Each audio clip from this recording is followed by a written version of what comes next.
What's up, boneheads? It's your favorite skeleton, Death, and I'm back with a little bit more Phoenix Wright. We're finishing this today. I am finishing this trial. Just so you know, full disclosure, I've got a guide up because, oh my god, this game, I feel like it's gonna make my skull break. So, yeah, we've got a guide up. We're finishing the last 2 days of the trial. Let's get into it. February 24th, 9:41 a.m. District Court Defendant Lobby Number 2. So what do you think, Mr. Wright? I think the prosecution is as confused as we are. After all, the victim was murdered in 2 different places at the same time. What? And a different suspect was arrested at each of the crime scenes. But, Good morning, Mr. Wright. I will not acknowledge my sister because I am a robot. I apologize for yesterday. I was indisposed. I hope they didn't hold you too long for questioning.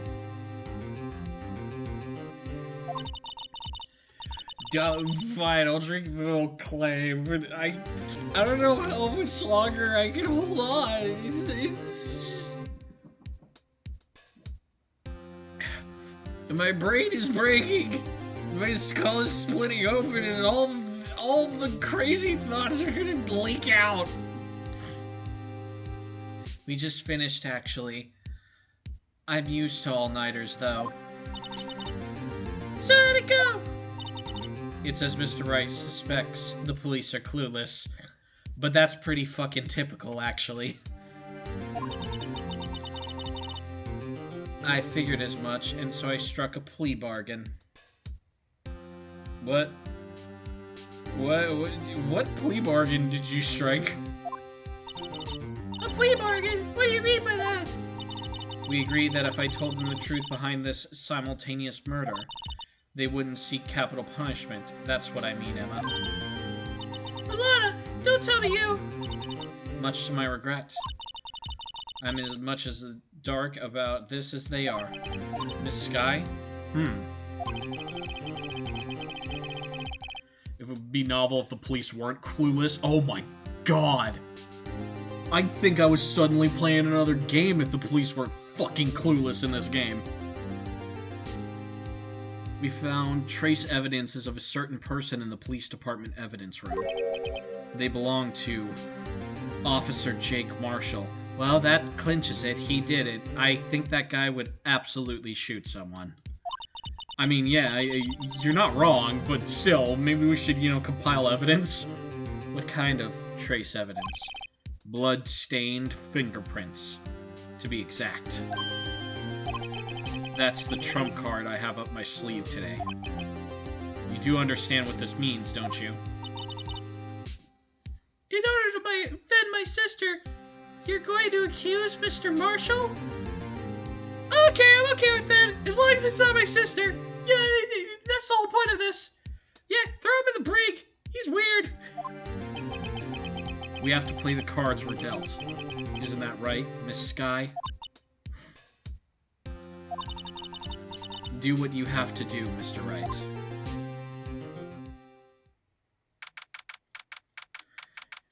I mean, we accused Windy Bag of a crime before in the, fucking 3rd case, and didn't even bat an eye. What's the difference here?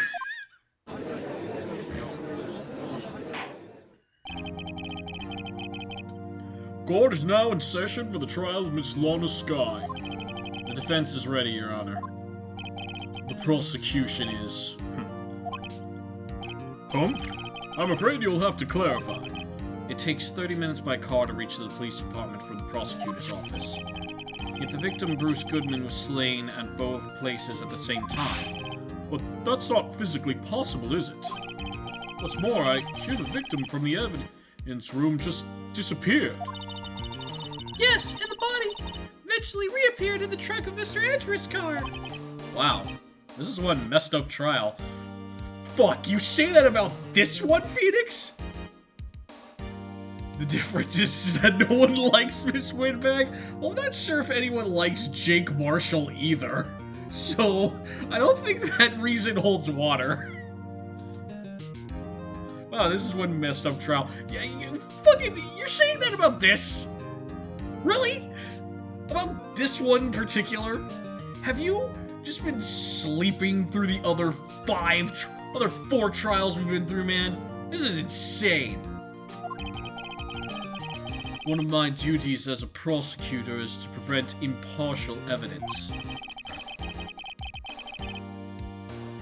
Today I will present evidence relating to the murder at the police department. In so doing, I believe the way in which we should proceed will reveal itself. Wow, that's what it sets Mr. Edgeworth apart. He sounds so on top of things, even though he doesn't know what's going on himself. Fucking Emma, god damn it. And that's supposed to be an admirable trait? How is that good? I don't fucking know. Very well, let the trial resume. On the day of the crime, what exactly transpired at the police department? Mr. Edgeworth, you may call your first witness to the day to the stand. For its first witness, the prosecution calls the suspect of the murder that occurred at the oh, fuck. The suspect? You mean the so-called murderer?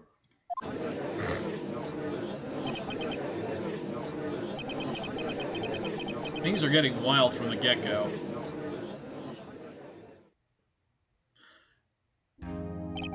Will the witness please state his name and occupation? Yes, sir. I'm Officer Mike Meekin, sir. My occupation is, that would be murderer, sir. Well, he admitted it. Everybody throw him in the gulags.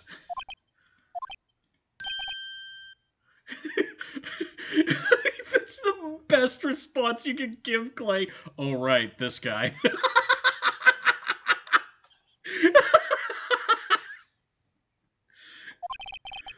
So you're telling us you're a professional killer. This guy? You think this guy is a professional killer?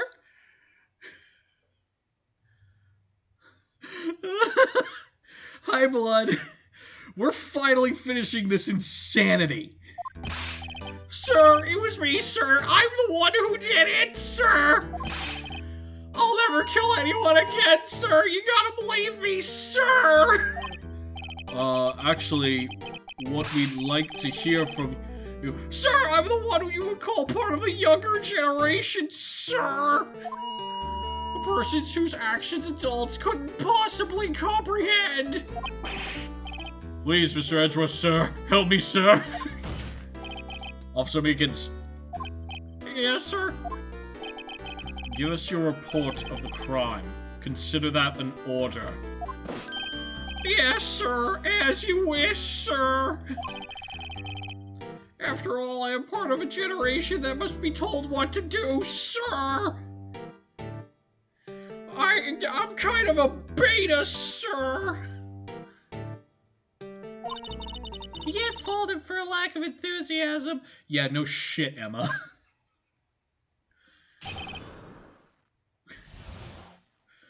Crime report. Crime report, sir. It had to include that, didn't it? Although it's not my normal duty, I was assigned to guard the evidence room that day. I spotted a suspicious man on the security screen and rushed into the room. I was only doing what I was trained to do, sir. I was suddenly attacked. I fought for my life, then I did it. After that, I passed out until another officer smacked me awake. So the victim, Detective Goodman, attacked you. Do unto others before they do unto you. That's the Meekins family motto, sir. That's why I stabbed him! I see. Then you fainted and a colleague helped you regain consciousness. Yes, sir! They knocked me upside the head, sir! I'm used to it, sir! I'm kind of a beta, sir! Can someone explain to me what a beta is?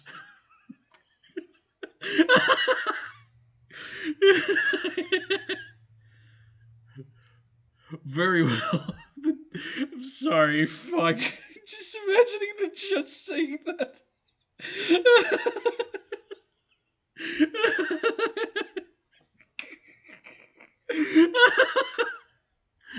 Oh my god. Very well, the defense may begin its cross-examination. What fucking cross-examination? He admitted the crime. My client's innocent. Case closed. Let's get the fuck out of here. Stream's over. Bye, everybody. No, I'm just kidding. I'm just kidding. Okay. Fucking.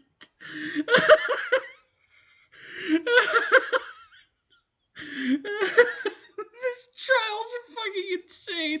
I'm sorry. I think my brain is finally cracked. Now, what I need here is more info to work with. Yeah, yeah, starting with a fucking common sense explanation of what happened.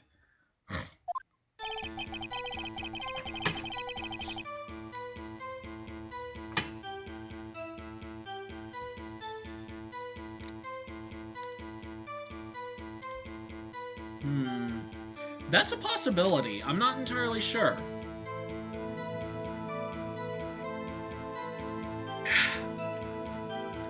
You could be right, Clay, but we're gonna press him on everything because that's what the guide is telling me to do. I just want to be done. I like the insane scenarios, but having to figure out the exact fucking order that Phoenix Wright wants you to do this in is just so frustrating. Mr. Meekins, you work in the General Affairs Department, do you not? Yes, sir. I'm in charge of hiring new recruits, sir. Yikes. Now, there's a scary thought. Question 1. Would you beat me up in an alley?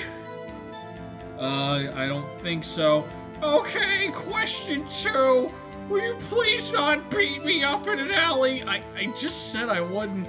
Question 3. If I give you my wallet, will you not beat me up in the back alley? Oh, thank you for the milk, Clay. I appreciate it. Maybe it'll mend my cracked skull. Yikes, now there's a scary thought. God. Evidence transfer was taking place on the day of the crime, which meant many officers were given special tasks not ordinarily performed. I was in charge of guarding the Blue Badger, sir. Fuck, he's the one in charge of guarding that thing? No wonder he's terrified of everything. What? Stream dead? What do you mean, stream dead?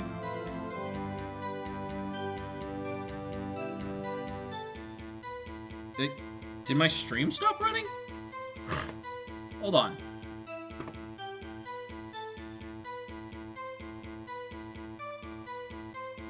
Oh, okay.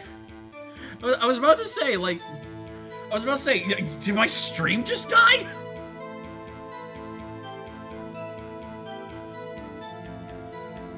Oh god.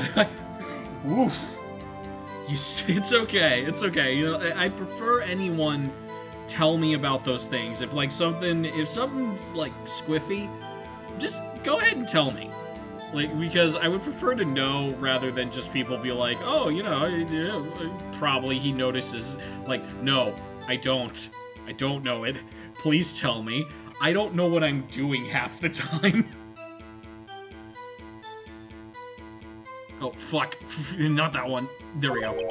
The Blue Badger? Jesus Christ. Someone walked past it and just died the other day. We're not sure how it happened. They just looked at the thing and suddenly their heart just stopped. I'm beginning to think that thing is possessed by a demon. It is, sir! It's a demon who haunts my dreams! It's my paralysis demon. We put it in. It doesn't actually run on batteries. It's powered by the fear it feeds off of everybody in its vicinity. That's why they put me next to it. I'm afraid of everything. The blue badger was crying tears of blood. Oh my god, it's a weeping angel. You look at it and it moves, you look away from it, it moves closer to you until it finally gets up behind you and just snaps your neck.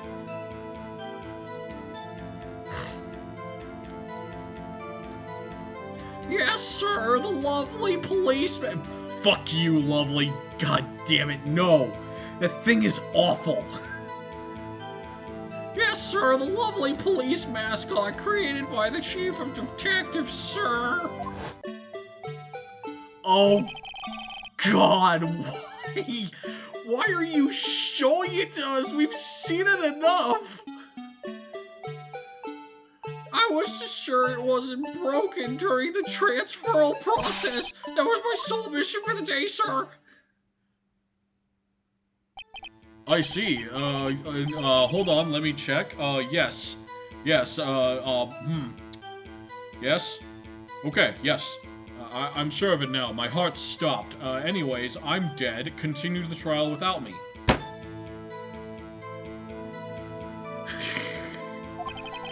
After the award ceremony finished for the day, there were so many people running around. I thought they were all gonna beat me up and take my money. Then I relocated the Blue Badger to the evidence room. Fuck, guys, I just figured it out. The blue badger killed Goodman. The writing was on the wall all along. Oh, so that's why you went to the evidence room. Tell us, what did you see when you got there? Horrors beyond imagination. The moment I was alone with it, it opened the gates of hell. I spotted a suspicious man on the security screen and rushed into the room. In order to enter the evidence room, you need an ID card, am I correct? Precisely, sir. I have one around my neck right here. You can use it to hang me if you want. I totally did this, even though I have no recollection. The Blue Badger possessed me. He possessed me and forced me to do the murder. I can feel his hands snaking into my brain.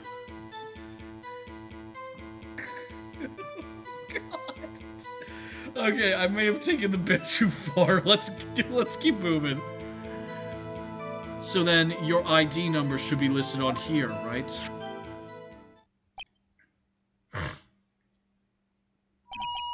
There it is. I found it.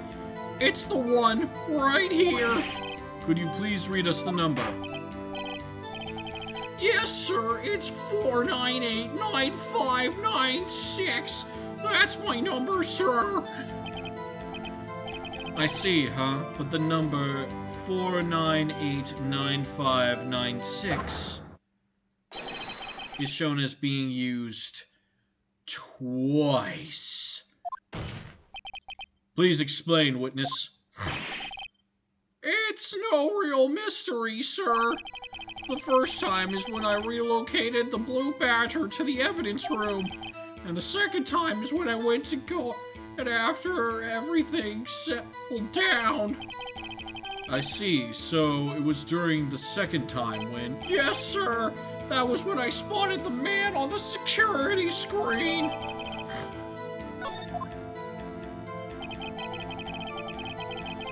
I was only doing what I was trained to do, sir. So you were attacked. Could you please tell us exactly what happened to you?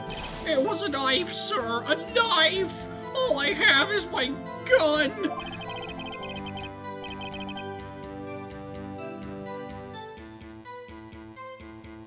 Still believe this to be an actual script of a Phoenix Wright game? You know what? Maybe I should write the next one.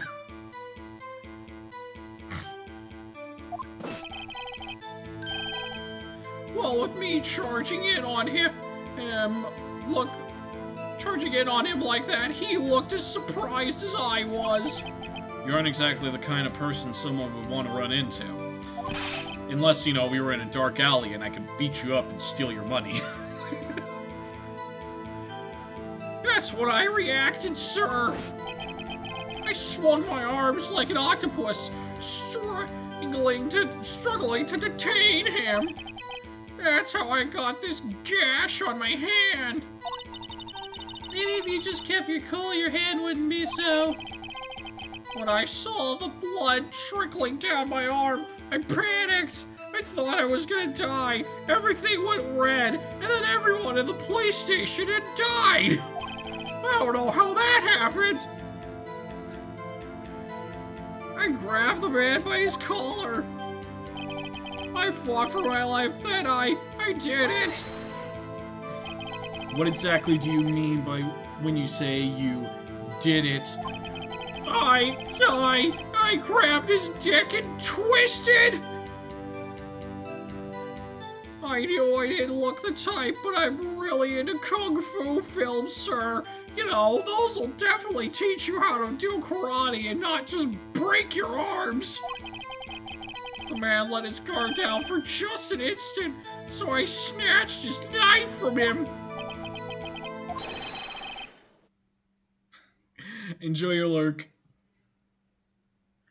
And have a good time at work, Clay. Hopefully it's a nice, easy shift. I spun around and performed a disarming maneuver.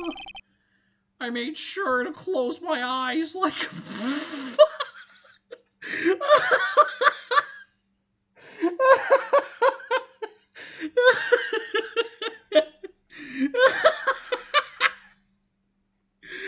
This guy!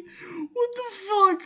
You know what? I will forgive every annoying thing about this game if he actually does turn out to be the murderer. Fuck it. I don't care if it doesn't make any sense. I want this man to be the murderer.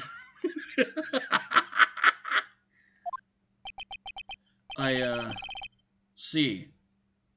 He must have been desperate and also stupid. The next thing I knew, his white coat was drenched in a sea of blood. And then the next thing I knew... Yes? He punched me right in my face, sir.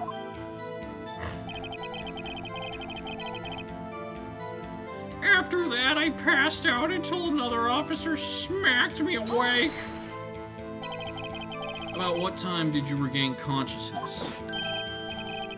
No offense, sir, but how am I supposed to know that? I was unconscious. Oh. Right. According to the report from the officer that woke up the witness, it was about 5:30. He hit me right in the head, too. I woke up crying tears of pain. That's nice. I mean, it's nice that you recovered, that is. When I came around, I made sure to finish my mission, sir! Your mission? Yes, sir, the Blue Badger, sir. I returned him to the entrance before things got out of hand. Well, we can all rest easy now, I suppose. I believe we have a fairly accurate picture of what happened. Yes, Your Honor. Only one thing remains unclear. Was the man this officer murdered really the victim? He's got a point. Yes, Officer Meekins? With regards to that, sir, take a look at this. It was sent to my jail cell. Chief Grant delivered it to me just this morning, sir! The chief? He's an asshole. Let's look at his evidence. I'm sure it'll be beneficial. Delivered it? What is that? A videotape? Tell me of these things. I do not know how this moving picture works. I'm still writing all our court documents with a hammer and chisel.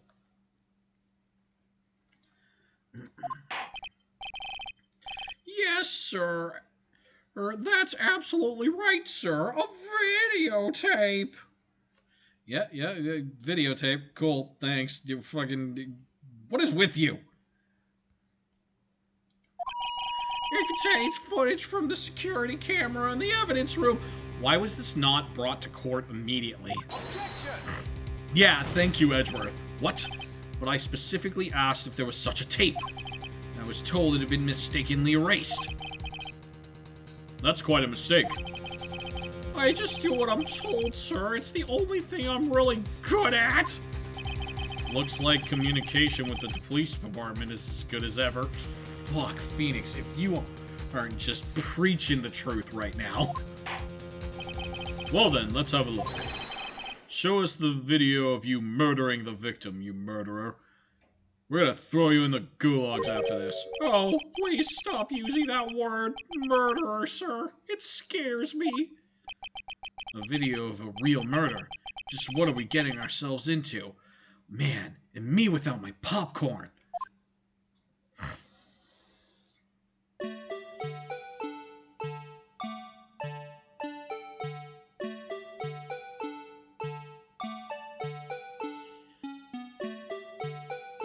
The fuck? Oh god. Stop. Stop making me look at the Blue Badger. Why does this case make me look at this thing so much?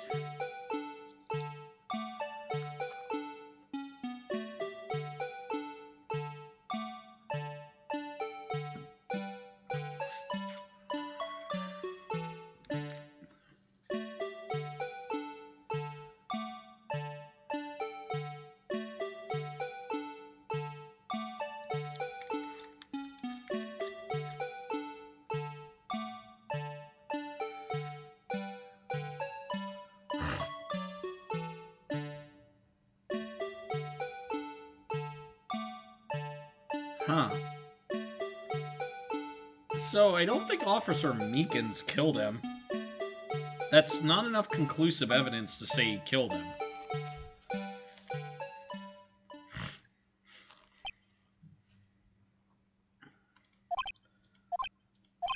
Well, I believe we're all thinking the same thing.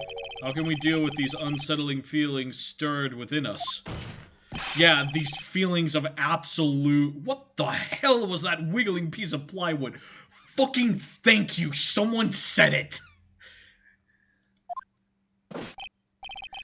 Sir, that is the pride and joy of the entire Criminal Affairs Department, sir!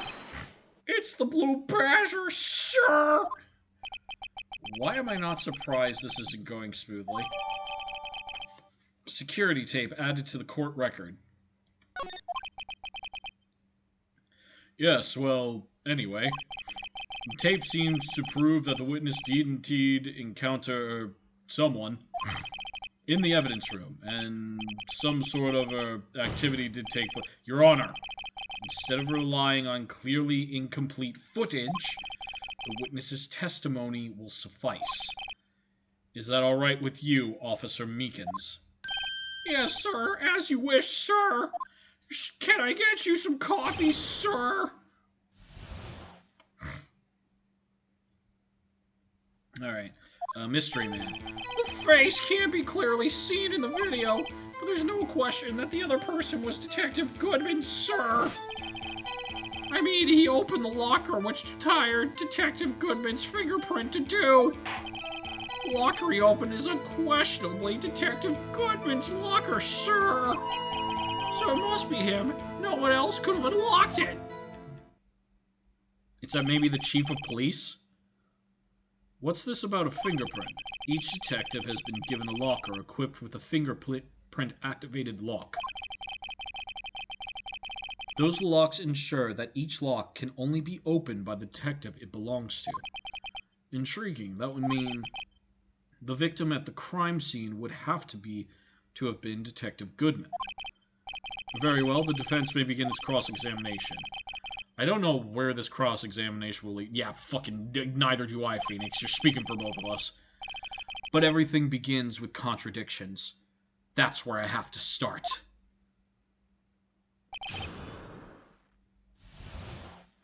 Alright, let's go. So what do we cross-examine? So it must be him. There's no one else who could have unlocked it. Okay.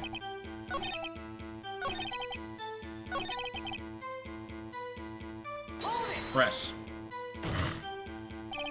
However, the most important detail is not shown in the video, the man's face. Sir, if I may say something, sir. Please do. After all, you are the one being examined. I don't understand why the man's face is so important in this case, sir. I mean, it was his hand that opened the fingerprint lock.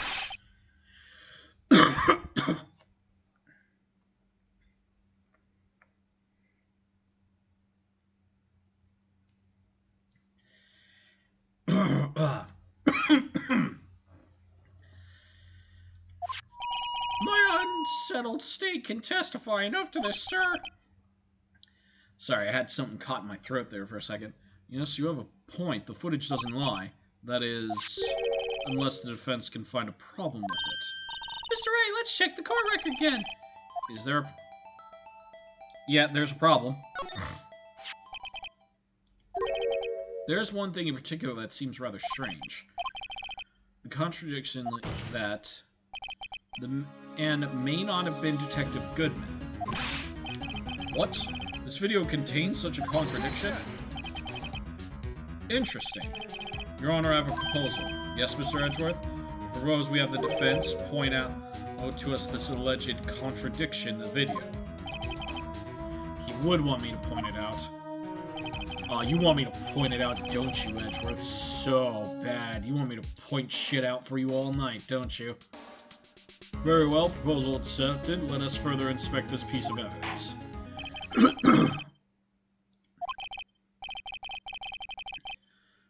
Okay, I have to point out a problem in the video? This is the first time I've ever had to do that. You do it, Mr. Wright. I set it up so you can fast forward, rewind, or pause the video. Just take a good look and be sure to point out the right thing. Please don't play it too many times. I can't stand watching it. Your Honor, I move that we lock this guy into a chair, Clockwork Orange style, and make him watch it 1,000 times. The court seconds this motion. Motion passed. Now then, Mr. Wright, please enlighten us. Where is the contradiction that in... Okay, so it's at 17...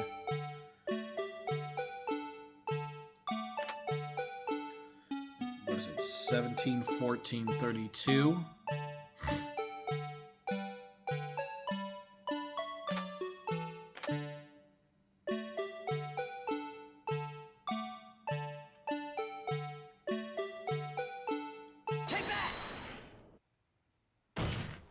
Choose the light. Okay. The thing that's strange about this video has got to be this. Officer Meekins. Yeah, sir, do you mean me, sir? As I understand it, the locker apparatus works like this. When you grab the handle, a sensor reads your fingerprint. If it's a match, the light turns on and the lock is released. According to my very limited experience, that's the way I understand it, sir. If so, then something is seriously wrong with this picture. Oh yeah, the light is on. The light's already on, meaning the locker was already unlocked.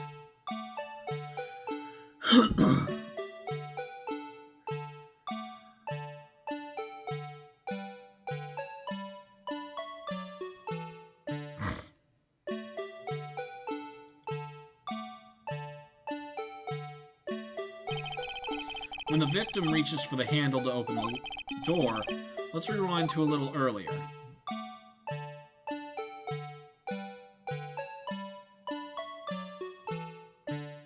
Oh god, stop making me look at this thing. Stop making me look at the blue badger! Please! Here, notice the light? What's this? It's already lit.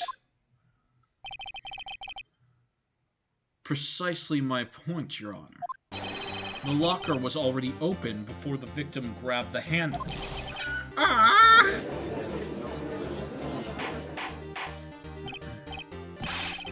Order, order. What's the meaning of this? It's very simple, Your Honor. The locker wasn't locked on the day of the crime. But the locker locks are controlled by an electronic system. When a door is shut, a sensor is triggered. And then the locker is automatically locked. Oh, I know, it must have broken down. Of course, I'm not an expert in this. That's not likely, Your Honor. The sensor would detect and report any malfunction. Oh, well, it just goes to show novices should keep their mouths shut. Now then, Mr. Wright, do you have an explanation? Me, Your Honor? Yes. Why wasn't the locker locked? Yes, well, you see, that isn't exactly my field. What do you think, Miss Scientific Investigator? Huh? Oh, maybe something like jammed the system sensor. Something jammed the sensor? Say, there's something else that seems out of place in this video. Yeah, I thought so too. There's gotta be another clue somewhere in this footage. Very well, let's inspect the video once more. The locker wasn't locked, but why was that? Okay, so speed up to 17, 14, 43.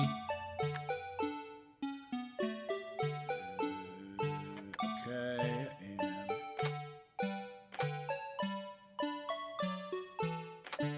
there it is.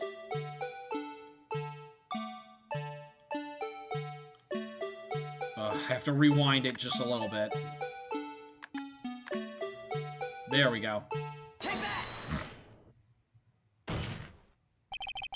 Please watch closely. This is the continuation of the part I showed you earlier. At least it's no longer playing the music. Jesus Christ.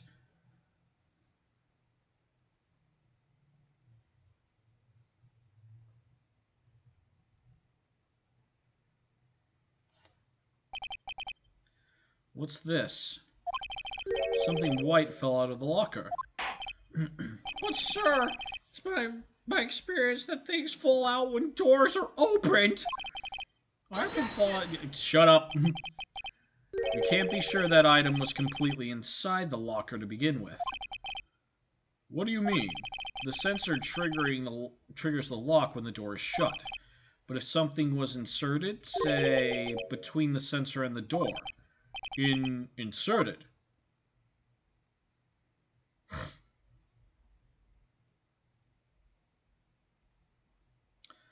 So they inserted the glove between the sensor and the door to stop it from locking. The white thing wasn't inside the locker. It was stuck between the door and the sensor. Oh, I understand, sir. It's just like my tie. 2 out of 3 times it gets stuck in the door when I get out of my patrol vehicle, sir! Instead of the door closing, my tie chokes me. But the object would have to be extremely thin to fit in the door. Not only that, it would also have to block electrical currents. It would need to be an insulator. Yes, an insulator, but at the crime scene, there just might have been something that fits the description. But sir, by insulator, you don't mean... I think I finally got this figured out. Very well, will the defense please present the...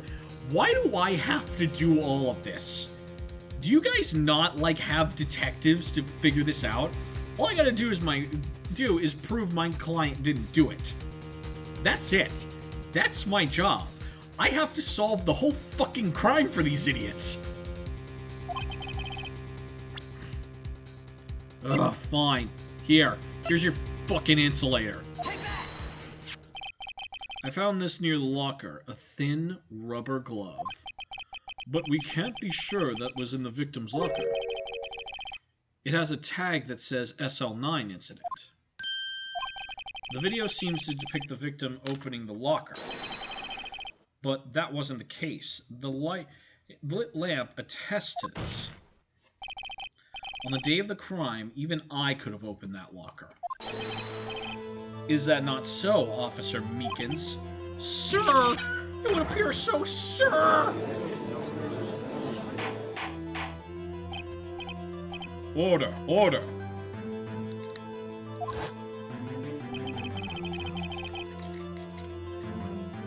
So we are to believe, then, that the victim, whom this witness stabbed in the evidence room, was not Detective Goodman. Do not be misled, Your Honor. What do you mean, Mr. Edgeworth? The defense has merely demonstrated that possibility and nothing more. The victim in that video was indeed Bruce Goodman. The prosecution will offer one more testimony to prove this. What? Officer Meekins, please testify about this. Sir, me, sir? I'm not sure what you're referring to, sir. Oh, you mean that, sir? Of course, sir! Is this a joke? Very well, begin your testimony. God, a third one. Okay, let's go. There's one thing that proves that man was Detective Goodman, sir. To enter the evidence room, one must use their ID card. When an ID card is used, there's a record of it. At the time of the crime, the detective had used his card.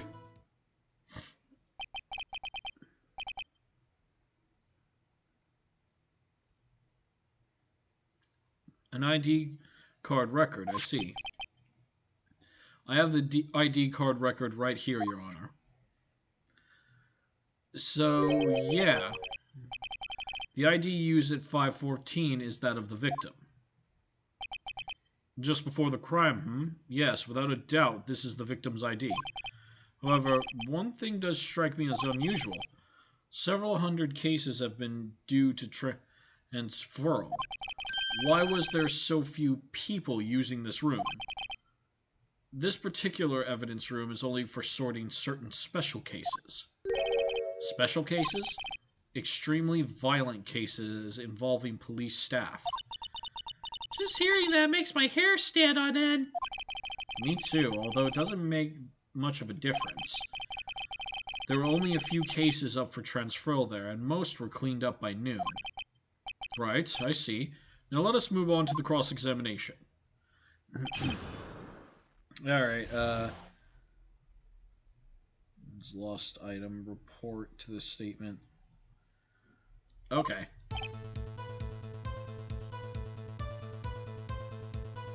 Then use his card. Okay, so present. Where is it? Goodman's lost item report. Here we go. Yeah, because he had. I'm willing to bet he lost his ID card, and that's what he was trying to present. Wait one moment, Officer Meekins. I'm not good at waiting, sir. I have the victim's ID card right here. I found it at the crime scene. That makes sense. When I say crime scene, I'm not referring to the evidence room at the police department. I mean the other crime scene. The underground parking lot at the prosecutor's office. Your Honor, I have one more piece of evidence to present.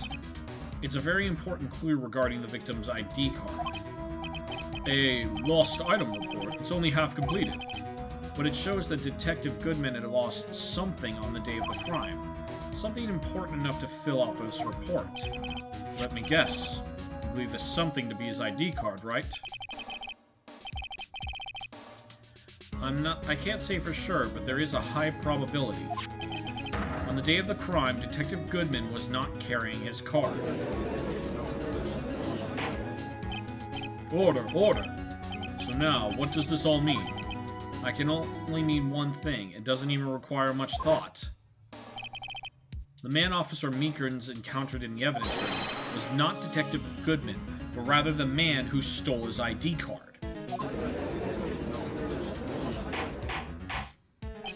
Order, order, order! Does the prosecution have a response? I have only one thing to say to the defense. Bravo, Mr. Wright. Bravo? Allow me to summarize the defense's argument. At 5:15 p.m. on the day of the crime, the man in the evidence room Officer Meekins encountered was not Detective Goodman. There were two grounds to support this.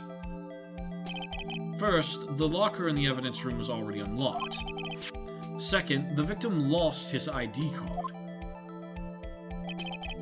Am I correct so far, Mr. Wright? Yes. What's he up to? That being the case, we must inevitably arrive at a single conclusion. The victim in this video is a fake.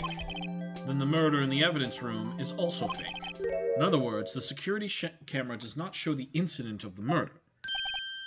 That is... well, I guess that's right. Is something wrong, Mr. Wright? Only moments ago you seemed content to be pointing your finger around. This isn't going to end well. Probably not. Tisk, tisk, tisk. Well, well, it seems you finally realized exactly what you've gone to such lengths to prove. Explain yourself, Mr. Edgeworth. The defense has already done the explaining for me. The victim in this video is a fake, which means a murder did not take place at the police department at 5:15 on the day of the crime.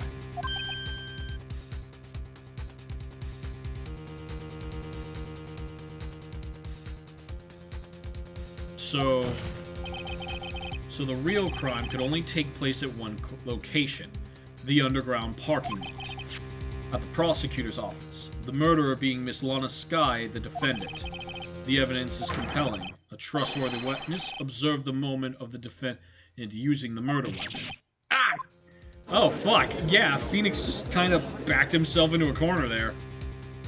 God damn it.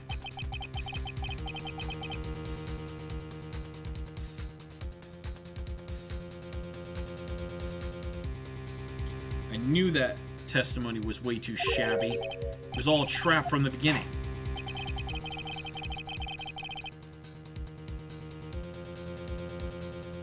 The activity in the evidence room still leaves many questions unanswered.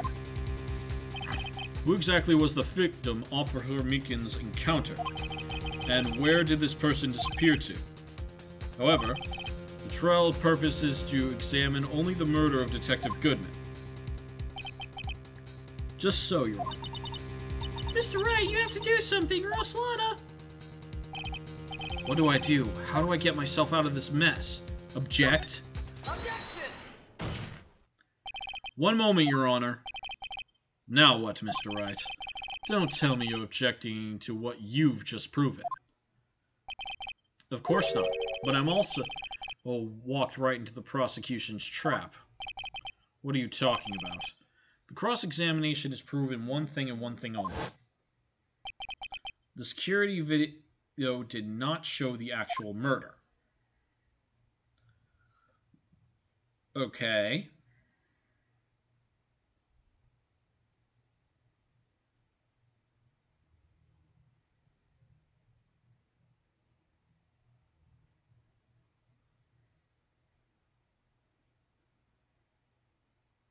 Also, where did he go? Why didn't we see him walk past? However, it cannot be said that it is unrelated to the murder in the parking lot. Specifically, large amounts of blood traces were found in the evidence room. The defense demands further examination into the truth of the matter. Mr. Edgeworth? Yes, Your Honor? If this court were to examine this further, other witnesses will be necessary. Is the prosecution prepared? I'm sorry, Your Honor. The prosecution considered the incident at the police department to be unrelated. We have not prepared any other witnesses for this incident. This just might be my chance. Time to call a certain Texas Ranger to the stand. Mr. Wright, do you mean... Wait, are you a telepath? Seriously, I was talking about this last stream. Is everybody here a fucking telepath except Phoenix? The defense would like to request a specific witness. Oh, whom did you have in mind? Someone we have reason to believe knows the truth. The truth behind the activities that took place in the evidence room. The prosecution requests to hear this person's name before deciding whether or not to comply. Very well then, Mr. Wright. This person whom you would have testified. What is his or her name? Jake Marshall. Officer Jake Marshall. Why him? I can't let Edgeworth know everything just yet. He's in charge of the evidence room. I feel we should hear what he has to say. The prosecution agrees to the defense's request. Since he was responsible for guarding the room, we should hear his testimony. Fortunately, he works in the police department. We should need no longer than 20 minutes to prepare. Very well.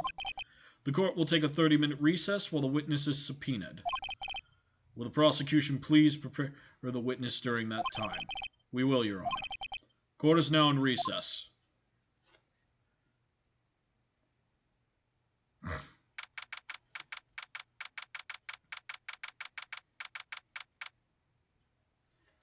February 24th, 11:32 a.m., District Court, Defendant Lobby Number 2. There's no stopping you, is there, Mr. Wright? Huh? What do you mean? We called for Jake Marshall. It seems you figured everything out. I haven't figured anything out. God, if that hasn't been me this entire game. I have no idea what the fuck is going on. I'm just stumbling into everything. You're the one who knows everything! Emma. You always know everything! Why don't you just tell us? Mr. Wright is trying his hardest to protect you. I don't recall ever asking for his protection. I think you asked me to defend you in court. Pretty sure that's the same. How can you be so cold? Don't you trust us? Don't you trust me? Hope I'm not interrupting anything, pal. Gumshoe, you're a treasure. Oh, guess I am. I'll come back later. Wait, Detective Gumshoe, what is it? You got a lot of nerve, pal, making a detective run around while on duty. And to top it all off, you call me here? I've seen happier people at funerals. Sorry, Detective. You better be Hey! I didn't see you there, Chief Prosecutor Sky. That's okay, so, have you brought what I asked? You mean this, right? My apologies, Detective. Due to my present circumstances, I was forced to use Mr. Wright's name when making my request. My name?! Never in a million years would I have thought it was you who asked me. Could I bother you to bring me the SL9 incident files? I need them by noon. Talk about crazy. The SL9 incident. But Lana, that's... I thought Mr. Wright might need them, so I had them brought here. Here. You might do well to read them. I can't believe you, the chief prosecutor, was a witness in that case. Sight.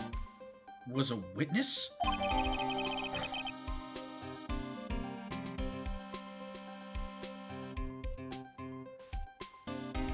Files for Joe Dark killings solved 2 years ago. Take it from me, you don't want anything to do with serial murderers. Oh, what? Now that I've brought this stuff, you're just gonna ignore me? Emma? But why... Why is your name in here? What? My name's in there? I don't know. Unless... No, it couldn't be Lana. This SL9 incident, is that... That's the classification number the police filed it under. 2 years ago, the rest of the world knew it as the Joe Dark killings. The Joe Dark? No. No, Lana. That's over with. No! Emma, wait! She ran away. You know what? I just remember, I gotta be somewhere. Smartest decision you've ever made, Gumshoe. Sorry, pal, but I gotta get out of here. This is getting too weird for me. Jake Marshall, Angel Stahl, you mean Gant, Miles Edgeworth? Not to mention Lana and Emma. Everyone involved in this case is connected to those killings 2 years ago. This can't be just a coincidence. Knowing you just might be able to figure it out. Time to get to the trial, Mr. Wright. Best of luck. You know, Phoenix, I'm starting to think you should have been a detective instead of a lawyer. I better take a good look at this file.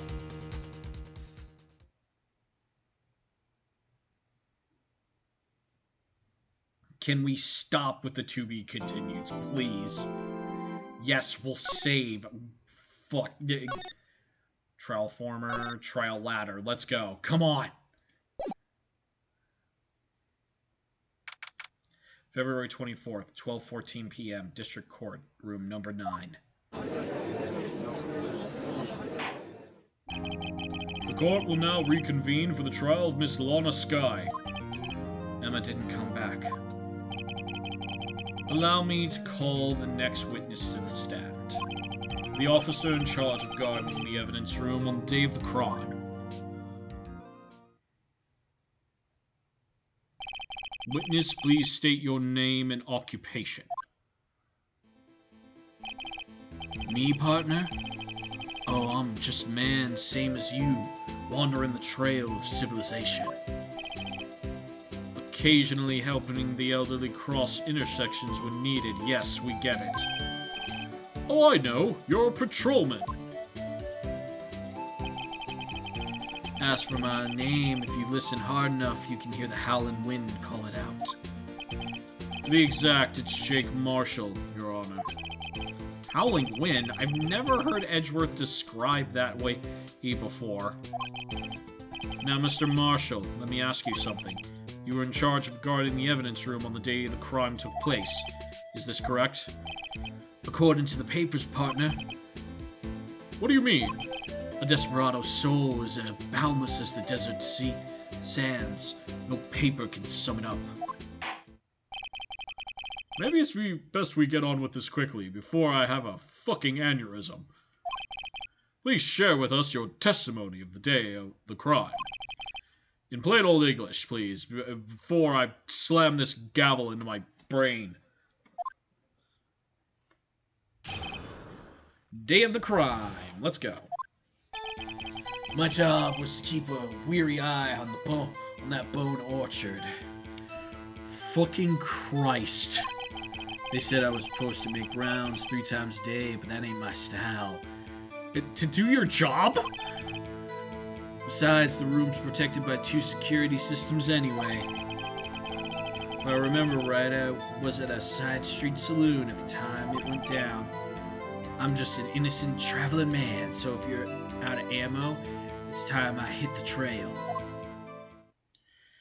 Yeah, if I remember right, I was at the street side saloon at the time it went down. Okay.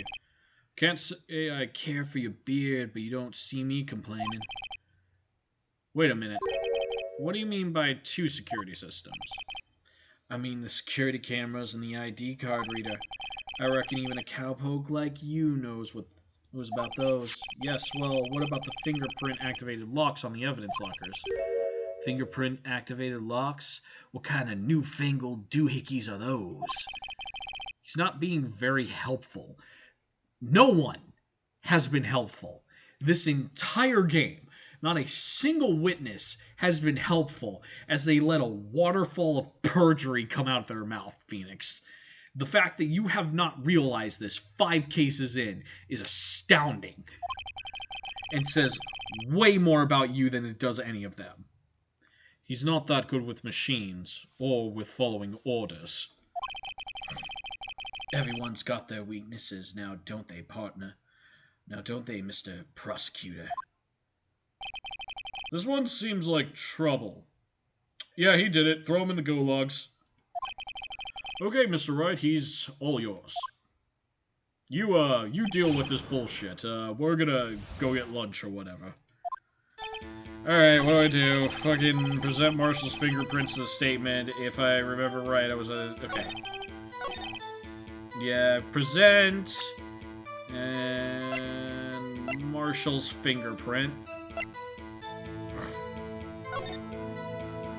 Oh, not that. Need to click the present. Officer Marshall, doesn't it strike you as odd? That is, you being called in to testify like this. After all, you weren't in the security room at the time of the crime. Yet you dragged me down here.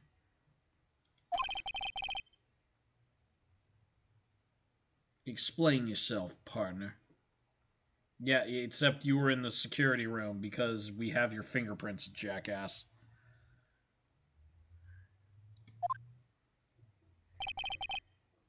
It's quite simple. You left a very large trail behind at the scene. Or to be exact, a handprint. Listen real good, partner. Like I said, I'm the caretaker of that crypt. I pay my respects, that is, make my rounds about once a month. It's only natural my fingerprints would be in there. I only wish it were, officer. Well, you see, your fingerprints were covered in blood.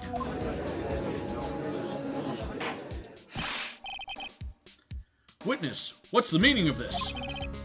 Your bloodstained fingerprints were at this crime scene. Can we lock this guy up and be done with this? The blood was wiped away, however. A Lumisol test clearly revealed this. Well, Officer Marshall, it seems to me there ain't a person in this room with a head on his shoulders. I take it you have an explanation then, Officer Marshall, about the blood-stained fingerprints? Very well, you may begin your testimony about the fingerprints. Fucking goddamn it. Found at the scene of the crime. Blood-stained fingerprints. One of them just happened to be at the same place as the blood-stained handprint. The murderer touched the locker where my fingerprint was by chance. The bloodstain was the fingerprints are completely unrelated. Or don't you know the murderer was wearing gloves? See, I had nothing to do with it. I have a feeling you had everything to do with it, because you're acting very suspicious. The witness's explanation appears valid, although there's room for doubt. Life wouldn't be fun without any doubt, partner. The defense may now cross-examine the witness.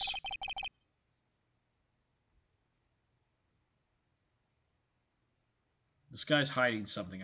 Yeah, he's absolutely fucking suspicious.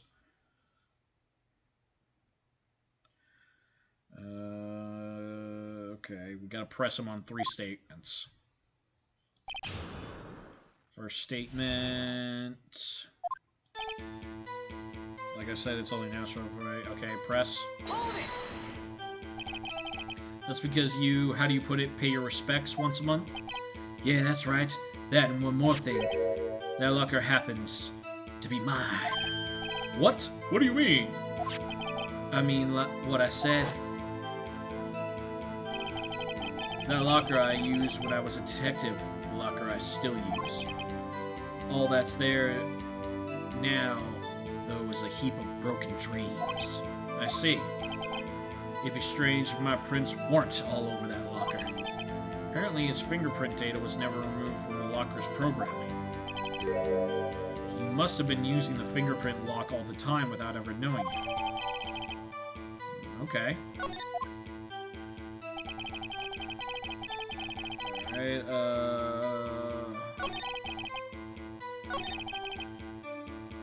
and you know the murderer was wearing gloves. How do you know that? I may be a loner, but I still do my job. I keep up on the reports. There was a blood stain at the scene, though thought to be left by the murderer. That's right.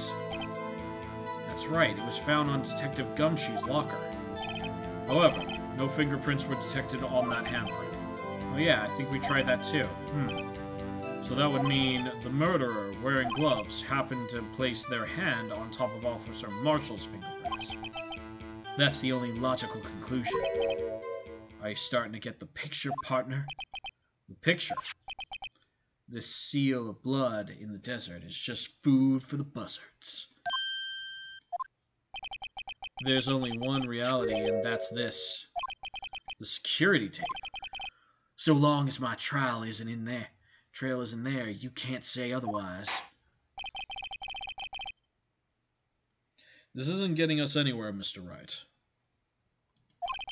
Please consider carefully where you're going with this cross-examination. Yes, Your Honor. Now, continue your testimony, Officer Marshall. Too bad it wasn't me in that video, right, partner? Okay, press him. What do you mean by that? You want to tie me to this crime, isn't that right, partner? If so, that video is the only direct evidence you have. But that video is next to useless. It's full of blind spots. Yeah, it kinda is, actually. Blind spots? Places you can't see. The camera is panning back and forth. The floor isn't shown.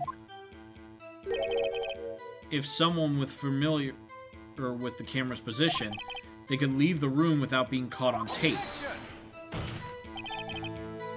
We don't have time for your speculations, Mr. Wright. Well, Mr. Wright, if you can show us evidence in this video that indicates Officer Marshall was present, please do. Show evidence. Very well, allow me to point out your mistake, Officer Marshall. Tread carefully, Mr. Wright, or you might end up being the one making the mistake. Now then, let's have another look at the video. Please show us the incriminating evidence. Okay. We need to pause it at... what is it? 14, 15, 12. Okay. 17, 15, 12.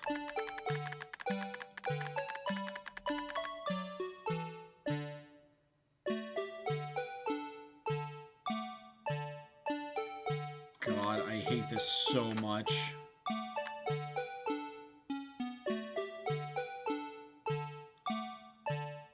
Fast forward, fast forward, fast forward.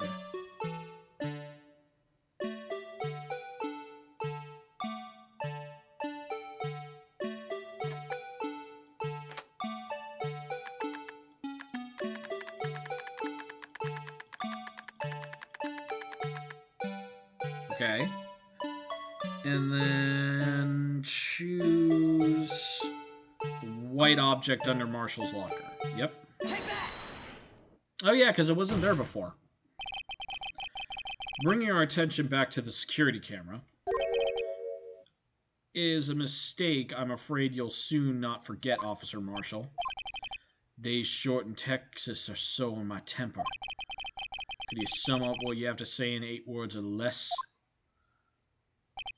Very well. You can clearly be seen in this video. Exactly 8 words. Not bad, partner. The key lies in a certain locker shown in the video. That locker with the white cloth sticking out. That was the witnesses, I believe. Now then, let's rewind the video a bit.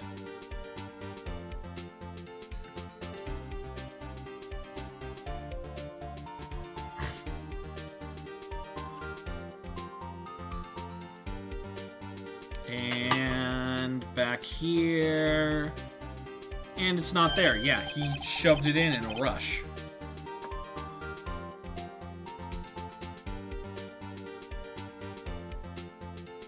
Oh, the white cloth. It's gone. What's the meaning of this, Officer Marshall? When the crime took place, the white cloth wasn't there. Then it suddenly appeared. There's only one explanation. Officer Marshall, you were in the evidence room at the time of the crime. What's more, you opened your locker when the camera was turned away.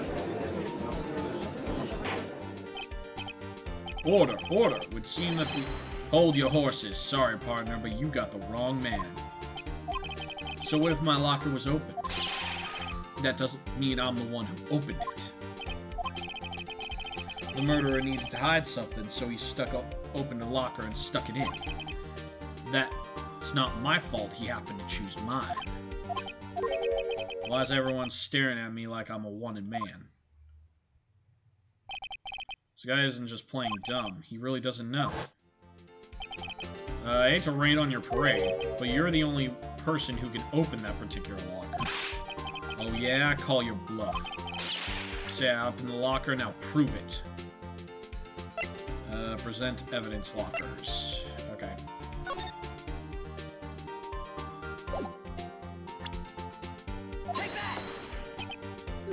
A fingerprint sensor. Oh, someone's starting to sweat! We talked about this earlier today. The lockers can only be opened by detectives they belong to.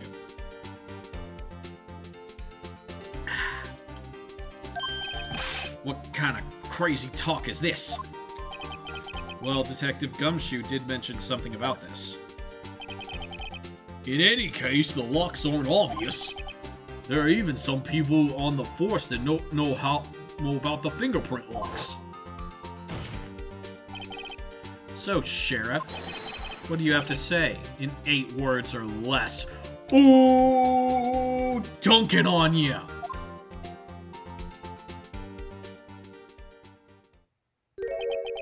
Only got one word for you, partner.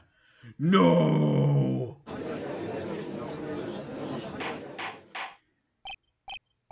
Order, order, order! Witness, explain yourself. If this is a joke, it's the worst I ever heard. I assure you this is no joke, Officer Marshall. Now then, please tell us what you were doing in the evidence room at the time of the crime. Ole, please answer the question. What is he now, a bullfighter? That's alright, Officer Marshall. I believe we can figure the rest out from here. We can. Have a look at the floor plans. There's no place for someone to hide in the evidence room. Yet Officer Meekins didn't see Officer Marshall. Is that so? Then where was the witness?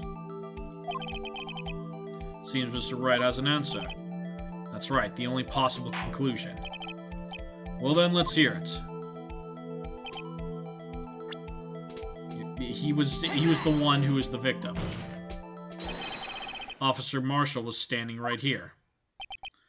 There, but that's where the victim, Detective Goodman, was. Correct, unless the man wasn't Detective Goodman. I believe the victim in the video is Officer Marshall. It was you dressed up like Detective Goodman. But that's preposterous. Officer Meekins witnessed the detective at the crime scene. Once he saw the man's face, he'd know for sure. May I point out, though, that Officer Meekins did not know Detective Goodman. He also testified about the man's reaction when confronted. When I entered the room, I asked him to show his card, sir. Yes, and how did Detective Goodman respond? He suddenly pulled a knife on me. Something about the officer's story puzzles me. If the man had shown his ID card, if the man had his ID card, why didn't he just show it? Yes, he would have needed it to enter the evidence room, so he must have been carrying it. The answer is simple. He couldn't show it. As you can see, Detective Goodman's picture is on his ID card. Oh, I get it. If he showed that, his cover would have been blown. Officer Meekins would have realized that that man wasn't Detective Goodman. Do you have anything to say to this, Officer Marshall?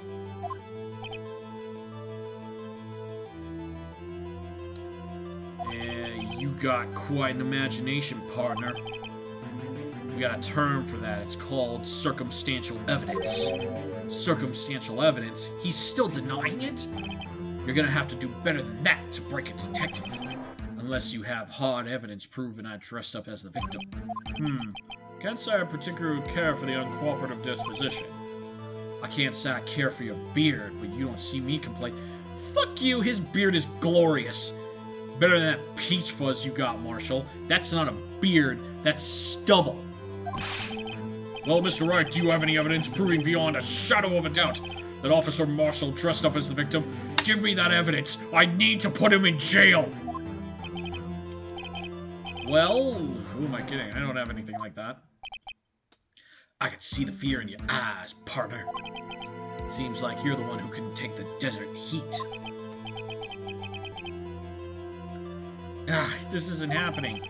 So obvious he's the one. What could I do? It looks like the lack of experience has finally been exposed. I'll pass on to you what someone told me when I was just starting out. When you run into a wall with no place to go, return to the basics.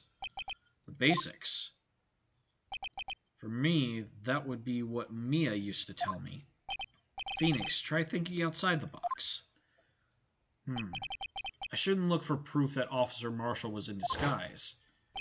But rather, I should look for evidence that came about because he was in disguise. What do you think this locker was opened in the first place? What do you mean? There's no reason for Officer Marshall to open his locker at the time of the crime. Yet he did, despite the chance it might have been discovered later it had been. Which means he didn't originally plan to open his locker. According to the defense's argument, Officer Jake Marshall dressed up as Detective Goodman at the time of the crime. There, after the crime was committed, he opened his own locker for some unknown reason. The fact that a white cloth is sticking out of the locker seems to indicate that he opened it in order to put the cloth inside. So what exactly is this piece of cloth? Perhaps the video is the key to all of our unanswered questions. I don't have any evidence, so this video is my only shot. Okay. Very well, let's take yet another look at the security tape. After committing the crime, the witness opened the locker to put away the white cloth. Okay, fast forward to 17/14/57.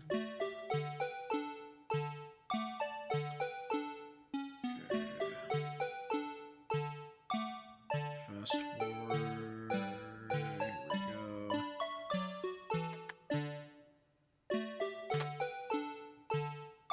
Here we go. For some reason, you disguised yourself as Detective Goodman and entered the evidence room, though I don't know to what end yet. However, something unexpected happened. Officer Meekins barged in on you. When asked to show your ID card, you pulled a knife on it. However, Officer Meekins panicked, and the white coat you were wearing was soiled with blood. A bloody white coat. You couldn't just walk out like that, so you hid the coat in your locker. Not bad, partner.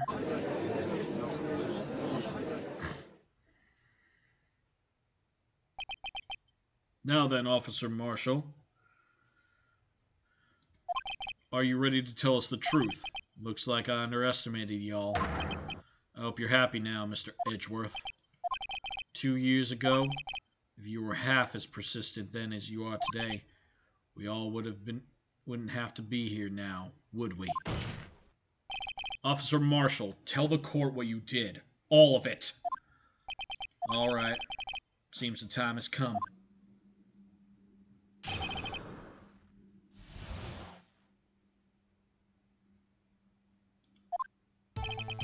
I had to do that day. I couldn't just stand by and let it die. I stole the detective's ID and dressed like him. I planned to take out the evidence. I wasn't expecting Officer Meekins. I knocked him out. I managed to escape. I knew which areas wouldn't be caught on camera. There wasn't any murder in the evidence room at 5:15. So the supposed victim was really you. But there's one thing I still don't understand. Traces of large quantities of blood were found on the floor of the evidence room. If no one was murdered, then how could that be? Officer Meekins managed to cut his own hand. My guess is he's the donor. It was way too much blood for such a small donation.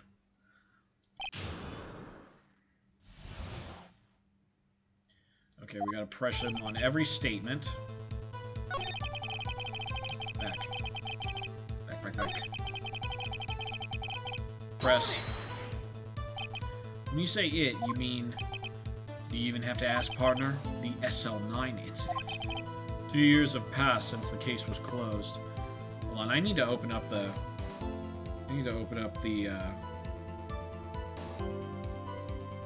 Yeah.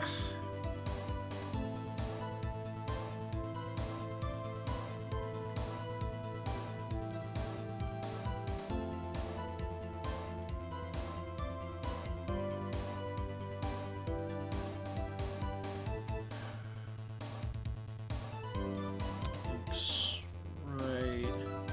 I've been looking at the guide on my phone.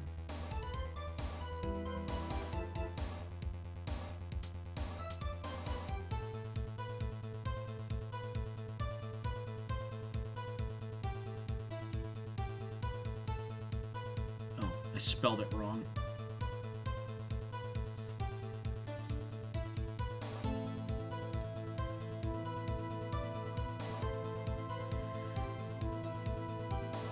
There we go. Okay.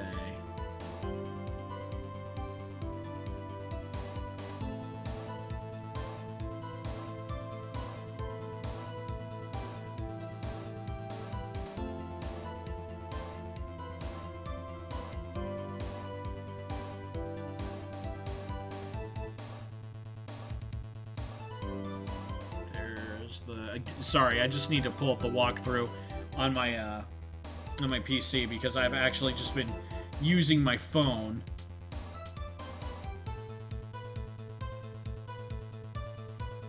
Oh, hey, Blood. Thanks for the lurk. Here we are. Okay.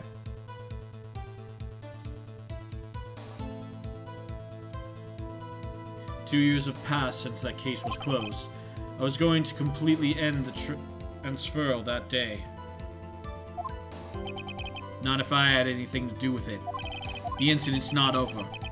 But what did you hope to accomplish by sneaking into the evidence room? When a case is closed, only that case's lead detective can look through the evidence. I wanted to have a look at it myself one more time, no matter what the cost. I don't care what anyone says, partner. That case is mine. But Officer Marshall wasn't in charge of that investigation. Why does he care so much about it? That day was my last chance. That's why I stole the detective's ID and dressed like him. Why did you disguise yourself as Detective Goodman?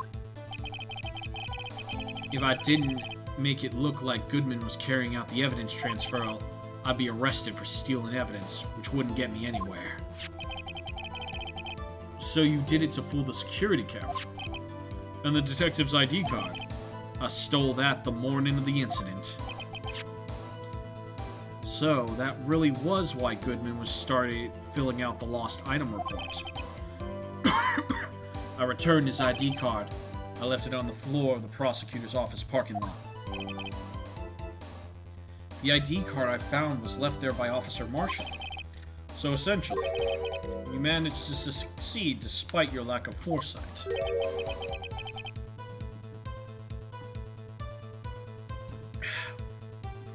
What do you mean, partner? I mean the fingerprint-activated lock, of course.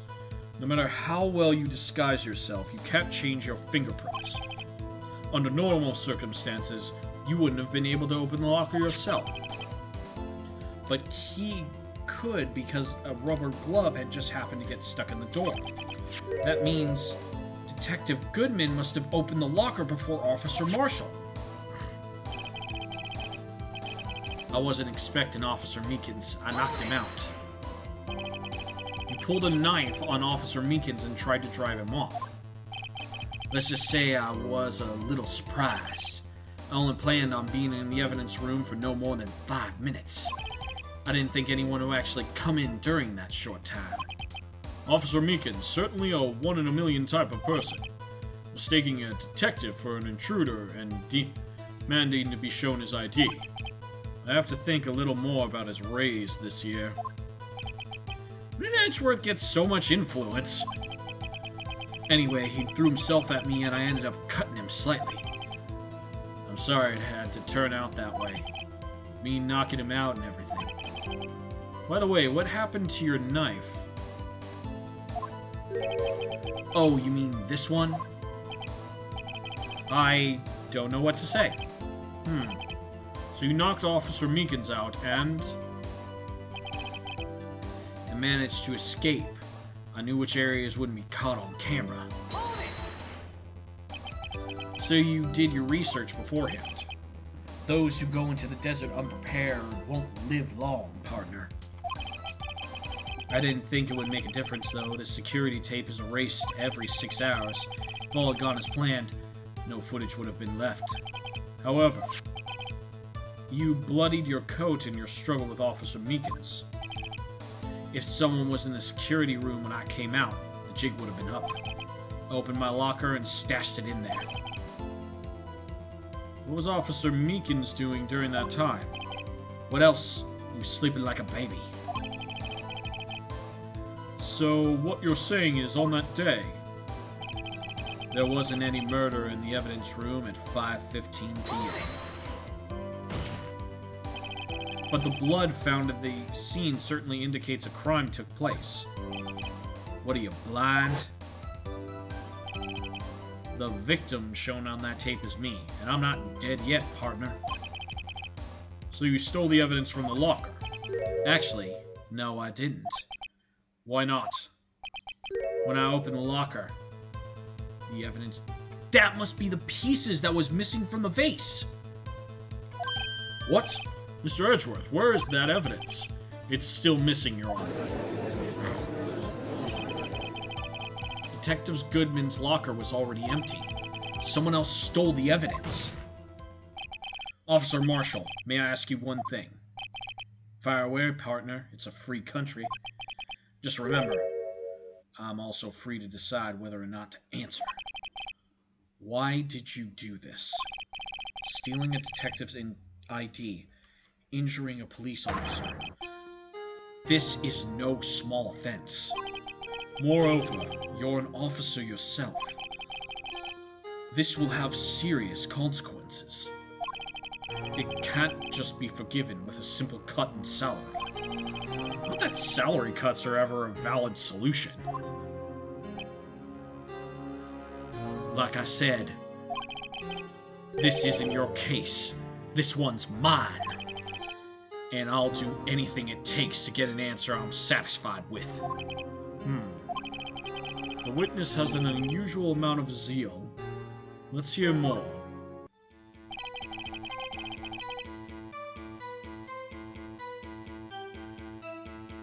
Okay. Present the SL9 files to this statement.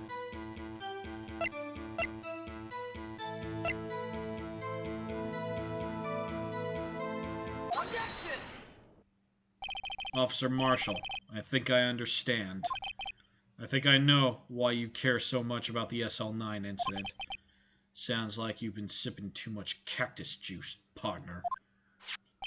I have the SL9 incident file here. The name, Marshall, is mentioned in here. It's a list of murder victims. Neil Marshall. Are you related to this man? Neil Marshall? Yeah, I'm sure you heard the name. 2 years ago, he received the same lousy prosecutor award you got. What? A prosecutor? He must have been talking about the King of Prosecutors award. Now I remember. Prosecutor Neil Marshall. He handled the SL9 case before I did. That's right. He was killed. And the case fell into your hands. But what's his relation to you? It's his brother. He was my brother. Yeah, no fucking duh. He was investigating the murders with Damien Gant, the deputy chief of police. A group of detectives I was a part of worked under him. We were desperate to prosecute the killer. Joe Dark. My brother fought Dark and was killed. That was the first time Dark left behind any evidence. That was all we needed. He was arraigned and incarcerated. The case was finally closed. At least, according to the public records. What do you mean? My brother couldn't have been killed by Joe Dark. I know my brother better than anyone. No one would have beaten him in a fight. And that's it? That's your reason for your insane actions. There's more to my brother's death than what the records say. No matter how much you try to hide it, you can't fool me. Well, at least one thing's for certain. Now we know what happened at the police department on the day of the crime. That was the last day the SL9 incident could be reopened. Not satisfied with this resolution, Officer Marshall planned to steal the evidence. Disguising himself as Detective Goodman, he entered the evidence room. Officer Meekins confronted him, so he rendered him unconscious and fled. Yes, this mystery has finally been cleared up. No murder took place at the police department that day. The thing that happened by chance never ceases to amaze. At exactly the same time as the murderer at the prosecutor's office, the fake murder was going on at the police department. Chance? It's gotta be more than just that. So if no one was murdered at the police department at the day of the crime, that means the murderer in the prosecutor's office parking lot was the real one, which in turn means only one person could have committed the crime. Chief Prosecutor Lana Scott. But wait, a verdict wasn't reached in yesterday's trial. Which is why we examined the incident at the police department today. But there's only one reason the defendant was not convicted yesterday. There yet remained the mystery of the simultaneous murder at the police department. Seems to me this boy's got the draw on you, partner. All the mysteries at the police department have been resolved, no doubt about it. Our sole murder took place at the prosecutor's office. The only suspect is Lana Scott. And the testimony of one Miss Angel Starr is completely incontestable. If you have a response, make it a single word. I object. I rest my case. Just say objection. Seems the trial has reached its conclusion. There's no room for doubt. Well done, Mr. Wright. Thanks to you, I didn't need to waste my time disproving the alleged murder at the police department. There's no doubt what I proved today is true. The apparent murder on the security camera tape really was fake. But I didn't realize that would end up proving Lana guilty. Now then, the court finds the defendant. Oh fuck, did I screw it up? Oh fuck, it's Emma. Your Honor, wait! Emma. The defense has an objection, a scientific objection, right? What do you mean, right? Mr. Wright? Are you this girl's guardian? Fuck, Phoenix seems to take in a lot of the young ladies for some reason. I'm not sure why. Your Honor? Oh, in a sense. Please, Your Honor. All I'm asking is for a minute of your time. Please hear me out. Mr. Edgeworth. Please. I don't want to leave any loose ends. You want a minute? I'll give you 3. I was kind of in shock. I mean, finding out the SL9 incident referred to the Joe Dart killings. Now that she mentions it, the name of both Sky Sisters was in that file. But that's when I figured it out. I mean, what Officer Marshall was trying to do that day. So I knew his fingerprints had nothing to do with the crime.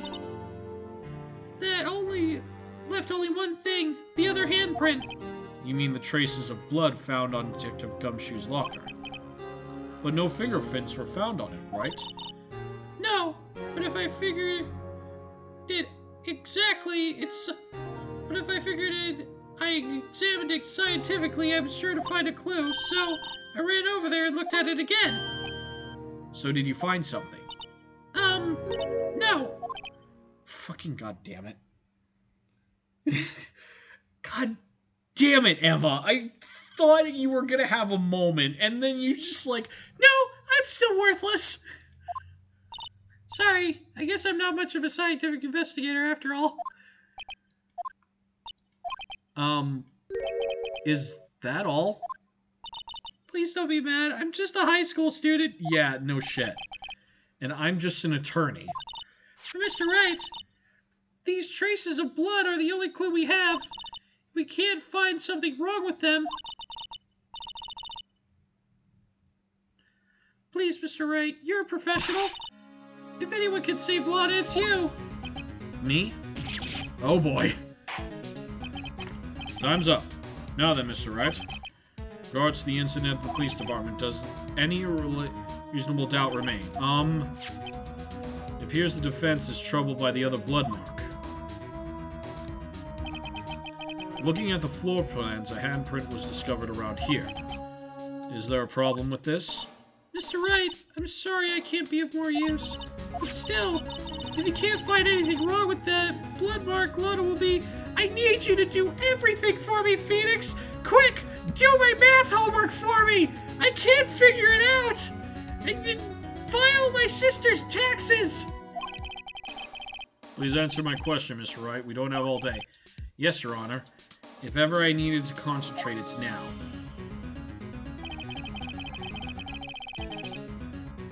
What could be wrong with that handprint on Detective Gumshoe's locker? Could there be something I'm missing? I object. This handprint left at the crime scene clearly shows a contradiction. Oh yeah, how? The only thing that seems clear is you're grasping, Mr. Wright. You've been staring pretty intently at those floor plans. Tell me, is there a problem with them? Yes, this is strange. Take a good look at these floor plans. Something is missing. Missing? Means something hasn't been drawn on. Yes, something that, when drawn, will completely change the meaning of the bloody mark. Let us pray the defense isn't simply trying to buy time. Very well, Mr. Wright. There's gotta be something I can use. The question is... Yeah, the Blue Badger panel hasn't been added to the floor plans. What about that piece of plywood? The Blue Badger, mascot of the police force. Defender of truth, guardian of proof. Explain yourself, Mr. Wright, and God's sake, don't make us look at it again. I won't. My soul's been burned enough. Please look at the floor plans of the crime scene. The Blue Badger is not there. So, watch what happens when we put him in. This is where he was dancing at the time of the crime. Oh no, the completely obvious thing that anyone should have fucking noticed. Well, what? Gah! That's right. So long as the Blue Badger is dancing here, it would be impossible to place a handprint at this spot on the locker. Oh, okay. What?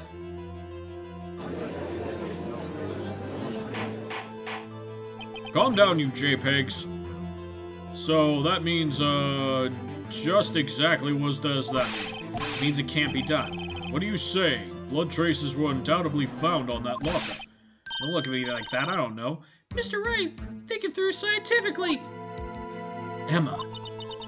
On that afternoon, Officer Meekins was the one who brought the Blue Badger to the evidence room, right?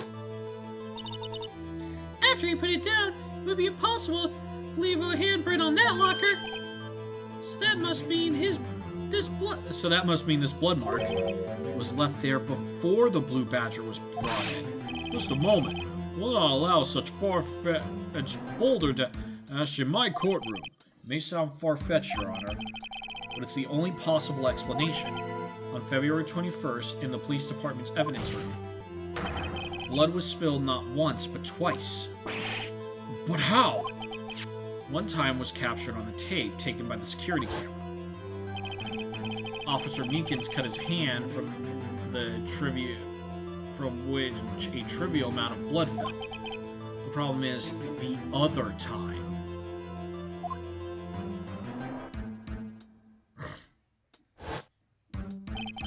Someone bled prior to the struggle at the tape. It had to have been. Wait, then how did Officer Meekins not notice that when he was putting away the Blue Badger? It had to have been. Detective Goodman when he was really murdered. That's ridiculous. I refuse to accept your absurd claim. The murder portrayed in the security tape has been proven to be fake.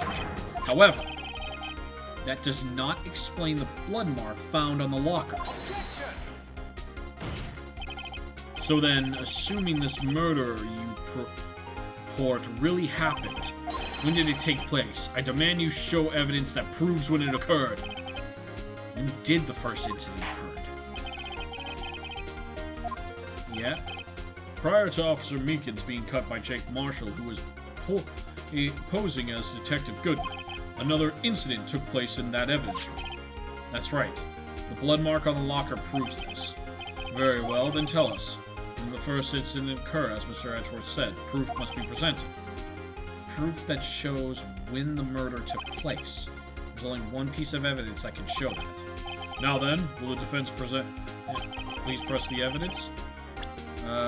It would be... Yeah, there is one thing that's been bothering me for a while.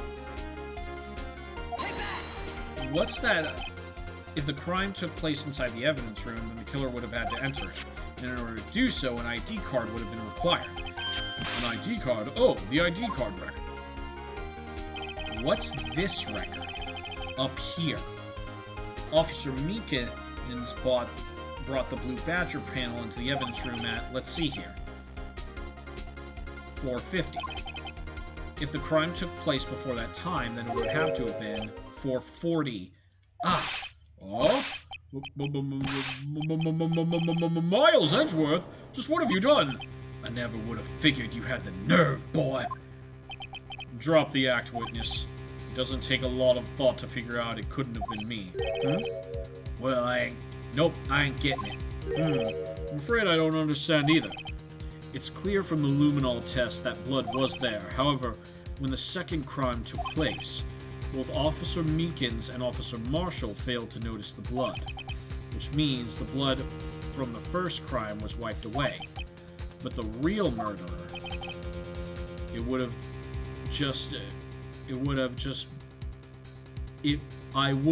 just 10 minutes to murder the victim, carry his body away, and clean up the blood. Unfortunately, that's physically impossible. That would mean the crime must have taken place before Mr. Edgeworth entered the evidence room. Let's look at the chart again. There's only one other card number remaining.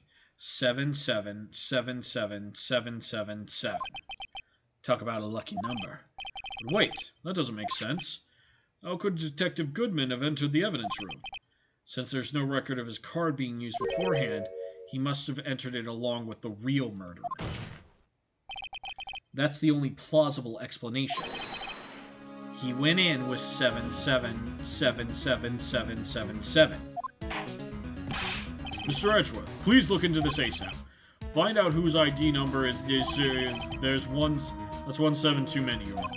Unfortunately, I'm unable to look up the owner of that ID card, at least at present. What? Explain yourself, son. The ID number belongs to someone with a rank of Captain or higher. Someone who is a so-called executive officer. We don't have the authority to inquire into such a person's identity. But that's ridiculous. Just how? I'm not finished talking, Mr. Wright. There is one situation in which we will grant such authority. If an official charge filed against an executive is accepted. An official charge? You're all alike, aren't you? With your cover-ups and your forgeries. That's how the prosecutor's office operates. I take pride in my work, Officer Marshall. I would appreciate it if you would keep your slander to yourself. Slander, is it? Okay. Let me ask you a question. Yes. No, not you. To her. The defendant sitting over there. Your own little executive. Lana? Don't be stupid. She's been charged with murder. Of course we've looked up her ID number, and it's not that. Don't play me for a fool, partner. That's what I want to ask. All I want to know is one thing about that incident. The SL9 incident. Answer me this, Chief Prosecutor. In that trial 2 years ago, did you really only use legitimate evidence?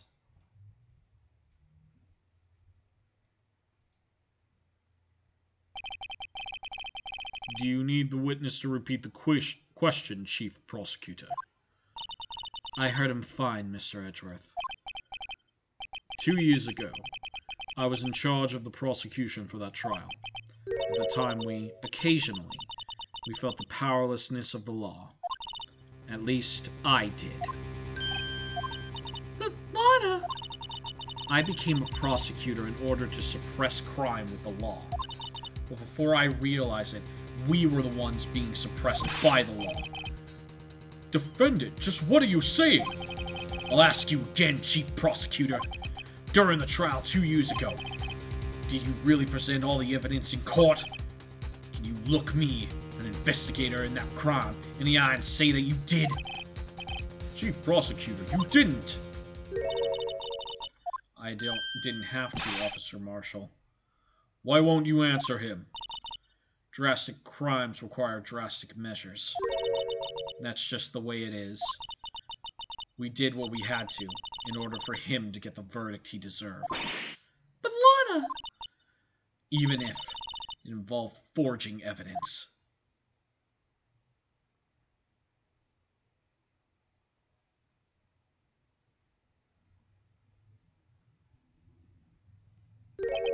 See? That's what I'm talking about. No. No! Order, order, order, order! Chaos in the courtroom could not be quelled. Confidence in the trial would have to wait until the following day. Oh shit, they're pissed.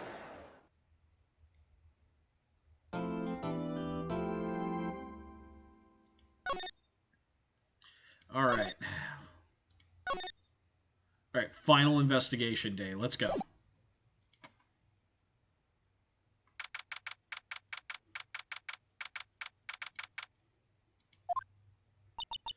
I'm so sorry, Mr. Wright. I'm sorry for what my sister said. Drastic crimes require drastic measures. That's just the way it is. We did what we had to in order to get him the verdict he deserved. I didn't know. I never knew what the SL9 incident was just another name for the Joe Dark killings. Sounds like everyone's heard about these killings but me. Yeah, that's really stupid. Lana wanted Dark convicted so badly. That's why she used me.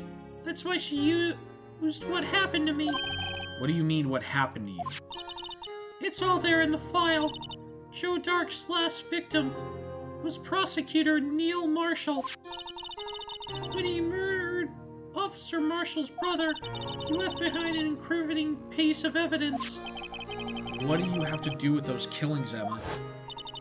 On the night prosecutor Neil Marshall was murdered, Joe Dark tried to kill me. Oh, fuck. Emma's story just got a lot darker. What, he tried to kill you? Officer Marshall's brother, Neil, was only trying to save me. So that means you... Yes. I was a witness in the Joe Dark trial. I didn't see that one coming. Lana used her own traumatized sister as a witness. Fuck, that's messed up.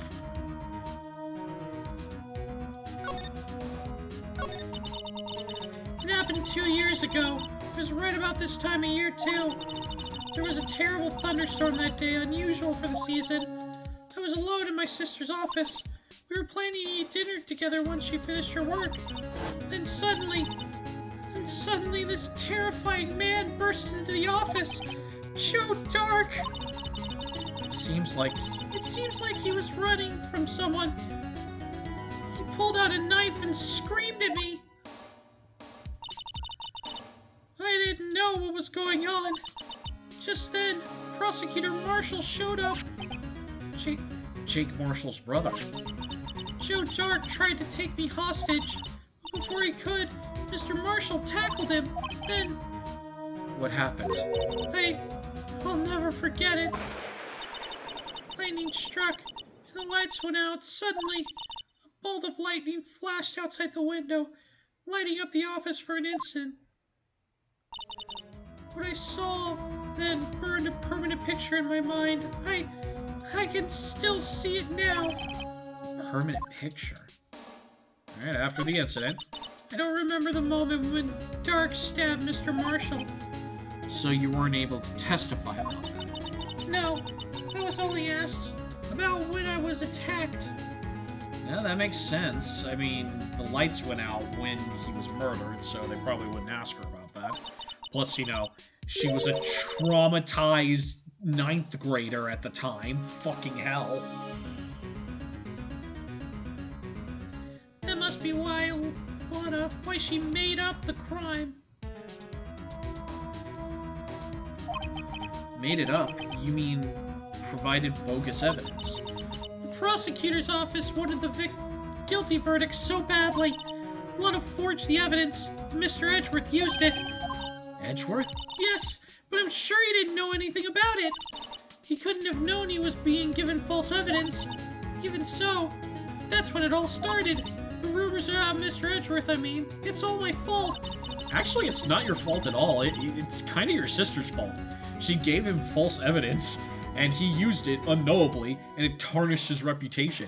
Edgeworth should be pissed, and I imagine he is. If I could have just testified properly, none of this would have ever happened. You were a 9th grader who had witnessed a murder. I don't think there's any good way out of this. So it's true, even though he may not have known it.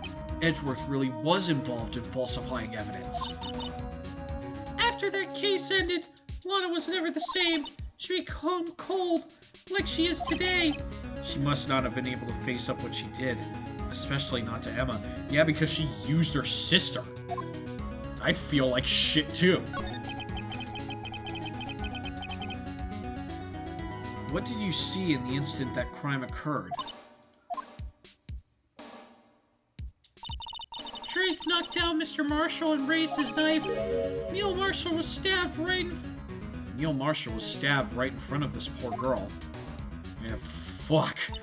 I've been giving her this stupid voice the entire time. Now I kind of feel like an asshole. I don't remember what happened after that. Apparently I passed out. When I came to, Lana was cradling me in her arms. Poor Emma. You've been through so much.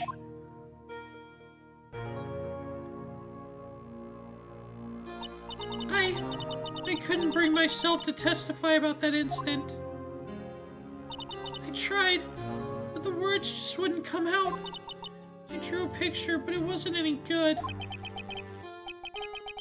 2 years ago, you must have been 14. Yeah, it's fucking understandable!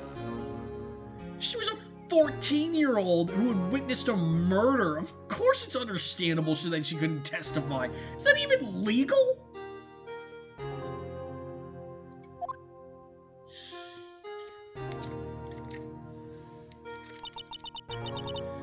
Once it was all over, I made up my mind.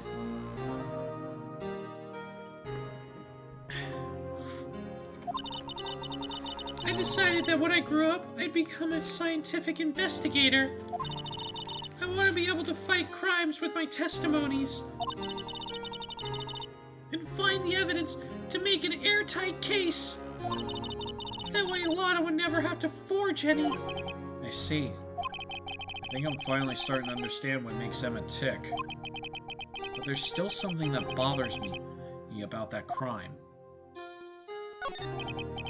There's something that's puzzling me, Emma. What is it? You said you were in Lana's office at the time, right? That's right. Why then would a serial killer come rushing in there? Not only that, but he was being chased by a prosecutor. Oh, there's no mystery there. Joe Dark taken in for questioning that day. Taken in for questioning? You mean by the police? Of course, this happened at the police department. He tried to run away halfway through the interview and fled into my sister's office. Why did you run all the way over to your sister's office? Because the detective's offices and the questioning rooms are right across from the elevator. Across from the elevator? Lana was the chief prosecutor, wasn't she? No, silly. Didn't I tell you? 2 years ago, Lana was a detective. She was the best in the entire force. What? Yeah, that's news to me. After the Joe Dark case, she was transferred to the prosecutor's office and made chief prosecutor. Lana used to be a detective. I better have another talk with her. Yeah, no shit. Alright, heading to the detention center. February 24th, detention center visiting room. Lana. Mr. Wright, seems I kept causing you trouble. Falsifying evidence. I didn't think you were the type. Criminals don't mind playing foul, why should we? But Lana, if you're wrong, an innocent person might be found guilty. Believe me, I understand the risks. Lana, Emma told me about you. Oh? About how you were a detective 2 years ago. And how the SL9 incident was the reason for your transfer to the prosecutor's office. That's right.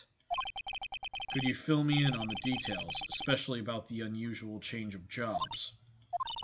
I suppose you have a right to know, Mr. Wright. Yeah, I fucking have a right to know. Jesus Christ, why didn't you tell me this? A lot of revelations were uncovered at the trial today, not the least of which was the fact that this case is largely connected to another one 2 years ago.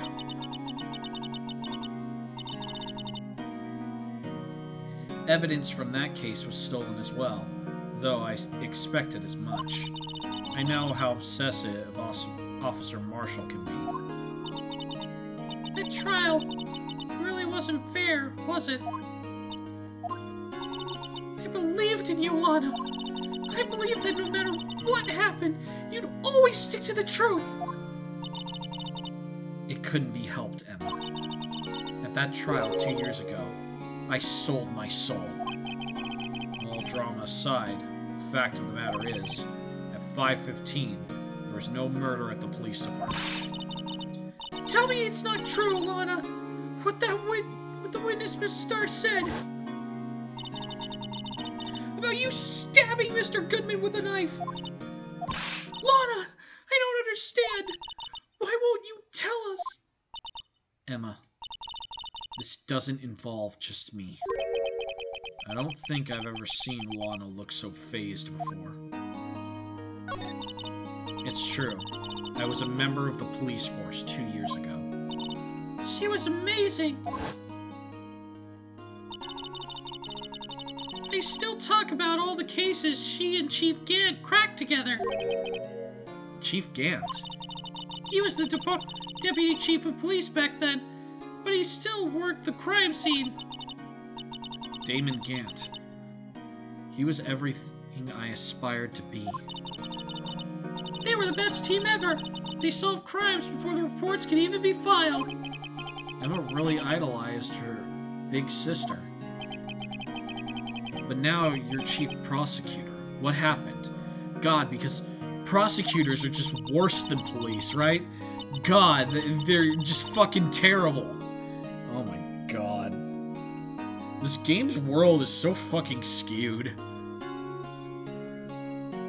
I always planned on becoming a prosecutor. The reason I became a detective was... to gain experience investigating crime scenes, so you can use that experience in court, right? Gant's help in the SL9 case was critical to its resolution. After that, he became chief of police, and arranged my transfer to the prosecutor's office. Maybe I should ask more about this investigation of theirs 2 years ago.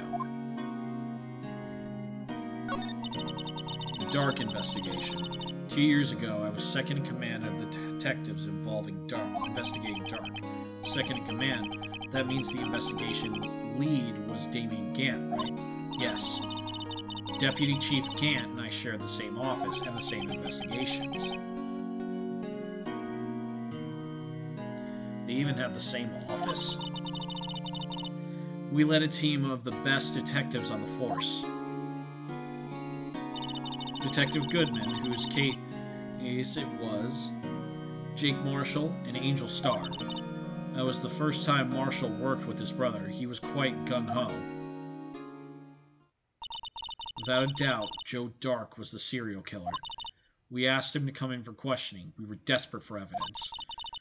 That was when his final murder took place, when he tried to murder Emma. Prosecutor Marshall was trying to save me from Dark.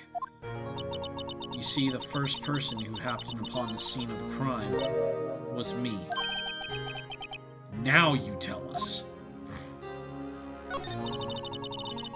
Damien Gant and Neil Marshall were the ones questioning Dark that day. The investigation was in its final stages, and Dark must have suddenly panicked. So he waited until Gant and Marshall let their guards down, then fled the room. From there, he ran straight to the office shared by Deputy Chief Gant and myself. That's where he found me. So, you were the first person to run to the scene, Lana. It appears so. I was filing some papers while Gant and Marshall were questioning Dark.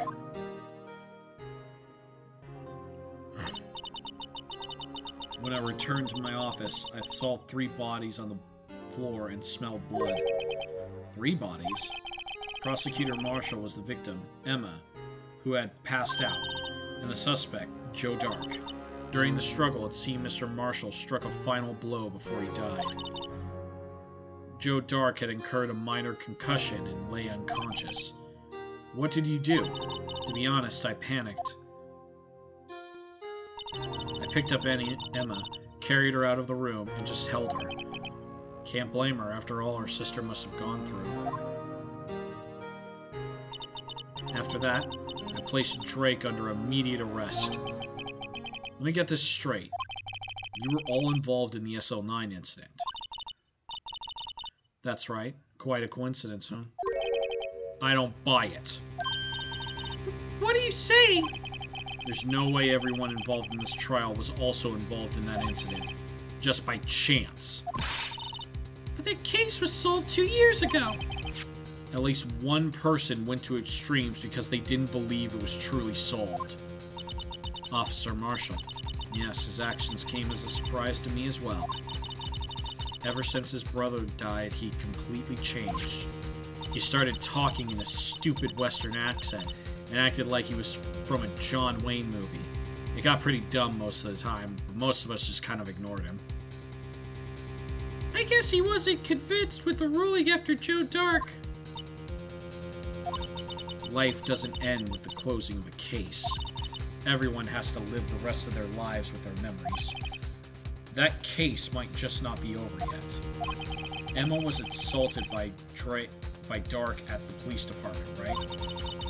Yes, in the office that Damien Gant and I shared. The office that Mr. Gant now occupies by himself, the Chief's office. Maybe we should have a look at the Chief's office, the site of the final SL9 murder. Okay.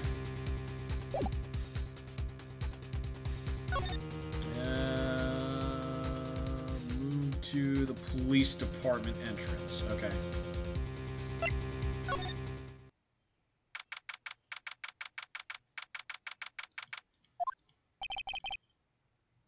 No one's here today. No one's here today, not even Miss Starr. Everyone's probably busy looking into what happened down in the evidence room. There must be... The detectives are... But we proved in court today that on the day of the crime, no one was murdered in the evidence room at 5:15 p.m. Yeah. Thought we were finally making some headway in our case, But instead, it looks like we just end up making Lana look more guilty. Hang in there, Lana. I've got to find out all the answers by tomorrow. I can't move directly there. He won't let me. February 24th, Police Department entrance. Howdy, Bambina. Oh, Mr. Marshall! I never thought things would turn out this way when I woke up this morning. Okay, Sarah, you never know where life will lead you, eh, Bambina? I should have known my luck could run out when old Billy tried up this morning. Billy? Must be his pet cactus. Say, where were you headed? Just over to the prosecutor's office for a little interrogation. It's a voluntary appearance, but we all know I won't be coming back. Sorry, but you can't go in the evidence room today, partner. But, Mr. Marshall, why did you do it? Why do prospectors head west? There was a case I needed to know the truth about. It was that one. Before you turn yourself in, Mr. Marshall, do you mind tell us exactly what happened? Humph. Looks like I won't be getting a steak lunch today.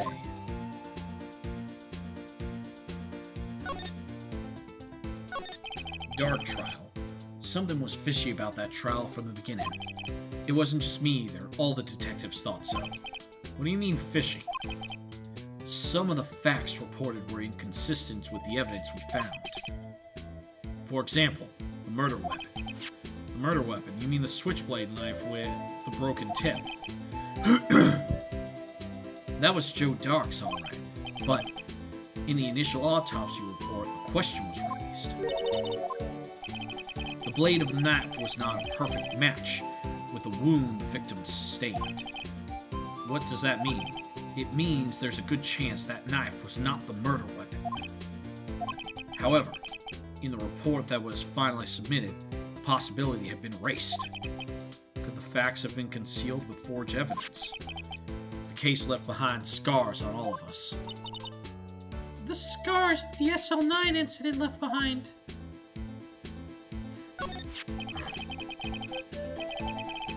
I got the looks, but he got the brains. He was one of the best prosecutors around. I had just made detective when it went down. It was our first case together. How old was he? Your brother? He was 27 at the time. He was awarded the highest honor that very day.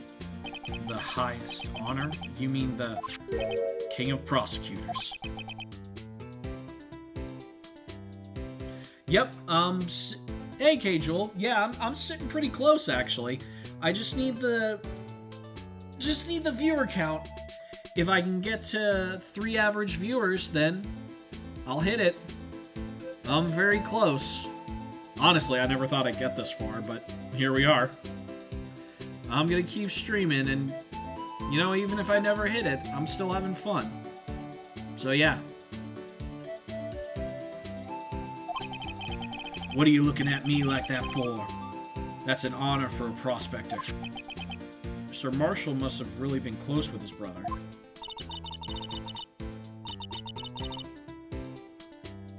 Thanks for the lurk. I appreciate it. And you have a good night, okay? The day the SL9 incident took place, that wasn't the same day as... That's right. It was the day of the evidence transferal. Interesting. It was drizzling that morning, and by nightfall, there was thunder. I couldn't believe 2 years had already gone by. I tried to steal the evidence so the case wouldn't die. Apparently, someone tried to stop you. Detective Goodman was murdered, and the evidence locker was empty. There was something going on behind the scenes in the case. We all knew that later. Every detective involved in the investigation, save one, was taken care of. Miss Starr was fired, and I was demoted and boxed away in a tiny room. What about Detective Goodman? If they did something to him too, the commissioners would get suspicious. No. They were careful. Oh, hi Brian. Thanks for the lurk.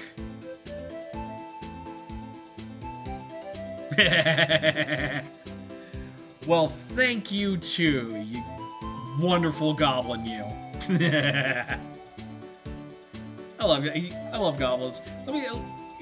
Just want to rant about this.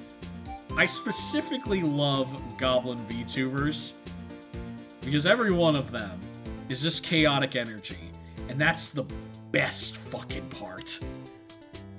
God, I love all you little chaos gremlins.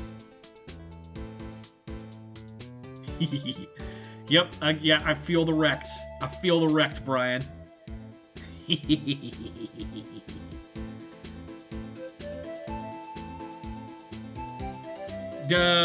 I mean, I'll try not to die, but this guy is currently holding a knife at me, so I don't know.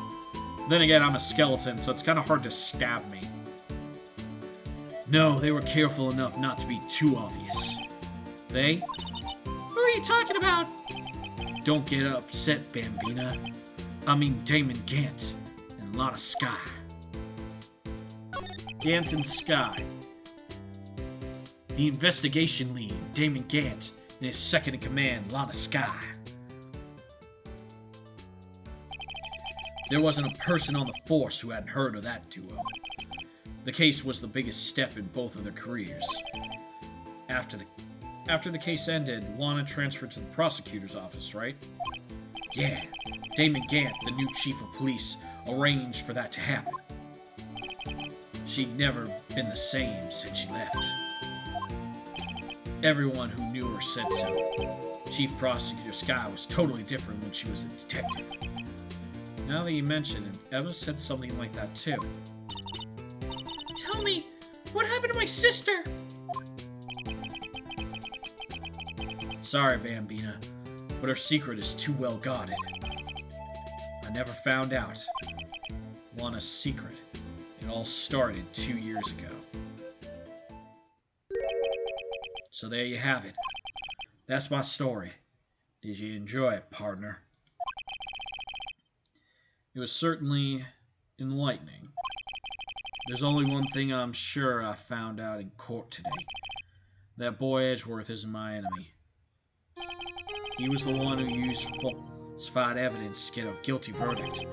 But someone else was the one who gave him that evidence and planned everything. That someone is Damon Gant. Don't believe me? Well, I don't blame you. I wouldn't even be a patrolman after today. Too bad I won't be around to work with you when you become a real scientific investigator. Adios, Bambina. Oh my god, I think they're gonna kill Marshall. That feels like he knows he's walking off to die.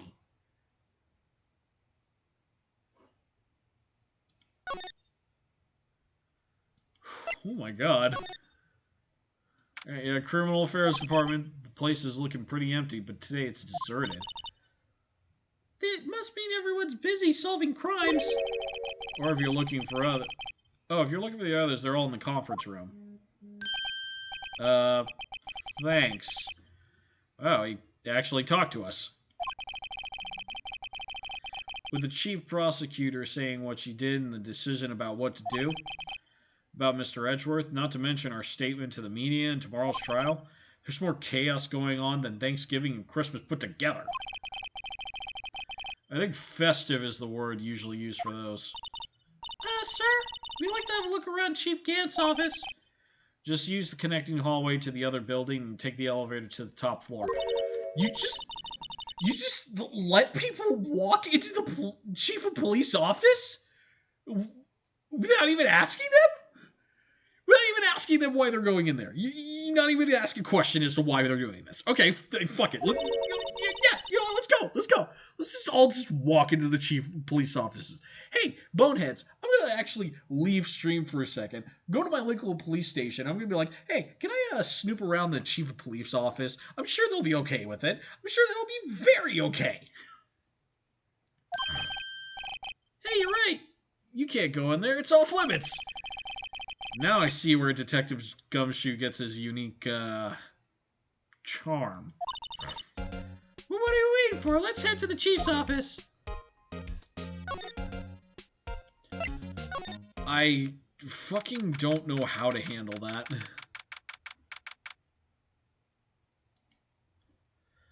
Police Department, Chief's Office. Oh my god. Whoa, where am I? In the chief's office, silly. At least that's what it said at the door. Check out that pipe organ. That's real, isn't it? Hey, I used to take organ lessons in kindergarten. They used to call me Little Miss Back.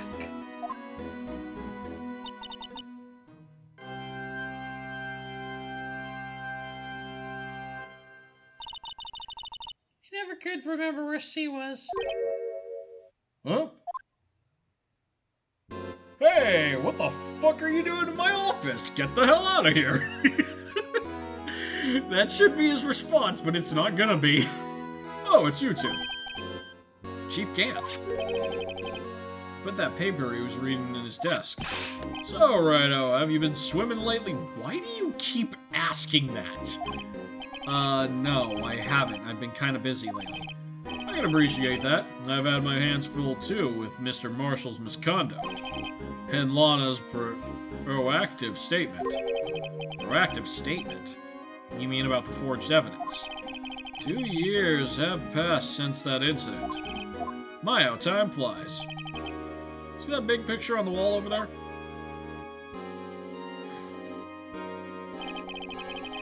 That's a picture of Lana, Neil, and me. So this is Mr. Marshall's brother, Prosecutor Neil Marshall. We took it to commemorate our work together. Something's not right with this picture. I can't quite seem to put my finger on it, though. That vase looks familiar.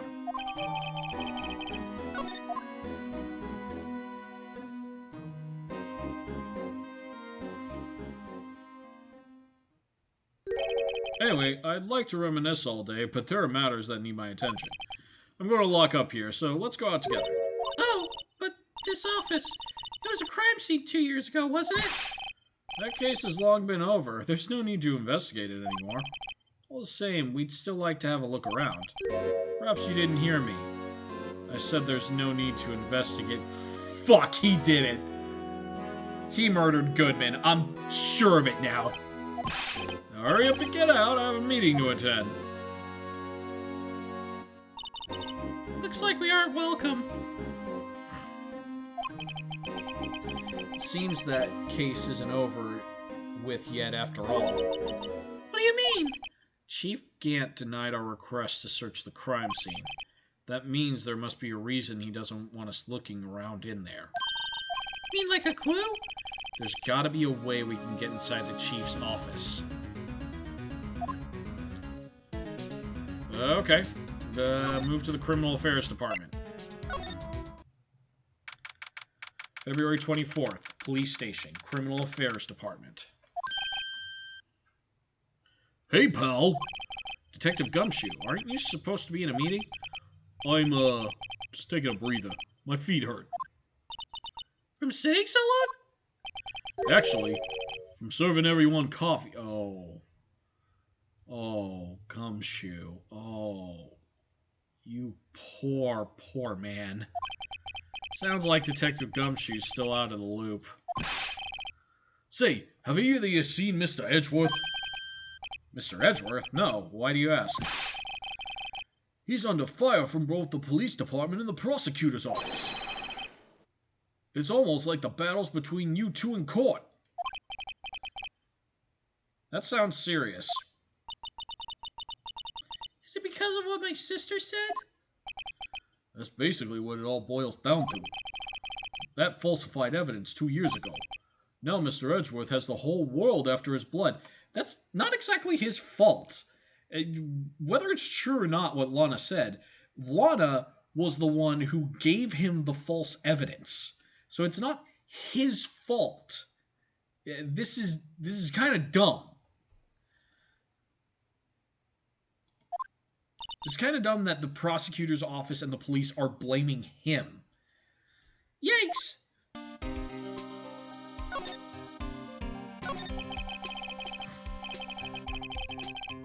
But why would Edgeworth be blamed? It's not like he knew the evidence was forged. Lana Skye is the guilty party here, isn't she? Regardless, a prosecutor is responsible for the evidence they present in court. Not only that,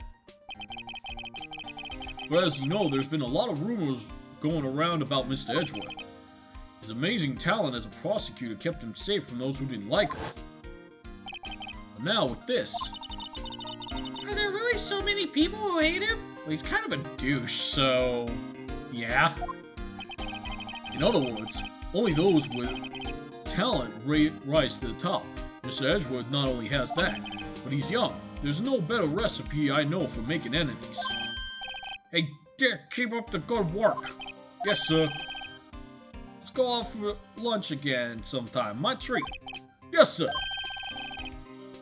Gotta take me back to that joint sometime, okay, Dick? Yes, sir. Seems you don't have any problems with enemies. Yeah, well, I'm careful not to stick out. Anyway, I'm a bit worried about it. Under all this pressure, I'm afraid Mr. Edgeworth just might crack.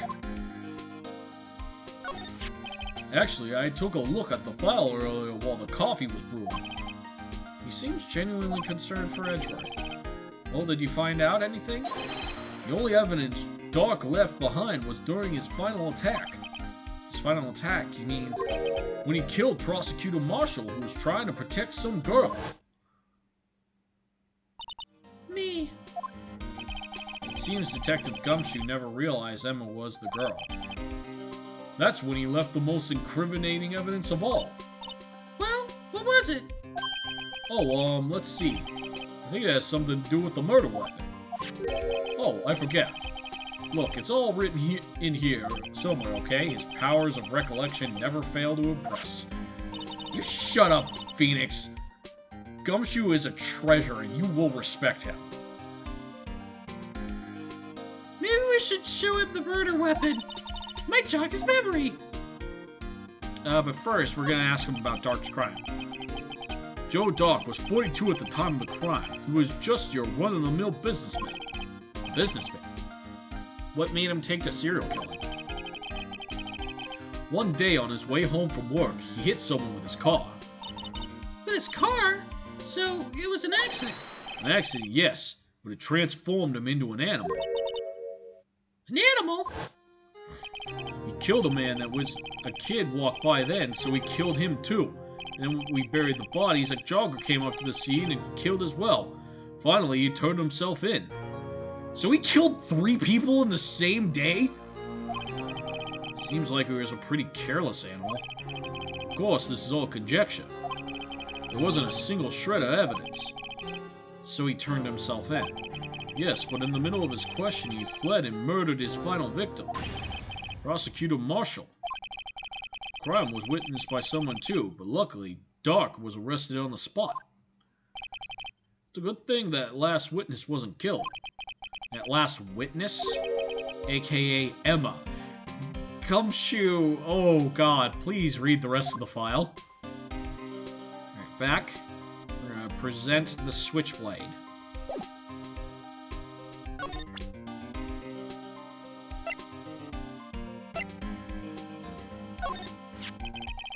About this. Hey, is that... There's a tag attached to it with the label SL9 on it. I believe this would be the broken murder weapon you were speaking of. What are you doing with that? Ever since the case has been closed, the knife's been locked away in a locker. On the day Detective Goodman was murdered, this suddenly disappeared from the locker. It was found in Mr. Edgeworth's car muffler. That's it! Now I remember what the incriminating piece of evidence was. When you showed me that knife, it all came back to me. Well, what was it, Detective? Quick, before you forget again. Okay. What was the... This knife. It was Joe Dark's, wasn't it? That's right. We traced it back to the store he bought it at. Plus, it had his fingerprints on it, too. But no one actually witnessed him using it to murder anyone, right? That's where his luck ran out. When you take a good look at the knife, you see it's broken. You don't have to take a good look to notice that. Yeah, well, anyway, take a guess where the broken off tip of the knife was found. That's what did him in. Where was it? The victim, Neil Marshall, was carrying it inside his own body. It was found deep inside the stab wound. Did it match Dark's knife? You bet, down to the last detail. That's pretty conclusive. Neil's autopsy report added to the court record. Switchblade knife updated in the court record. Well, there you have it in a nutshell. That's all I know. Can I ask you one thing? What is it? If it's money you need, you should ask Chief Gant. It's not money, but it does concern the chief. His office is a crime scene, right? Where does Prosecutor Neil... It's where Prosecutor Neil Marshall was murdered. The chief's out. Ow, and his office is locked. But we'd like to have a look around it if that's okay. Well, any detective's ID card can unlock the door. What? Really? But if I let a civilian in there, I'd be charged with breach of trust. Breach of trust? Simply put, I'd be canned. Oh, sorry, pal. I don't plan on getting fired because of you. How about this ID card? It was Detective Goodman's. That won't work either. The data was deleted the day he died. Oh. So in other words, Gumshoe is our only chance of getting into that office. I wonder if there's something that we could show him that would make him change his mind. Well, let's... Okay, next we gotta head to the High Prosecutor's office.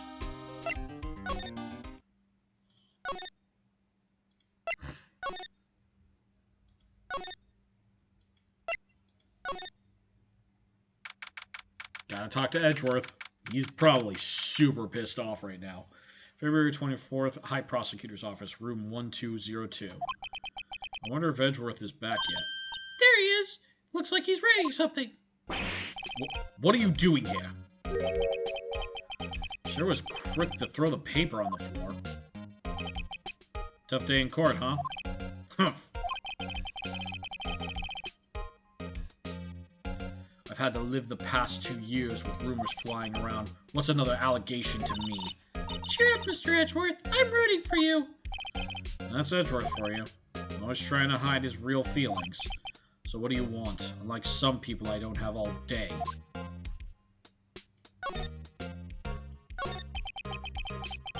There's no excuse for what I've done. 2 years ago, I used false evidence to obtain a guilty verdict. That's what it all breaks down to, and nothing I do can erase that fact. But you didn't know, did you? I mean, that evidence was falsified. The police department and the prosecutor's office share a bond of trust. If that bond is broken, we stand to lose everything. The police department's error is my error. My responsibility as the prosecutor in charge. The fact remains the same no matter what excuse I might have. Mr. Edgeworth. I take pride in my work. So tell me why. Why has it all come to this? Even Edgeworth keep this kind of emotion bottled up.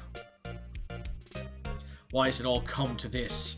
Phoenix, I need you to hold me. Are you up for the trial tomorrow? Humph. First, last year's trial and now this one, it seems all you do is worry about me. To be honest, you're getting on my nerves. But Mr. Edgeworth, you can't just walk out on the trial. Tomorrow's the last day. It's too late to change prosecutors. I'll bet that's what my supervisors are banking on. I never thought the case would come back to haunt me like this. What do you mean? The list of evidence seems too short. Most lists run twice as long. It's only half as long as most lists? That is odd. After Neil Marshall was murdered, I became prosecutor for that case. I may not have been part of the investigation, but I know what I had to do. Use the evidence I was given to prove the suspect guilty. It was really the only thing on my mind at the time. Say, we just saw a picture taken around that time. Picture. Something seems strange about it. Can you tell us what happened that day? The day Detective Goodman was murdered. You were participating in a ceremony over at the station, right? I never cared for ceremonies, but I had to attend that one. Because you were awarded this. Those receiving awards can't exactly skip out on the ceremony. I finished up at the office in the morning, then drove over to the police department. You finished up at the office? Yes. Just odds and ends, clerical stuff. I didn't plan on returning to the office that day. That is until I was asked to take something back. Take something back? This. Oh yeah, Chief Gann asked you to hold on to that, didn't he? Yes, it was a piece of evidence in a case that was closed half a year ago. He asked me to bring it back to the prosecutor's office. That's the story we heard yesterday. So you came back here to the prosecutor's office because the chief asked you to? That's right. Okay. So, let's present the painting to him.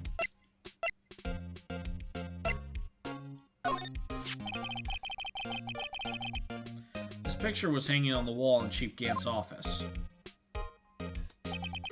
Prosecutor Neil Marshall, he had just started making a name for himself. Looks like it was taken when he received the King of Prosecutors trophy. Speaking of that, there's something that bothers me. Yes? The trophy Mr. Marshall is holding. It's a little different than yours. Yes, you're right. Ah, I remember now. Remember what? That was when the official prosecutor's trophy looked like until 2 years ago. There's a story behind this design. A story? Sounds interesting. Would you mind telling it to us? It's simple, really. Contradiction. That's what the award's based on.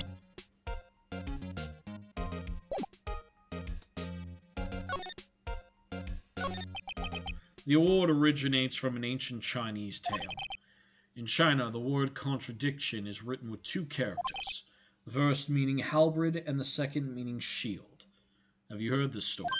Me? Oh, sure. Everyone knows that. Why didn't you tell it, though? For Emma's sake. Right, for Emma's sake, and not your stupid ass. Very well.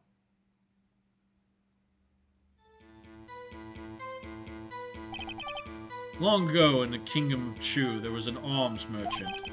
One day, he presented the king with 2 items. The first was a halberd he claimed could slice through any shield or armor. The second was a shield he claimed could withstand any weapon. Wait a minute. Those claims contradict each other. Very perceptive. But then again, you've heard the story before, right? Anyway, as you mentioned, the very description of these items discredit them both.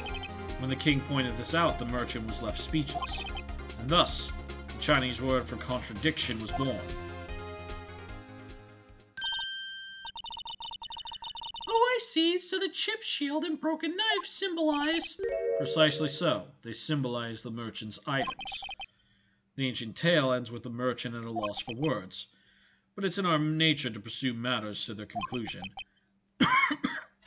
Even if it results in something as ugly as this. Well, Mr. Edgeworth, I learned something new today. That's funny. If that's so, why were you only given a shield? You'd have to ask Chief Gant. 2 years ago, he had a halberd. He had part of the award abolished.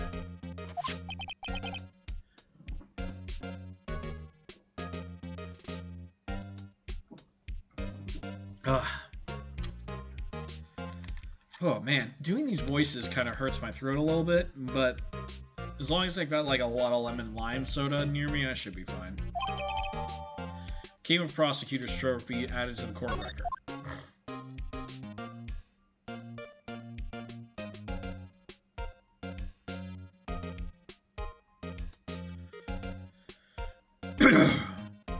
Alright, and back, and we need to examine the paper ball. Alright, let's take a look. Are you crazy? Edgeworth is standing right there. Just distract him. I'll check it out. Hey, Edgeworth. Is Detective Gumshoe out the window there? Oh no, he's falling to the ground! Hold on, first let me see what this girl was doing crawling under my feet. He didn't even look. What? If you're having trouble reading, I'll read it for you. It says letter of resignation? Oh, shit. This just got serious. Resignation? Edgeworth, you don't mean... I'm tired, right? I feel as if something inside me has died. But Mr. Edgeworth, none of it is your fault. I know the path I've walked. You don't need to tell me. The path I've walked has been a just one. I cannot forgive myself for what I've done. And no one else should forgive me either. Uh-oh. I think he's serious. Mr. Wright, please, you have to do something. A letter of resignation. I wonder if I can use it for anything.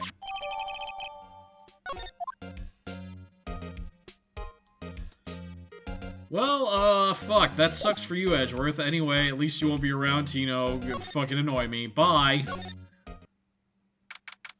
February 24th, Prosecutor's Office, underground parking lot. Excuse me. Would either of you care for a quarter pound of roast beef? Star. I guess she's out of lunches. Certainly are a curious sort, aren't you?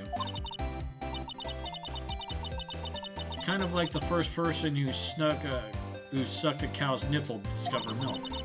Still, I never thought you'd go digging up that case from 2 years ago. Everyone in this trial was involved in the SL9 incident. Not only that, but the murder occurred on the very day the evidence was found in the cave. This was due for transferal. This can't be attributed to mere coincidence. Aren't you forgetting something? You know, a little scene I happened to witness? The instant Lana stabbed Detective Goodman with a knife. No matter how much of the past you dig up, it won't change what I saw. Roast beef is meant to be savored when eaten. The Star's hatred towards Lana. It all dates back to 2 years ago.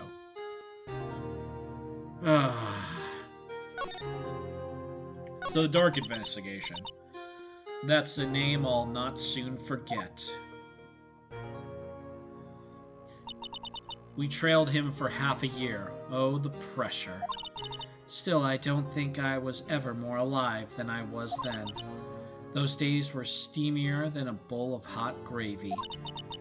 Poor old Jake Marshall, though, must have been going through hell. You mean because of his brother's death? They were close, those two. After Neil died, something took over Jake. He became obsessed. Seeing Jake like that made her all the more desperate. Her? Lana Skye. My sister? The best of the best were put on the SL9 case. Of course, they were led by the legendary duo. Lana and Chief Gant! After the case closed, that legendary pair was the reason we were able to keep up our investigation.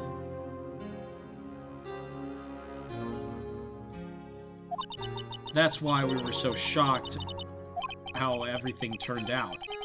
You mean with the forging of evidence? Don't get me wrong, Joe Dark got what he deserved.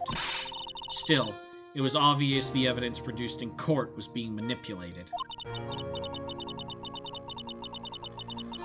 Items our team never found would suddenly appear, while other items were kept secret. But you don't have proof that anything illegal was done. I'm proof enough of what happened. After that case, all of us save Goodman were relieved of our duties, most without even so much as an explanation. Then Lana Skye transferred to the prosecutor's office and became chief prosecutor. always wanted to be a prosecutor. Nothing's quite as simple as it appears. Huh? Lana Skye were merely being used as a pawn. She was being used.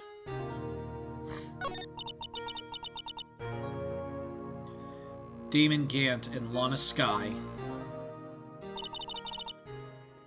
Gant led the investigation and Lana second in command. They were the best. They solved all kind of cases together, didn't they? Damon Gant's magneticism in particular was most unreal. His magneticism? By that I mean his ability to attract evidence. He produced the most incredible evidence in the case he handled. Incredible evidence? You mean... Oh yes, there were rumors about him even back then. No one dared confront him, though. I take it she's talking about forged evidence. Back then, everyone looked up to Lana. All the detectives wanted to be like her. Really? Oh, yes, myself included. I was a fool, really. She hated anything crooked and always watched out for the other detectives. That's why she was so concerned for Jake. Mr. Marshall. When Jake's brother was murdered, she felt as if she'd lost her own brother. If it wasn't for her, I don't think Jake would have ever recovered from the shock. That's what makes it all the more infuriating. Miss Starr. That's why I'll never be able to forgive her. Why did she have to turn so cold after that?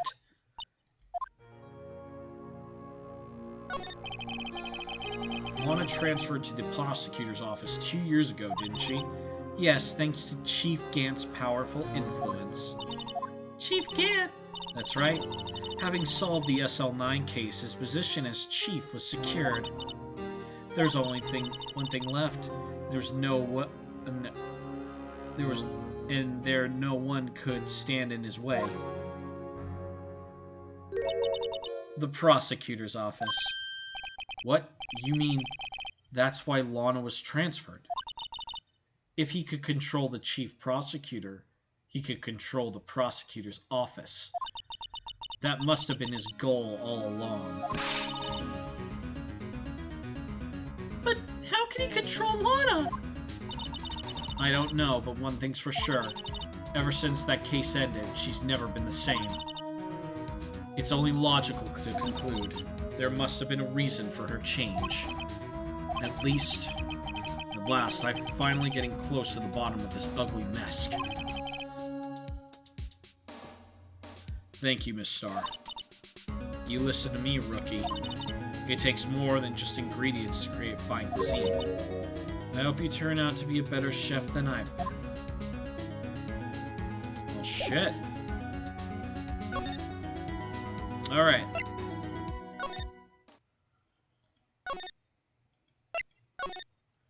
We gotta present something to Gumshoe now. Oh, you're back! You're still here? I gotta make 150 copies of these files. Brew coffee, copy and files. Turn it into a regular DJ. You're a DJ as well? If I'm not mistaken, I think he means desk jockey. Oh, that DJ. I gotta admire your persistency, but my answer's still no. I'm not letting you into the chief's office, period. It's my neck on the line. The office in the last crime scene is the SL9 incident. I have to take a look in there. There's gotta be something we can do to make the detective change his mind. Yep, I know.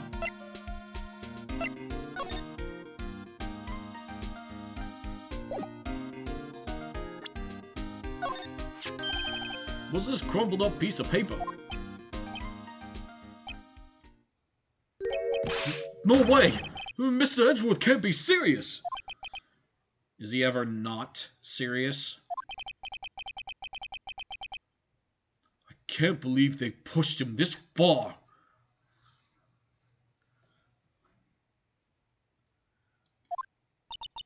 Mr. Edgeworth really feels responsible.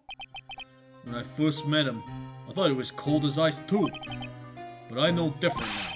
He trusted us detectives to provide him with sound evidence. But we betrayed him. Detective! That's it. I've made up my mind. But Here, take my ID card. We can't do that. If someone found out... they wouldn't let you off the hook with another lost report. Look at me. It's no secret I'm already out of the loop. After all, I'm friends with Edgeworth. Depending on how this case turns out, I may already be as good as terminated. What? So at least let me do this. For Mr. Edgeworth's sake. Alright, detective. God, Gumshoe, you fucking hero. I love you. Gumshoe's ID tucked swiftly into pocket.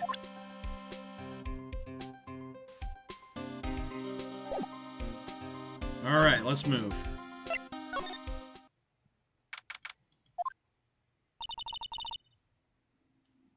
Here goes, Mr. Wright.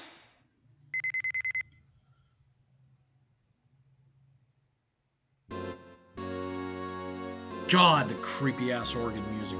Why? We're in. If anyone finds us now. Detective Gumshoe's a goner. If that happens, I'm counting on you to bail me out. Eek! Ah!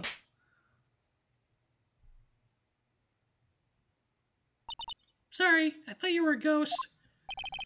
I don't even know you could slap a ghost. Ah! Detective Gumshoe! What are you sneaking up on us like that? I wasn't sneaking. I was just worried something might go wrong. So I came through. If you're here, then what's the point in giving us your ID card? Gumshoe's ID crushed and rendered unusable in pocket. Hey, don't do that to my card!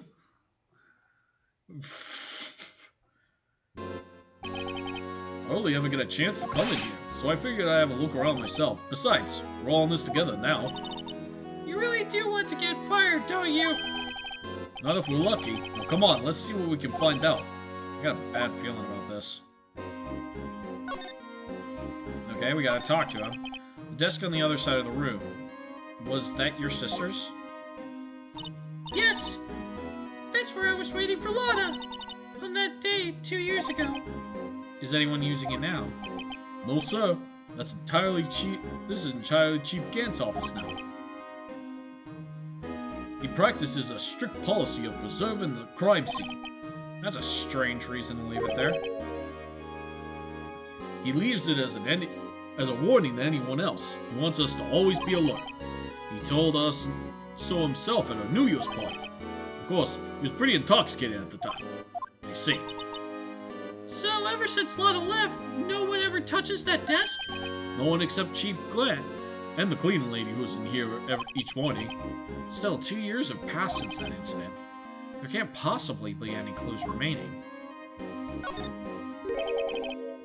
Can I ask you something? Sure. You all came in here to look around, right? Because it's one of those SL9 crime scenes. I mean, that's the only reason we're coming here, isn't it? Why do you ask? You don't think... Nah, you wouldn't be. No. No, there's no way. Never mind. Don't worry about me. Okay. Now then, let's look around a bit more. Hey, hold on. Not so fast, buddy. Huh? What is it? When someone tells you don't worry about it, it's supposed to stop bothering you, pal. You don't just let go at that. Yeah, Phoenix, try to be a little bit more considerate, you dick. Sorry? This guy's starting to get on my nerves. Okay, so what's bothering you? You two don't think Chief Gant might be a suspect, do you? What? He's right, Mr. Wright. What do we think of him? Chief Gant. So it's finally come to this. What do I think of him? Perhaps it's best I don't divulge my feelings yet. There you go, ignoring me again. Yeah, because I'm not exactly sure what we should be doing yet. This is a safe, isn't it? Safe? That word is ripe with intrigue. Okay, if you say so. Looks like it needs a code to be entered in this panel to open it. 7-digit number. I think I just might know what it is. Do you think you know what it is? I have a hunch. Oh, I know. You want to try my birth date? It's, no. No, I don't want to try that. Shut up. Shut up for a second, Gumshoe, you wonderful person. I have a better idea. Here goes nothing. 1, 2, 3, 4, 5, 6, 7. Yeah, it's all 7s.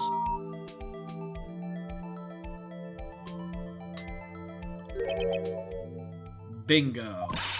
What number did you enter? Whose birthday was it, pal? The final ID card number on that record. What? The number of the mysterious executive officer who entered the room that day. You mean that ID number? I think you're 1-7 shy this time. That can only mean one thing. That's Chief Gant's ID number. Say, anyone care to look inside? Yeah, I would like to look inside. Is there any money in there? How much does he have stashed away? Look, it's A shard from a broken cup. Somehow looks familiar. Where have I seen it before? there's something else in there too.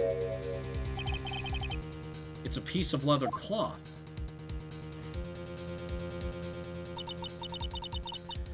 This is a handprint, isn't it? Hey, I saw someone wearing a shirt like that once. Think that chief made up the design?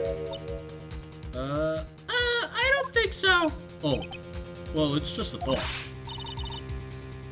Is that it? Is that all that was in the safe? Apparently so. It's empty now.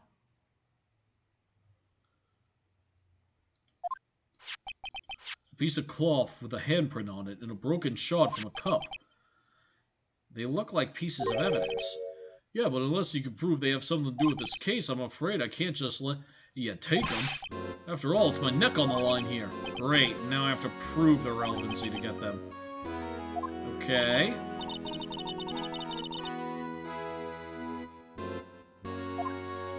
Yeah, I know how.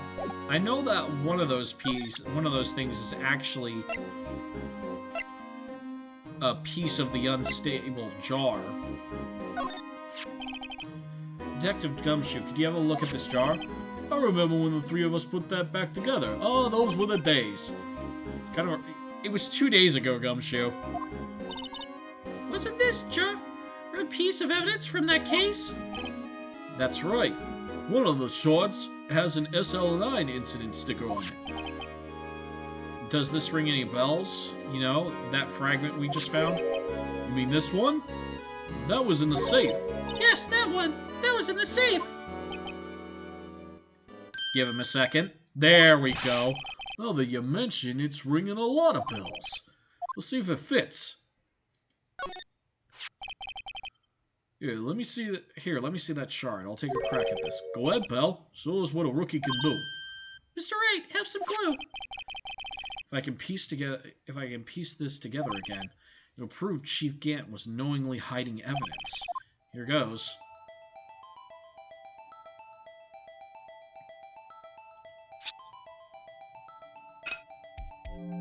Like that. There we go.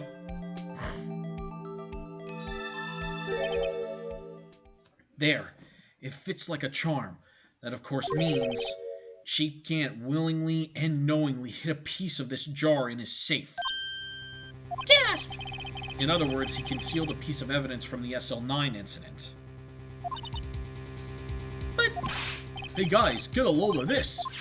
What is it? The piece you just attached. It's different from the others.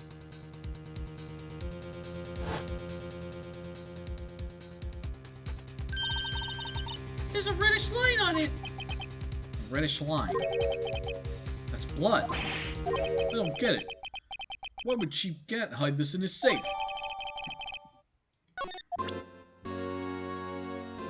Okay.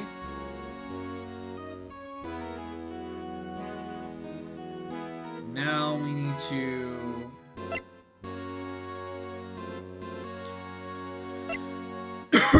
present fingerprint set?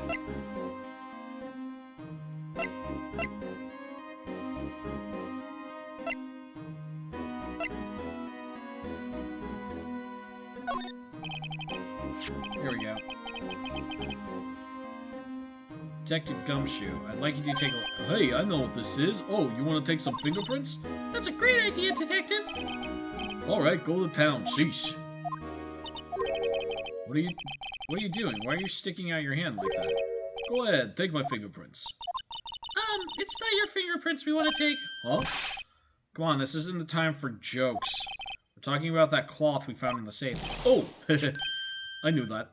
The one with the handprint on it, right? Sheesh. Where's your sense of humor?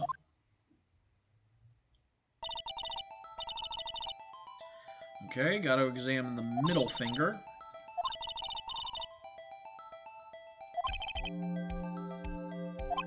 Alright, let's get this over with.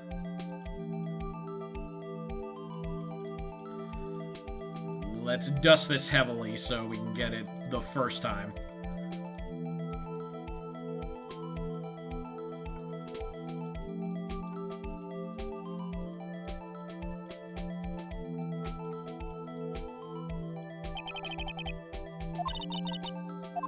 No, what? Fuck! I clicked the wrong thing by accident.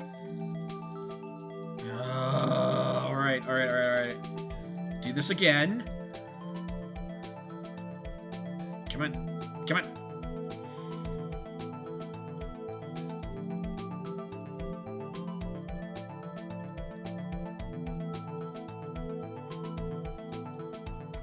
Okay.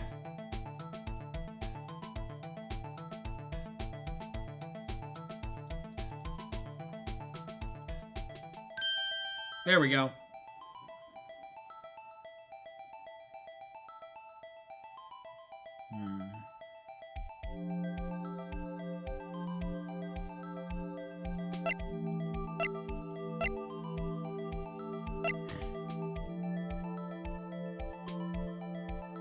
So it's Emma's fingerprint.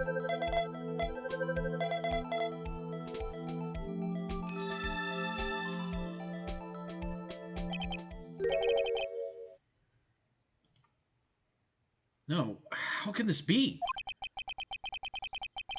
What are Emma's fingerprints doing here? Oh, you found a match? Whose fingerprints are they? Huh? Oh, it seems the prints are too old. They aren't clear enough to get a match. Oh, that's too bad. I thought they'd be Dark's prints. Psst. Hey, you, over here.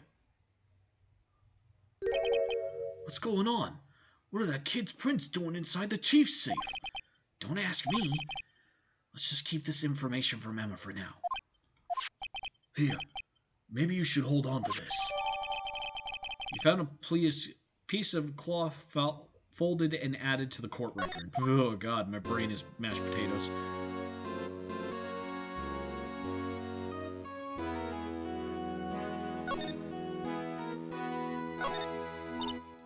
Wow, look at the size of the chief's desk. Speaking of that, when we were here earlier... Oh, it's you two, Chief Gant. He put that paper he was reading in his desk. I wonder what he was reading. It looks like a list of evidence. A list of evidence? In most cases, the list runs twice as long as this one. Hey, look at the case name. Oh? SL9 incident? I wonder what this is doing here. Hold on, Detective, what did you just say? I said I wonder what... No, about lists. Normally they're twice as long. That's right. I guess there wasn't a lot of evidence. A half-size list of evidence. List of evidence. It seems too short. Most lists run twice as long. What would the other half of that list be doing here? I knew it! The chief must be hiding something about that case! It would appear so. Evidence list added to the court record. Well, was I any help? Of course. Thanks to your ID card, we were able to get some hard evidence. Now that's not very kind, is it? In other words, if it wasn't for his ID card, he would have been useless. Is that right? You in the coat? Eek! It's Chief Gant! We didn't think you'd be back so soon. Fortunately, I'm a man who believes in signs. As I was walking to my meeting, I happened to look out a window and saw a stray dog run right into a pole. Just then, I thought of a certain detective. Do you mean me, sir? Now then, I'm afraid I'm going to have to ask you all to leave. Yes, sir. Sorry. Oh, you in the coat? Me, sir? Drop off your ID on the way out. You won't be needing it anymore. Oh, fuck. Gumshoe, I'm sorry. But sir... Now get out. Yes, sir. We'll be on our way too, then. Wait. You, the one without the spiky hair. Don't go yet. Me, sir? I'd like a word with you. But, sir, I'm not a licensed scientist. You with the spiky hair, you're free to go. Mr. Wright! Look, pal. I've told you once, I've told you 1,000 times. Chief's office is off limits. No. You just had to go sneaking in there like that, didn't you? Thought you said you didn't care anymore if you were fired. Yeah, but if I knew I'd be like this, I never would have said it. Now that I've seen the evidence, Chief Gantzwood hiding in his office. I think I'm finally starting to get the picture. Why is she kept eerily silent about it all this time? Were you listening to me? I'm gonna try to smooth things over with the chief again. Later, pal.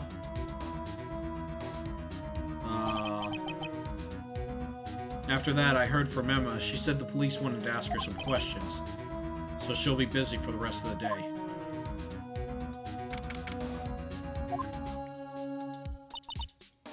I see. So the chief asked Emma to come in for questioning. It's no use thinking about it. Tomorrow's the final day in court. I'm committed to doing everything I can to defend you, which is why I'm here.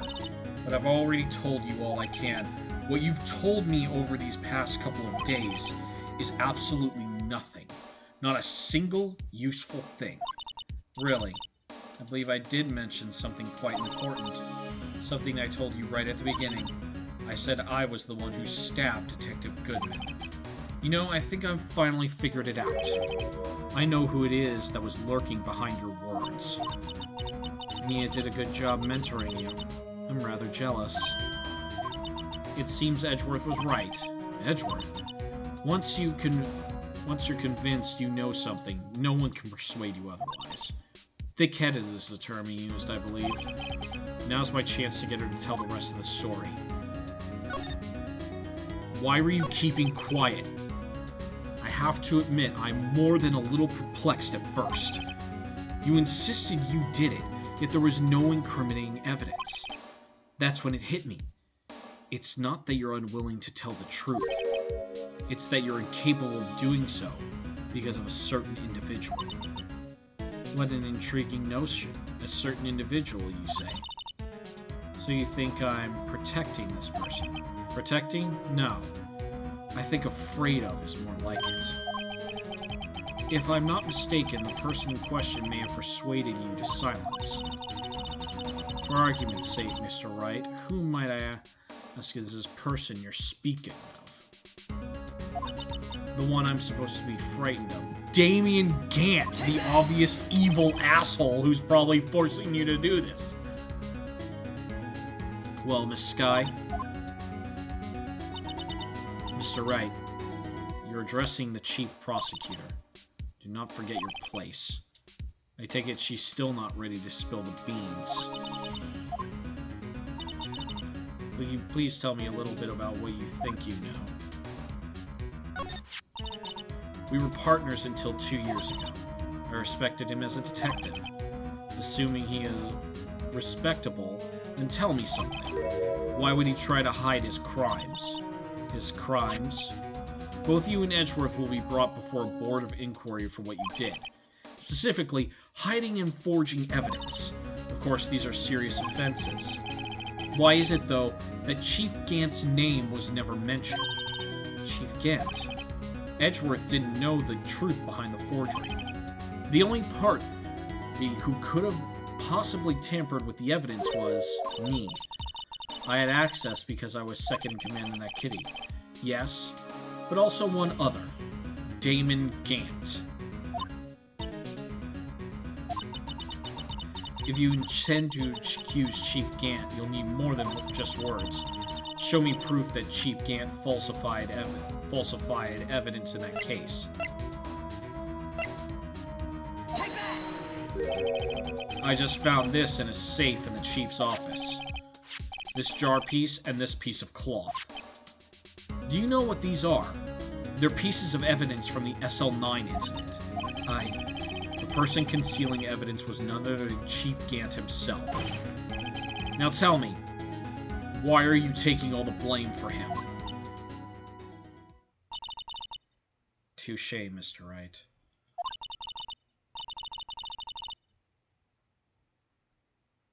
It as you surmised, I cannot disobey the Chief's orders, even if it means being found guilty of murder. Why not? Come now, Mr. Wright, you can't possibly expect me to be able to tell you that.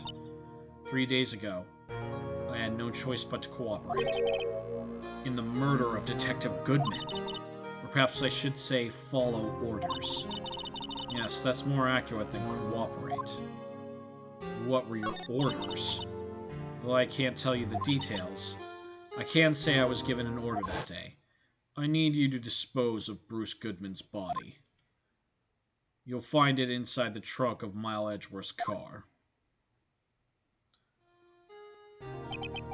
Just as I suspected. Despite what everyone believes, you were not the one who murdered Detective Goodman. Correct. I was trying to take the body out of Edgeworth's car.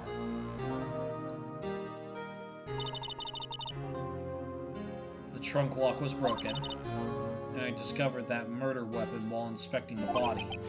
The murder weapon? You mean Edgeworth's knife? No. When I found the body, this was the knife stuck in it. The knife from the SL incident. Serial killer Joe Dark's knife. I couldn't just leave that knife in him, so I took it out and stabbed him with another knife. That would be Edgeworth's knife. That's right. Even though he was already dead, my hands were shaking at the thought of stabbing him. That's why I ended up cutting my hand. And this is the reason for the bandage on your right hand. Yes. It seems as though I got my blood on the victim's shoe as well. And then she saw me just as I plunged the knife in. So he was already dead when she got there. Most likely killed by Gant. Miss Starr, huh? Why did you need to hide Dark's knife so badly? It took a lot of work to finally close the Dark case 2 years ago. It was over with. I didn't ever want it to be open again. My intent was to prevent that by whatever means possible. So, you hid Dark's knife. The weapon used to stab the detective was evidence in the Joe Dark case.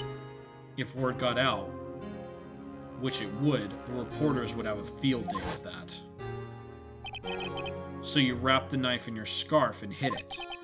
In Edgeworth's exhaust pipe. Right. Then I called my sister. To tell her what happened, and to ask her to hide the knife that was inside the muffler. You asked Emma. I didn't want anyone on the force to know about this. That would explain why Emma is so confident about Lana's innocence. Speaking of phone calls, I had a bad feeling about one of them that day. Bad feeling. The truth is, after I received those orders from Chief Gant, the first thing I did was make a phone call. A phone call to Patrolman Jake Marshall. That must be why he tried to get the evidence. The moment he got that call from her, he knew something was wrong. Why on earth would you call him? The lead investigator for the SL9 incident had been murdered. I wanted that fact to be kept hidden, so I needed help. He was the only other person I could trust.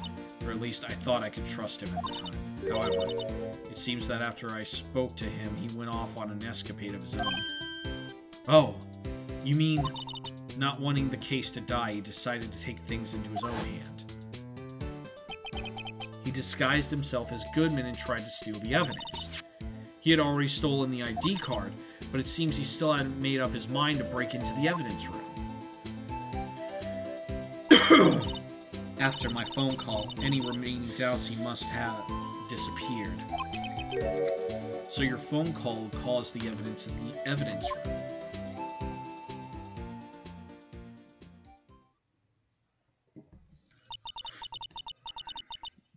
I'm afraid that's all I can tell you. But Lana, you've earned my respect, Mr. Wright, both as a defense attorney and as an investigator. Now please, don't pursue this any further in court tomorrow's trial. There's only one way to drive off Lana's demons. I've got to get to the bottom of everything. Detective Goodman's real murderer.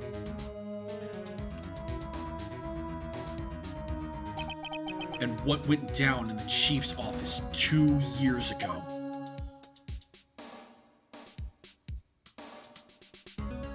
To be continued right now, because we are not stopping until this is done.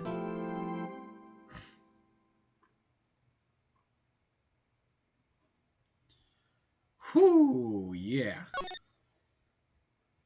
Going on a little over 3 hours now. We are finishing this. Mostly because from what I'm seeing, I don't have enough left for an actual full stream. So we're going to go through this as fast as we can. February 25th, 9:47 a.m. District Court Defendant Lobby Number 2. This is the defendant in lobby, all right. But there's no defendant. I've been trying to reach Lana all morning. Where could she be? And where's Emma, for that matter? It almost seems as if something has happened behind the scenes. Edgeworth. Knowing you, you've already figured it out. Who the owner of the ID number is, that is. Well, I have a pretty strong hunch. Looks like I'm not the only one who's figured it out. You know, the only reason this trial didn't reach a verdict yesterday is because there is still room for doubt regarding this ID number. If that number doesn't belong to whom you suspect, then no doubt will remain.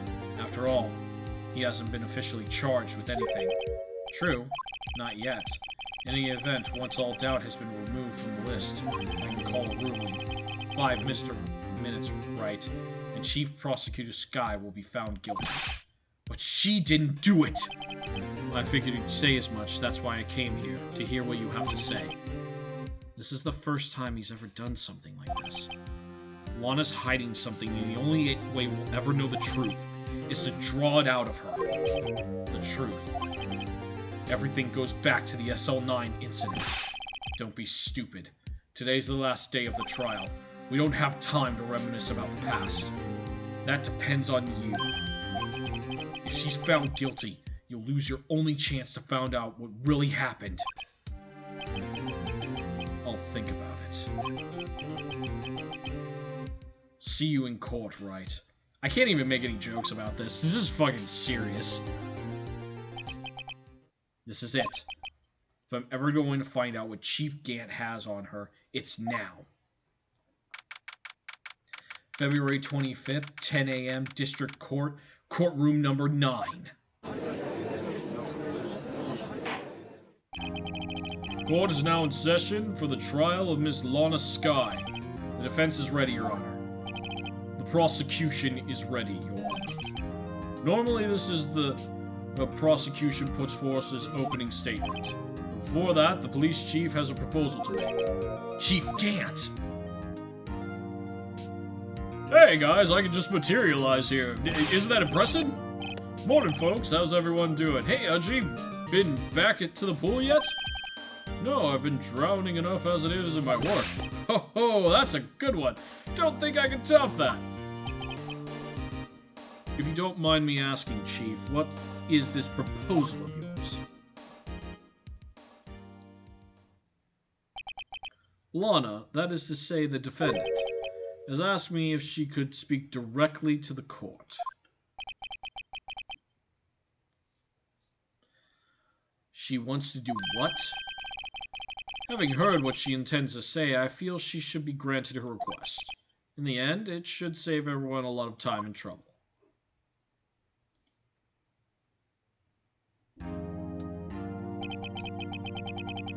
What's this all about, defendant? I'd just like to make one simple request and I'll be finished. Well then, what's your request? Your Honor, I'd like to put an immediate end to this trial. Huh? I confess to all charges against me. On February 21st of this year, I murdered Detective Bruce Goodman in the underground parking lot in the prosecutor's office. No, Lana!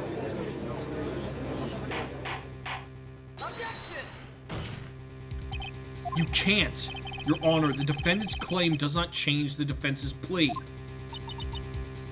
In that case, Mr. Wright, I no longer require your services. But Lana!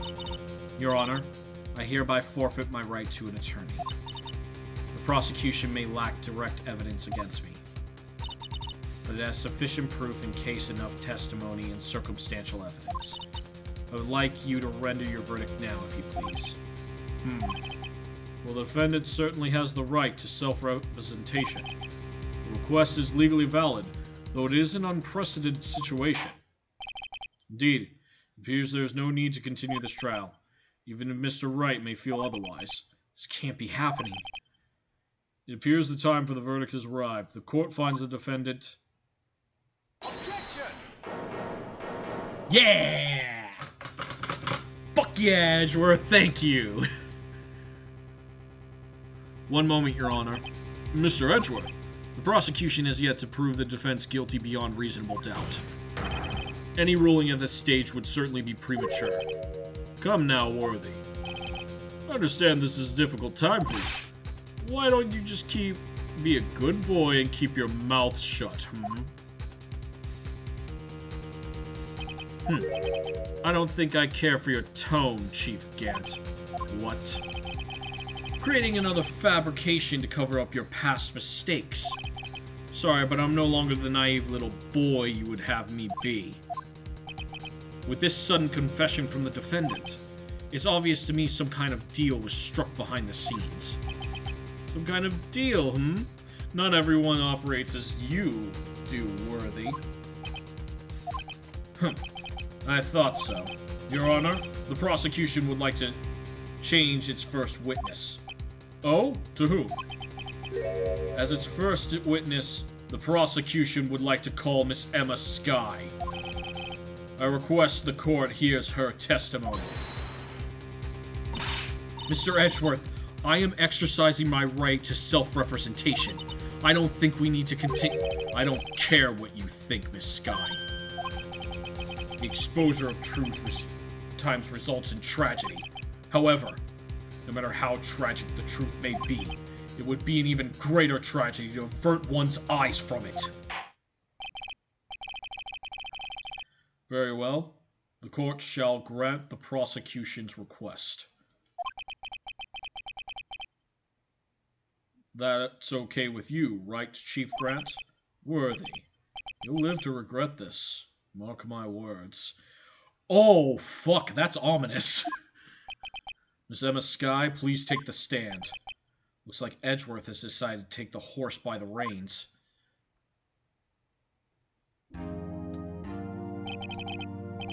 Now then, witness, please state your name and occupation. My name is Emma Skye. My occupation? I'm Lana's little sister, and I want to be a scientific investigator.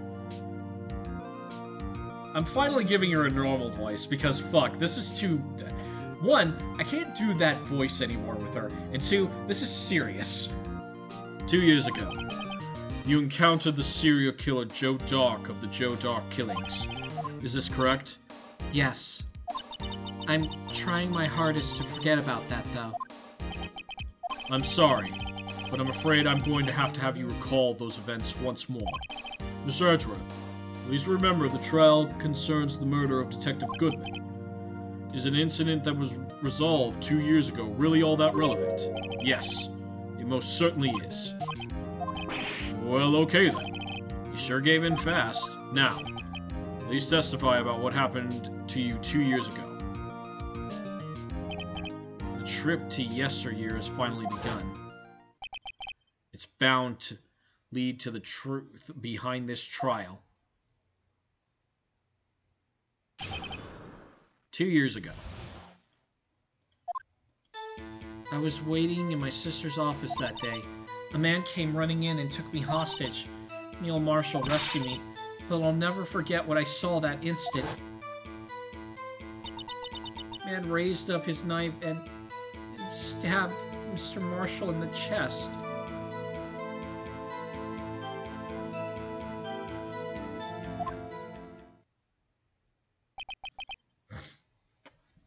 It's a good thing you weren't harmed.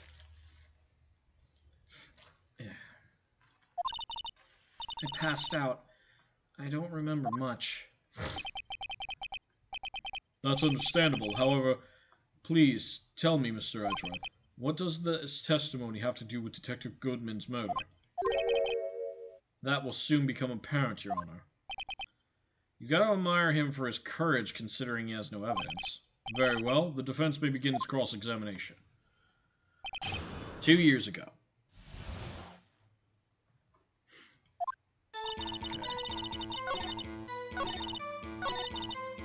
Yep, we need pressure on this one.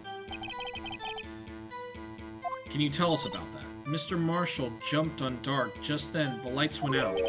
The lights? It was just about this time of year. There was a terrible storm going on, and lightning struck nearby. And the electricity went. Wait a minute. If it was pitch dark in that room, you shouldn't have been able to see anything, right? Right, but just then, lightning flashed again outside.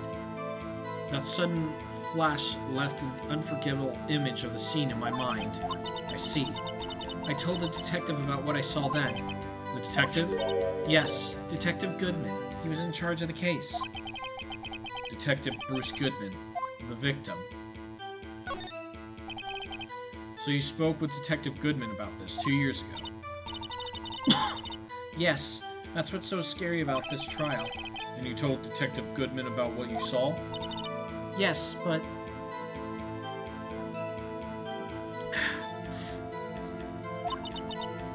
At that time, the words just wouldn't come out. That's why I drew a picture. A picture? Yes, I think she mentioned that before. Well, Mr. Wright, have you heard enough? The picture the witness drew. I believe it has a very important meaning. But the list of evidence I was given 2 years ago didn't contain a picture. Witness, would you mind if we added this statement to your testimony? Yes, Your Honor.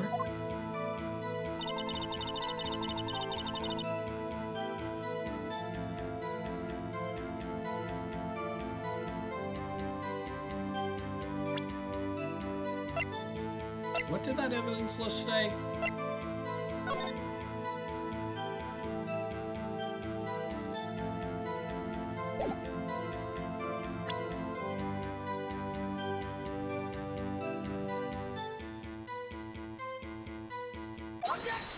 There we go. Mr. Edgeworth. Oh, yes, my love? The little girl put all her heart into drawing that picture. And yet you wouldn't insist on denying existence. Huh? Yes, I'm not the bad guy. All I'm saying is that the prosecutor for that case, I wasn't handed such a picture. That may well be, but that doesn't mean it doesn't exist. Behold! This is the evidence list for the SL9 incident. Please turn it over, Your Honor. Turn it over. Turn it... Oh! What is this? Yes, what is... Oh, it was on the back. I guess I just didn't flip it over. Hey, that's it. That's the picture I drew. Indeed. Two men appear to be wrestling here. What's the meaning of this? What are you doing with that list? Me? Only the prosecutor in charge should have access to that list. Huh? These lists, they're different from each other. What? It would appear, Mr. Edgeworth, that the evidence list you were handed 2 years ago was incomplete. These two lists fit together to form one. You can see the marks here where they were torn apart from each other. So you see, Mr. Edgeworth, it's quite obvious what happened 2 years ago.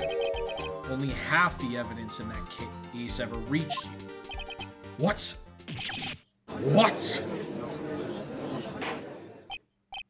Order, order.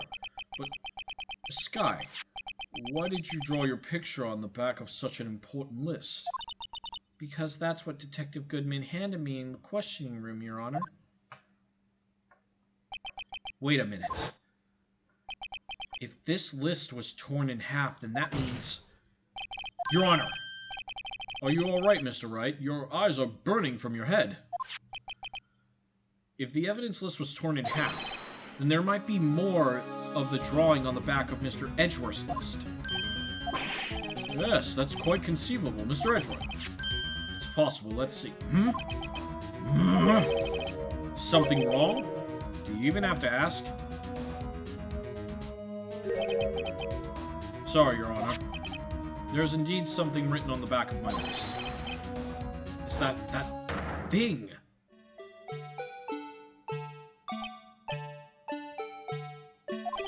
That thing? That thing that was dancing in the evidence room. Clearly, this act of vandalism is the work of a certain chief of detectives. I guess he was out of scrap paper.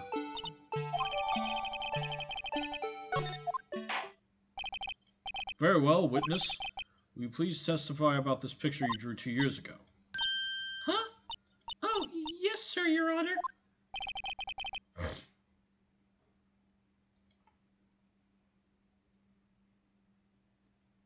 Just move this. Okay.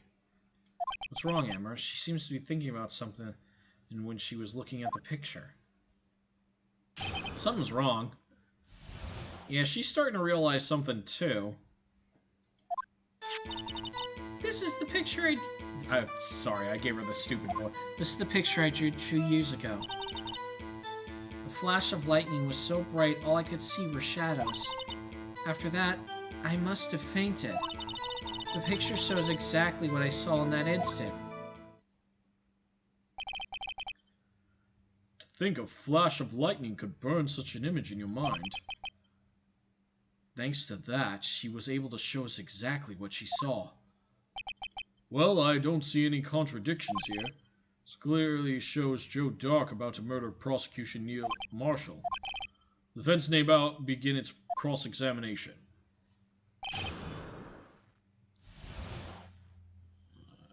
Okay, let's see.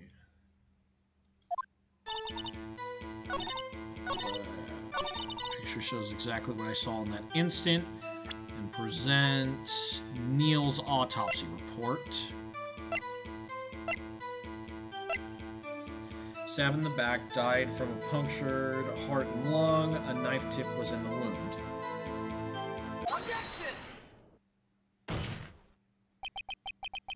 I hate to be the bearer of bad news, but this picture the witness drew contains a blatant contradiction. What? But I still remember it. Just fuck. I'm so used to doing the stupid voice for her, and it is actually starting to hurt. But I still remember it, just like it was yesterday. Mr. Wright, perhaps it would be faster if you simply pointed out this contradiction for us. Alright, choose the tip of the weapon. Boop! Take that! The contradiction, of course, lies here. Take a look at the knife the man is holding. Look close and you can see the tip is broken. Even I don't have to look closely to see that, Mr. Wright. But Mr. Wright, look at the evidence. See the murder weapon? The tip is broken too. If I recall, The tip of the knife was found broken off in the victim's body. It was the conclusive piece of evidence that proved Joe Dark was the murderer. I'm afraid it's not so simple. If it was already in Marshall's body, how could he have killed him with it then?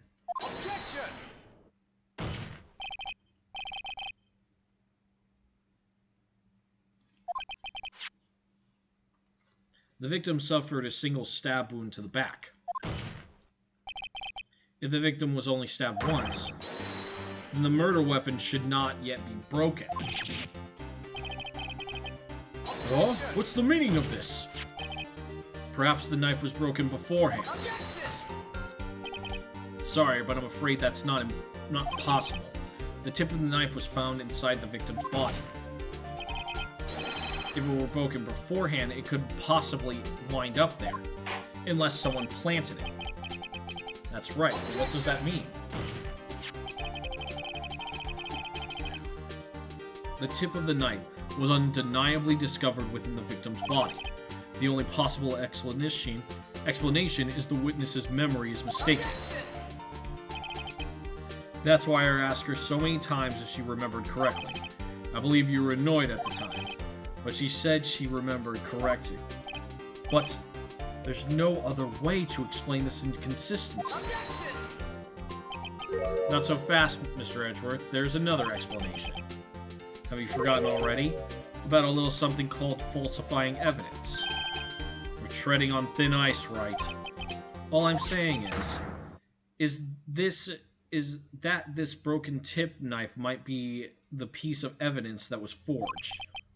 We can't deny the possibility. No. Ugh. Order, order, order! Are you saying the investigation really was corrupted? Your Honor, please allow me to look again over the events that took place the day of the murder.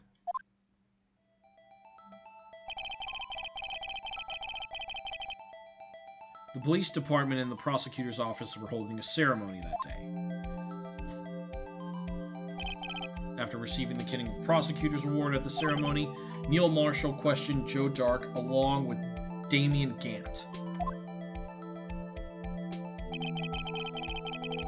During his questioning, Joe Dark fled the room. Prosecutor Marshall chased him and was killed by Dark. It is my belief this happened that somewhere in this story there is a lie. I'm not lying. The man really was holding up a broken knife. If that's true, then there's no other way around it. This could not have been the actual murder weapon. There must have been another broken knife. What are the chances of there being two broken knives? Very high. Knives break all the time. Another broken knife beside Joe Dark's. Could there have been one?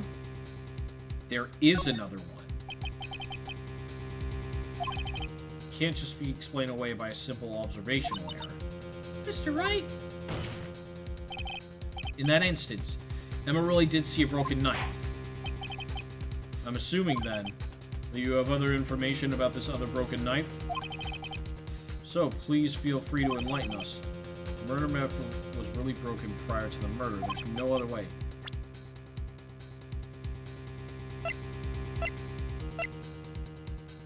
Oh yeah, it's the broken spear in the trophy. Take that! 2 years in the past. This is the picture of the awards ceremony. Oh? What is this, Mr. Edgeworth? It's the broken murder weapon! Notice the award Prosecutor Marshall is holding?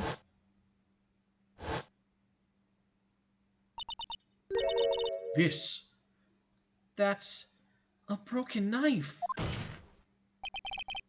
As we earlier concluded, the knife in the drawing was not Joe Dark's knife.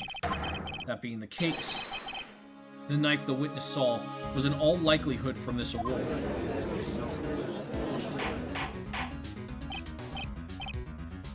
Order! Order! Order! Neil Marshall was awarded King of Prosecutors that day. As an award, he was given this broken shield and knife. When he chased after Joe Dark, he pulled out his knife. Being a prosecutor, he did not carry a pistol. The broken knife was the only weapon he had in this dangerous situation. But that can't be. Oh, and why not, Mr. Edgeworth? Because of the King of Prosecutors award knife was the murder weapon. Then the murderer and the victim would be reversed. Oh! Apple! Aimless TV. Hi, guys!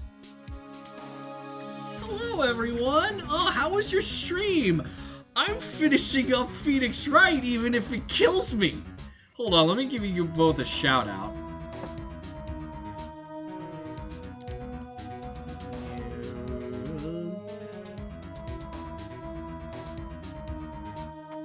Let's give Apple a little shout out.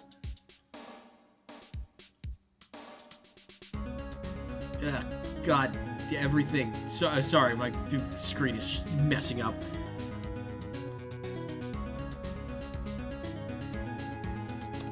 Boop. Yeah, to everyone, anyone who is here and not also following Little Appleseed, what are you doing with your life? And also, let's shout out her collab partner. How was the Soul Link? How many died? How many of your pets am I going to go and have to collect?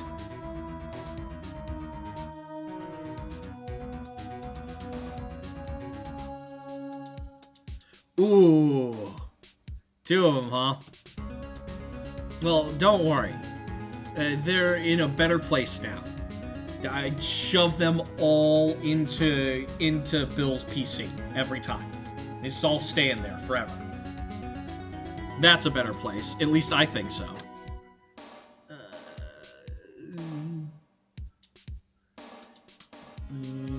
There we go. Boop! Also Aimless Tiefling. Follow them if you are also not following them. But anyways, I hope you guys had a great stream. I'm gonna be, like I said, I'm finishing up the final case in the first Phoenix Wright game, and I've just taken a looking up a guide because I can't take it anymore. I need to be done with this. When the murderer was and the victim would be reversed. What do you mean? I mean, the main reason a knife would have been the man raised a knife would have been Prosecutor Neil Marshall. Oh! Yeah, so he attacked, but the prosecutor was the one who actually died. That's true. What's going on here? It seems Mr. Wright has been a bit too eager to jump to conclusions. Who said that? Wait! I remember now. I remember everything. Witness! Mr. Edgeworth. What is it? Could you show me your evidence list again, please? Is this the one that picture scribbled on the back?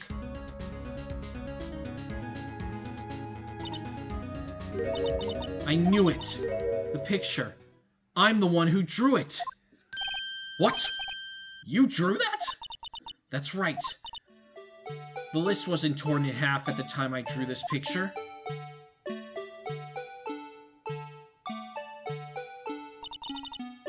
All this time, I've been trying so hard to forget.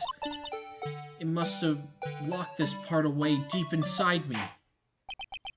Perhaps it would be best if we added this to the witness's testimony. Will you please tell us what you recalled, Miss Skye? Yes, Your Honor. Well, oh, I forgot to do my raid message, didn't I? Hello to everyone, I'm Death the Skeleton. I am very disorganized, as you can tell.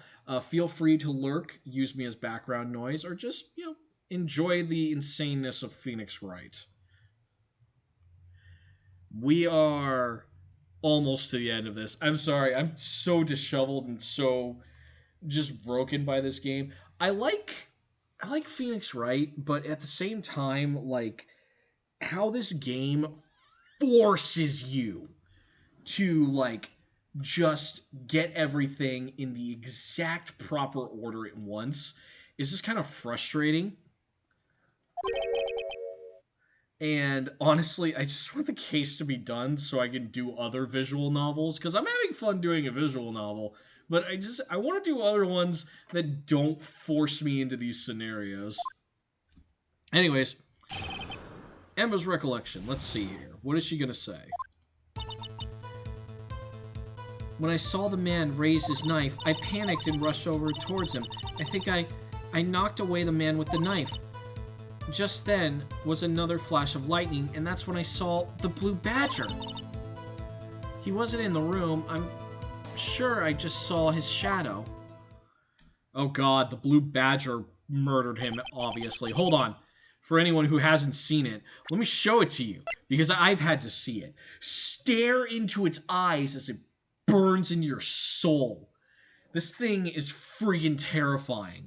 This is supposed to be the police cute and cuddly mascot. I'm pretty sure it's murdered several people. Look at that thing. God, never want to see it again after this. Try impossible. The chief of detectives haven't even designed him until this year. Then that would mean he didn't even exist 2 years ago.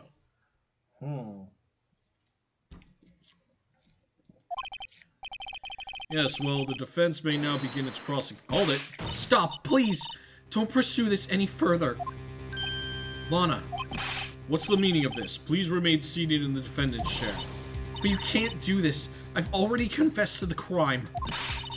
Why can't you just leave it at that? Chief Prosecutor Skye.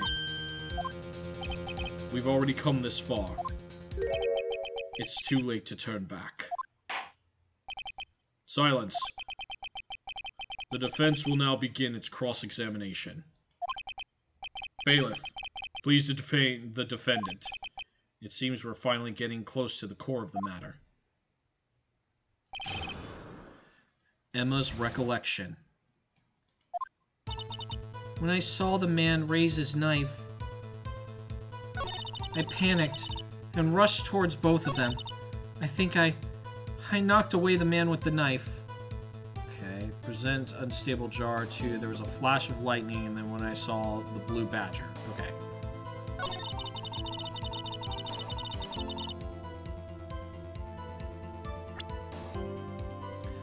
Oh, you know what?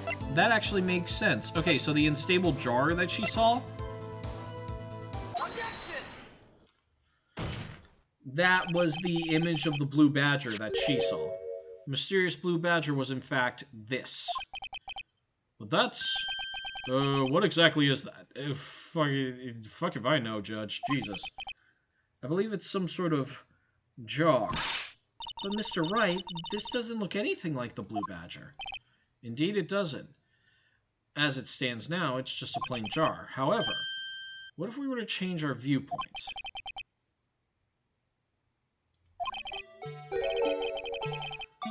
I've got... Okay,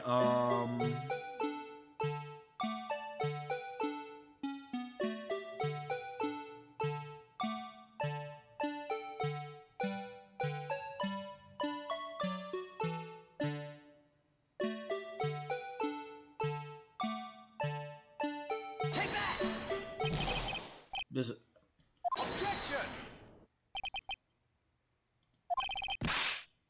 fuck. Hold on.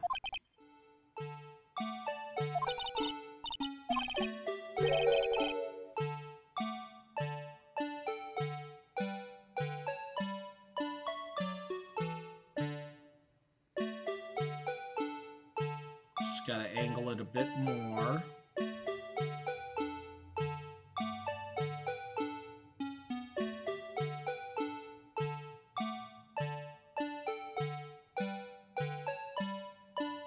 There we go.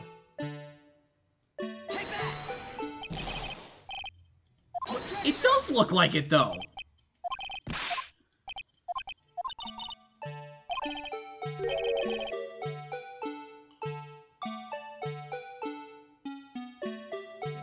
You gotta continue to let me look at this thing. Why? So damn creepy.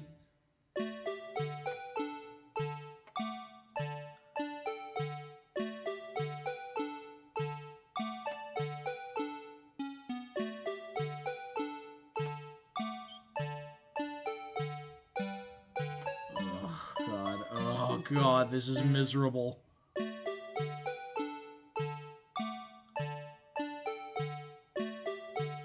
Maybe like this? Take that! Ah. I get it. I'm not doing it right. Just please. Let me free. Let me be free. I beg of you.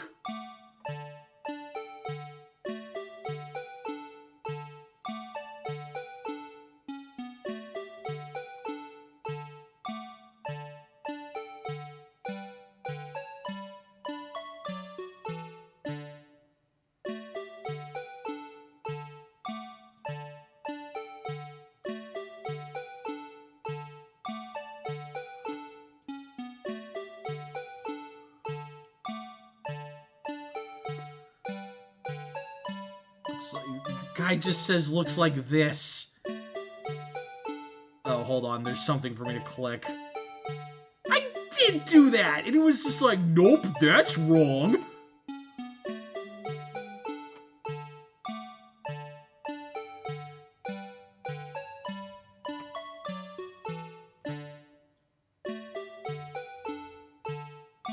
Okay, hold on. I'm gonna use the keys.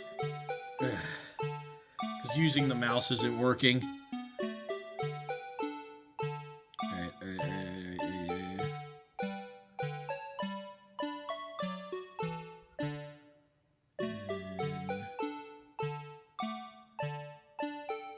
B, okay.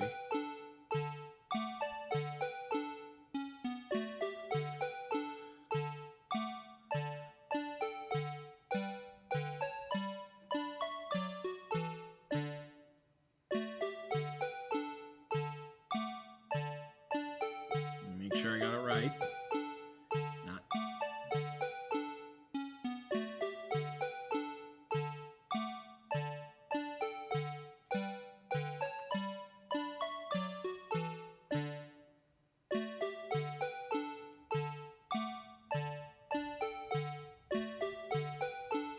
Okay. I think I got it right now. Take that! But I did the thing, Gabe! I did the thing! Please just let me leave!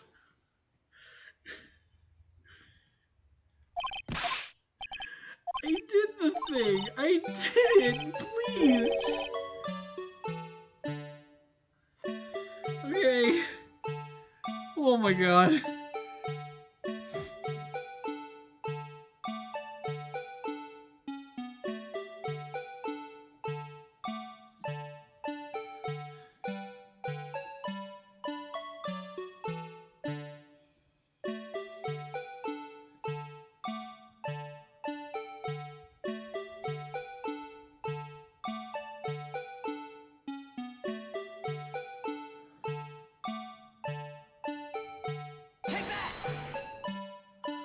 Oh my god. You guys are not gonna believe this. I was like a pixel off. And he wouldn't take that. I think my brain is gonna crack.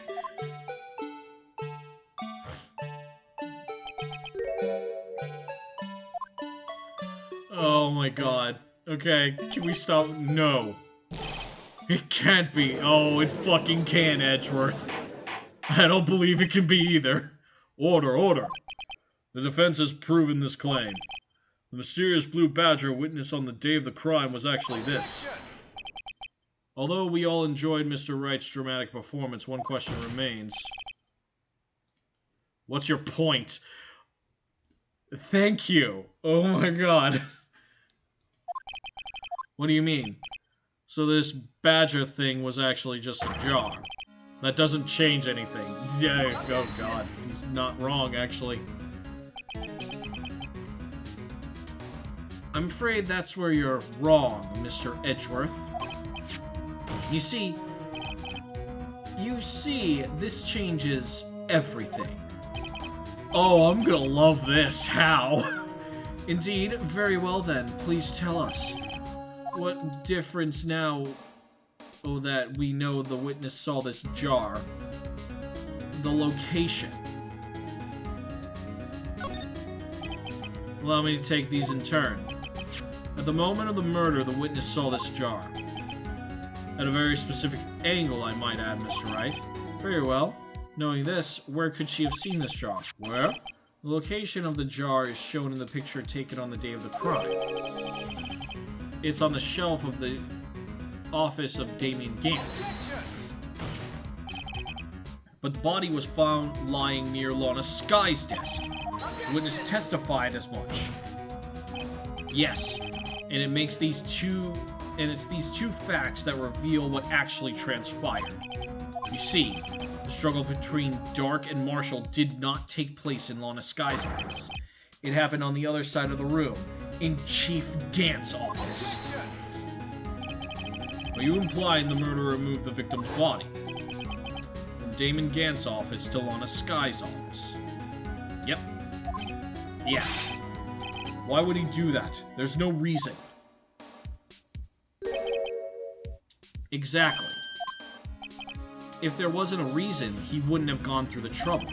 The only logical conclusion is there was a reason, Edgeworth. Ha!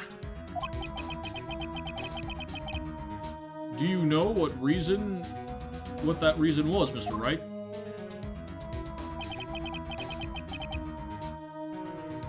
I finally figured it out. So this is why Lana tried to stop the trial. It's too late to quit now, though. Please recall the witness's testimony. She said she knocked away the man who was holding up the knife.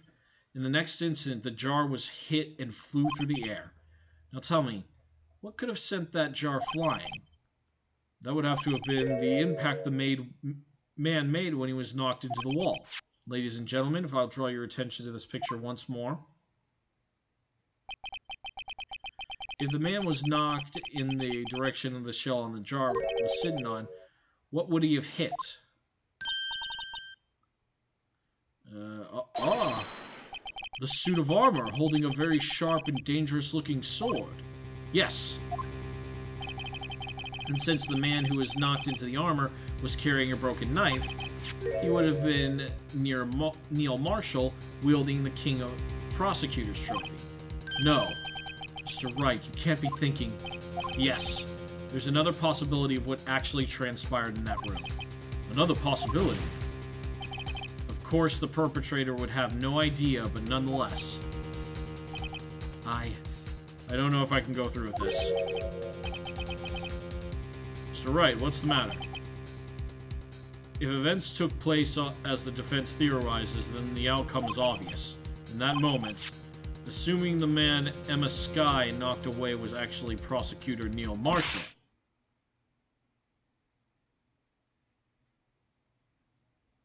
Emma murdered Neil by accident!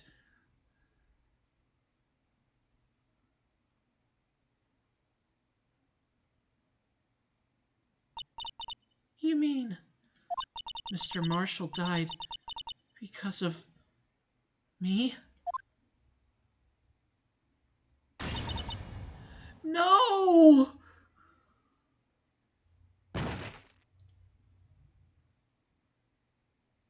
Oh, fuck. I never imagined her testimony would lead to this. So it was the witness who took the victim's life, and then proved so with her own testimony. This is unprecedented.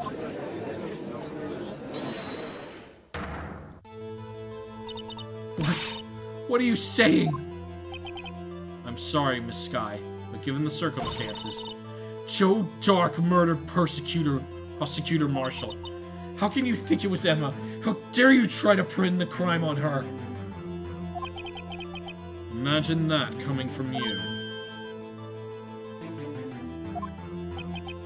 If If you recall, it was you who admitted to forging evidence 2 years ago. The reason you moved Prosecutor Marshall's body was to keep anyone else from finding out what happened about what Emma did, wasn't it? I assure you, Mr. Edgeworth, I have no idea what you're talking about. If you hope to have anyone believe your insane allegations, I'm afraid you're going to have proof. Tell me, you have any conclusive evidence that proves my sister killed Neil Marshall? Evidence? I'm willing to bet you don't. Yes, it certainly would be difficult to prove this with evidence. If we don't have evidence, then we'll have to rely on testimony. I'm afraid that won't work in this case. Both parties involved in the incident are dead. We certainly can't get dead people to testify. This has all been a wild goose chase from the beginning. Touche, Miss Skye. Of course, that only leaves us with one possibility. You mean there's still another possibility? What do you mean, Mr. Edgeworth? I mean the possibility that the victim has left us a message. For better or worse, Mr. Marshall did not die instantly. He may have left behind the name of the person who took his life. In one manner or another. That's impossible. Well, Mr. Wright, this is the only possibility left to you. A message from the deceased. Does such a message exist? I've got to think back to the court record. Yeah, it's in the evidence. And I think I know actually what it is. This message from the deceased is already in our possession. Mr. Wright, will you stop at nothing to prove my sister a murderer? Do not be mistaken, Miss Skye. Our purpose is not to accuse Emma of any crime. There's only one thing we seek, the truth. No matter how painful it may be. Now then, Mr. Wright, please show us the piece of evidence. Yeah, it's the jar.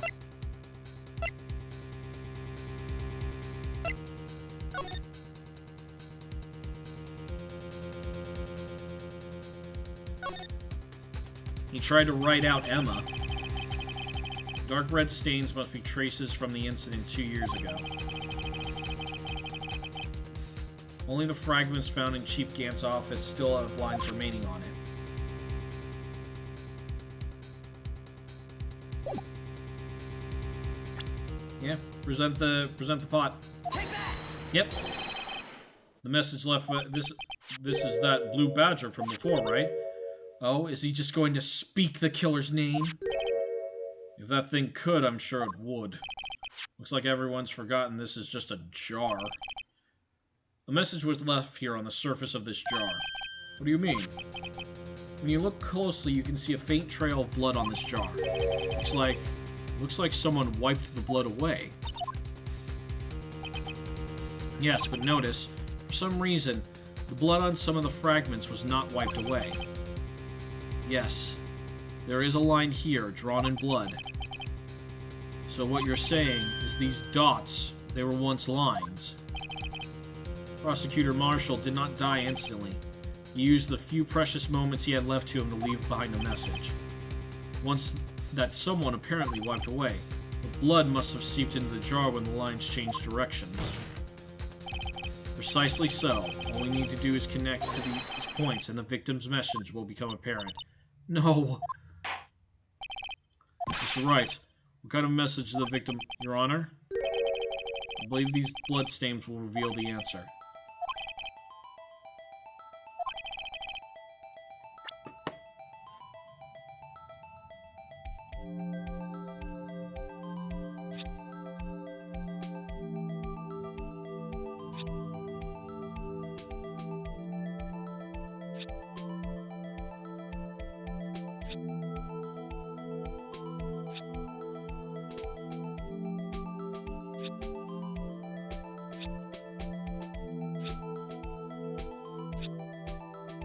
Yep, there we go. Take that! It's a defense attorney's duty to prove their client's innocence. That's why all I've been thinking about is saving Lana. After all my efforts, I never thought it would turn out like this. Oh, fuck, that's dark. Emma. So this is the final message Prosecutor Marshall left behind.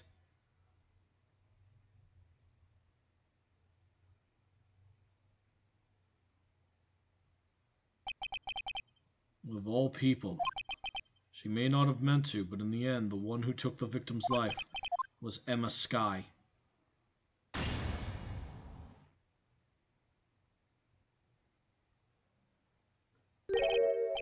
Seaworthy, can't say I didn't warn you. Oh, this motherfucker. Oh, this guy. Do you understand the implications of what you've done? What? What are you talking about?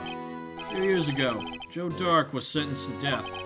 He was convicted because of his final murder. I believe you were a prosecutor in the case, were you not? Yes, Worthy. Because of you, an innocent man was sentenced to death. Not only that, but you used forged evidence to ensure his conviction. Oh, fuck. But Joe Dark really was a serial murderer. That's undeniable. I'm afraid that's not important. Didn't you know? We aren't defenders of justice. What?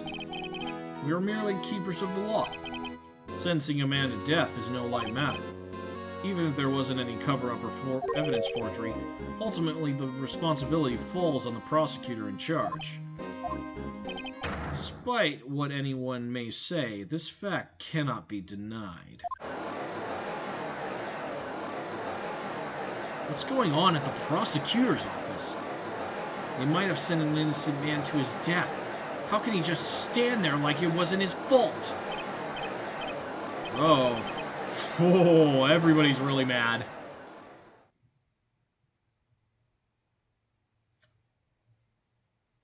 The gavel's pounding fell on deaf ears. Unable to settle the crowd, the judge declared a recess. Where this trial's headed, no one knows.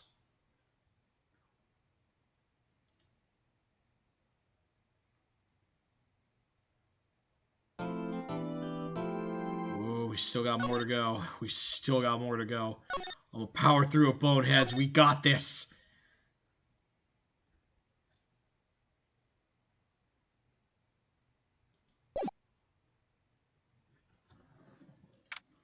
February 25th, 12:06, District Court, Defendant Lobby Number 2.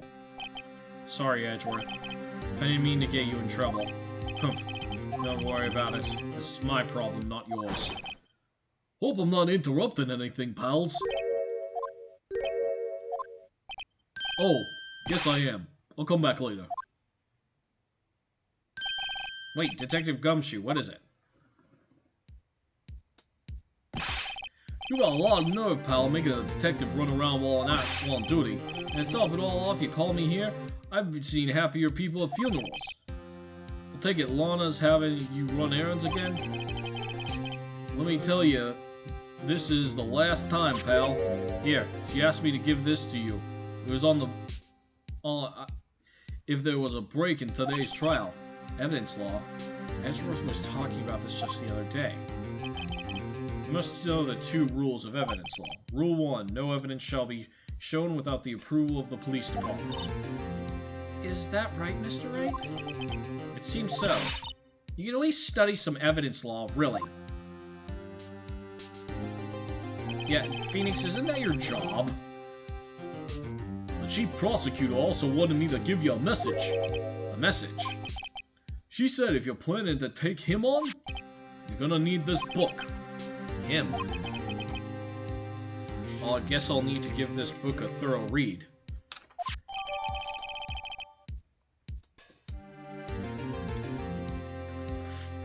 Evidence law securely slipped into pocket. Doesn't look like that book will do you any good now, though. All that's left now is the chief prosecutor's sentence. That's where you're wrong, detective. Oh yeah, hold on, let me read it real quick.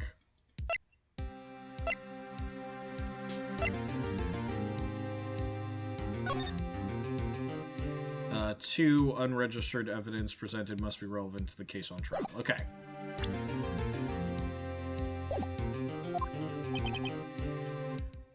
Haven't you figured it out yet? Why I'm still sitting in that prosecutor's seat, despite all these allegations being thrown at me? Mr. Edgeworth, the real trial today hasn't begun yet.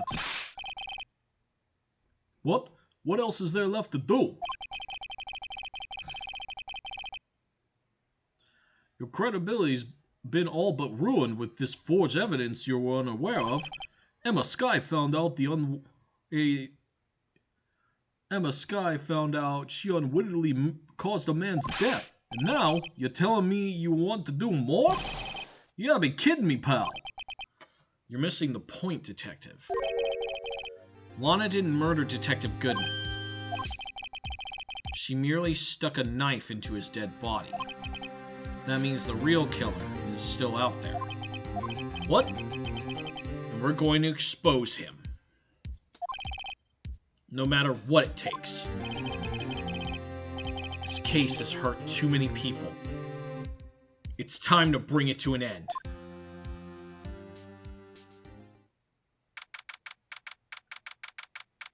February 25th, 1252, District Court, Courtroom number 9. Alright, trial ladder, let's go. Court will now reconvene for the trial of Miss Lana Skye. Mr. Edgeworth? Yes, Your Honor. The Inquiry Committee is planning to impose harsh penalties for your actions. Thank you for your news, Your Honor. Yes, well, normally this is where the prosecution calls forth a witness, but, this isn't easy to say. You see, there is some concern that you, Mr. Edgeworth, may have, struck a bargain. You think I may have manipulated the witness. I didn't say that. It's just, you see, everyone has been talking, and... Very well, Your Honor. I have a solution. Solution? That being the case, the prosecution will allow defense to call forth all further witnesses. What? There's no precedent for what you're proposing. Undoubtedly, this is an unusual arrangement, but a very effective one. It would prove I haven't struck any deals with the witness. Well, Mr. Wright, what do you say? Unbelievable. Edgeworth has found a way to continue the trial. Very well, the defense accepts the prosecution's proposal. Then it's settled.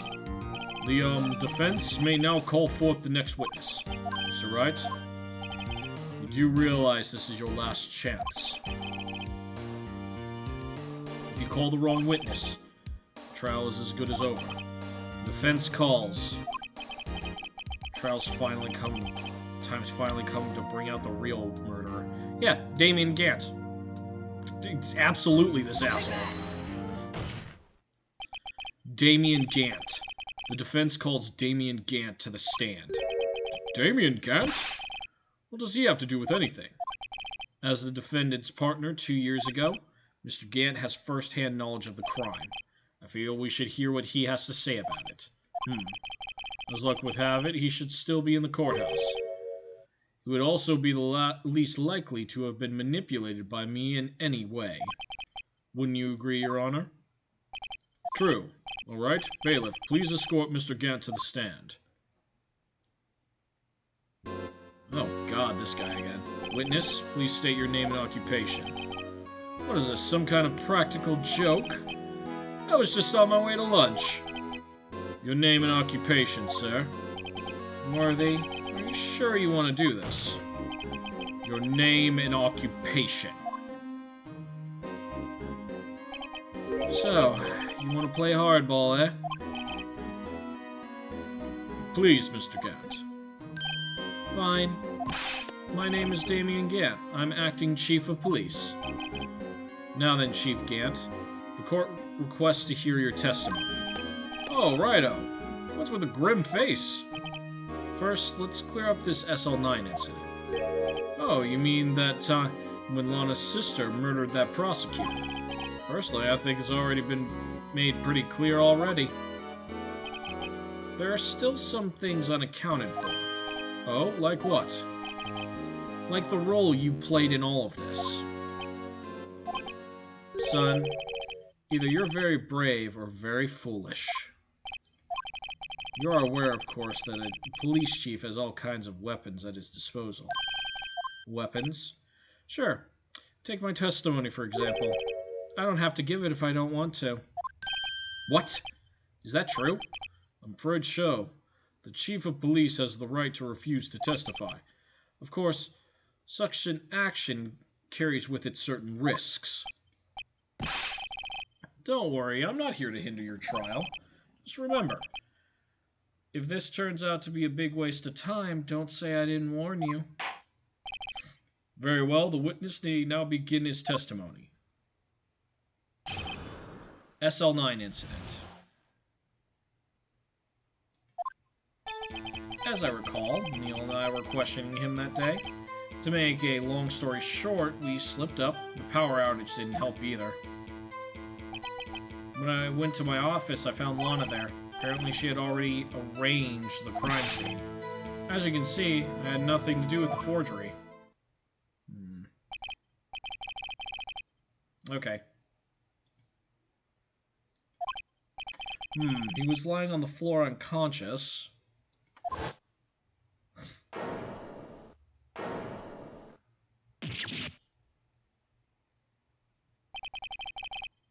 When Emma sent Neil flying, it seems Drake bumped his head. I see. Everything seems pretty clear-cut. If the police chief has the right to refuse, then I better hit him hard and fast.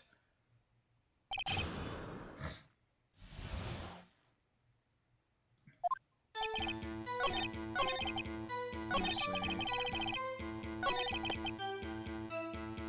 The evidence forgery, we're gonna present the unstable jar.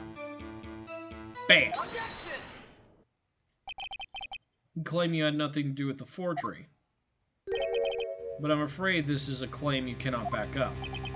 Explain yourself. Several pieces of evidence were found in your office. Take this jar, for example. That's the blue badger you showed us earlier. A piece of this jar was discovered in your safe. Not only that, but the evidence list I presented earlier was actually found inside your desk. It was found where? You see, Chief Gant, these articles of evidence uncovered in your office are both concrete proof that you also played a part in the illegal investigation.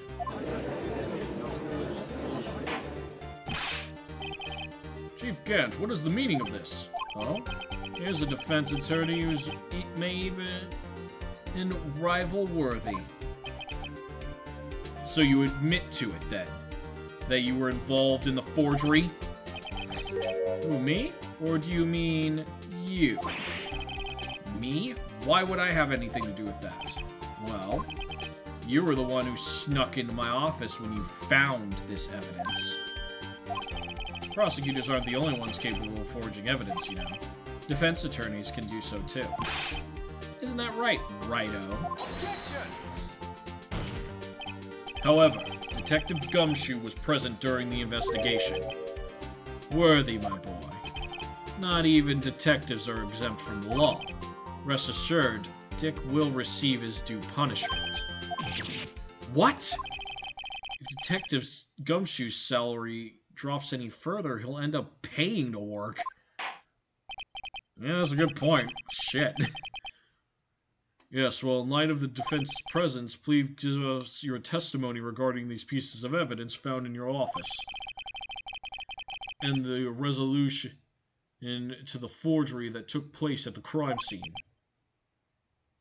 My.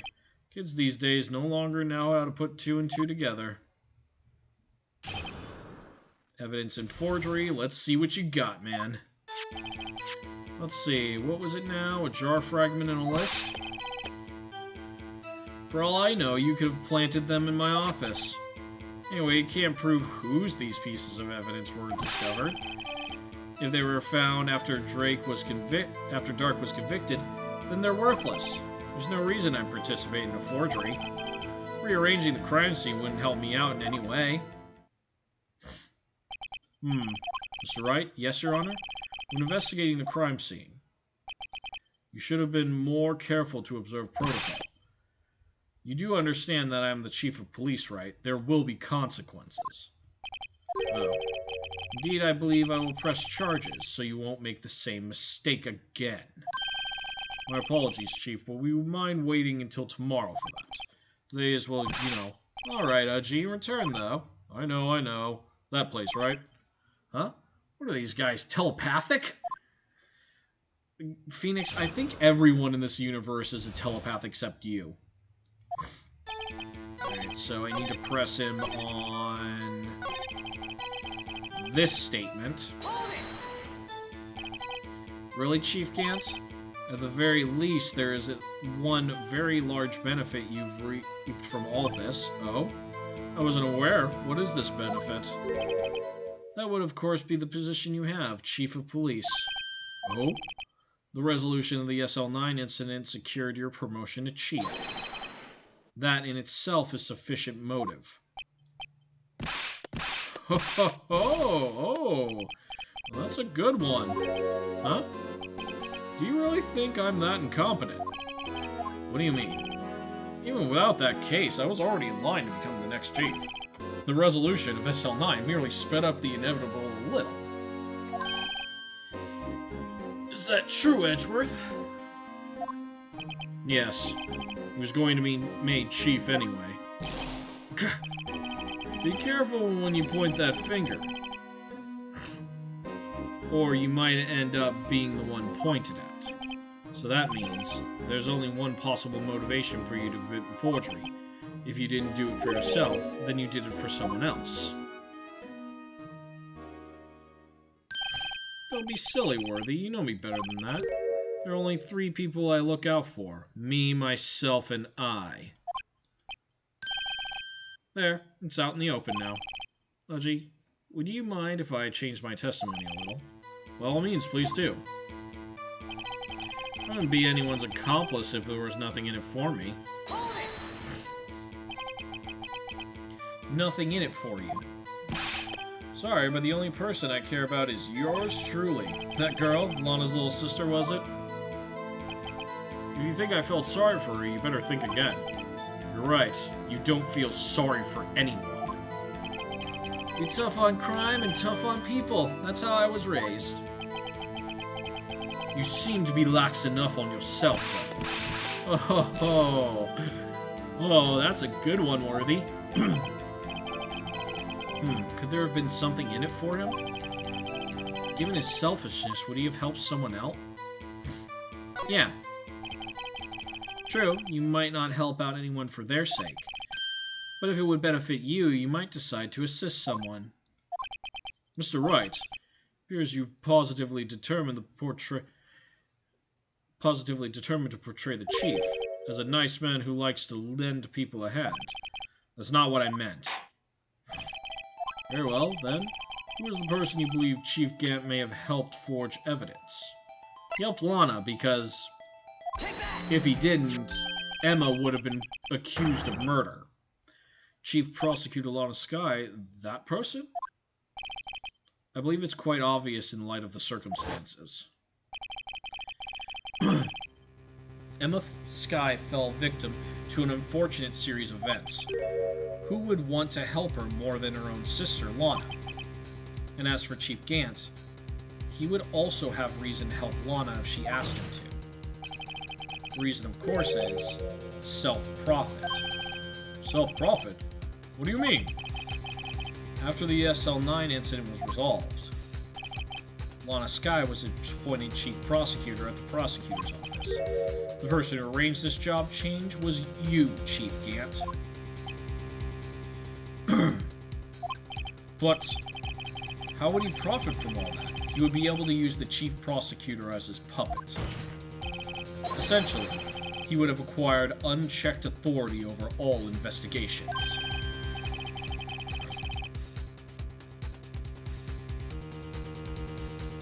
Do you mean to tell me that despite the chief's formidable appearance, he plays with puppets?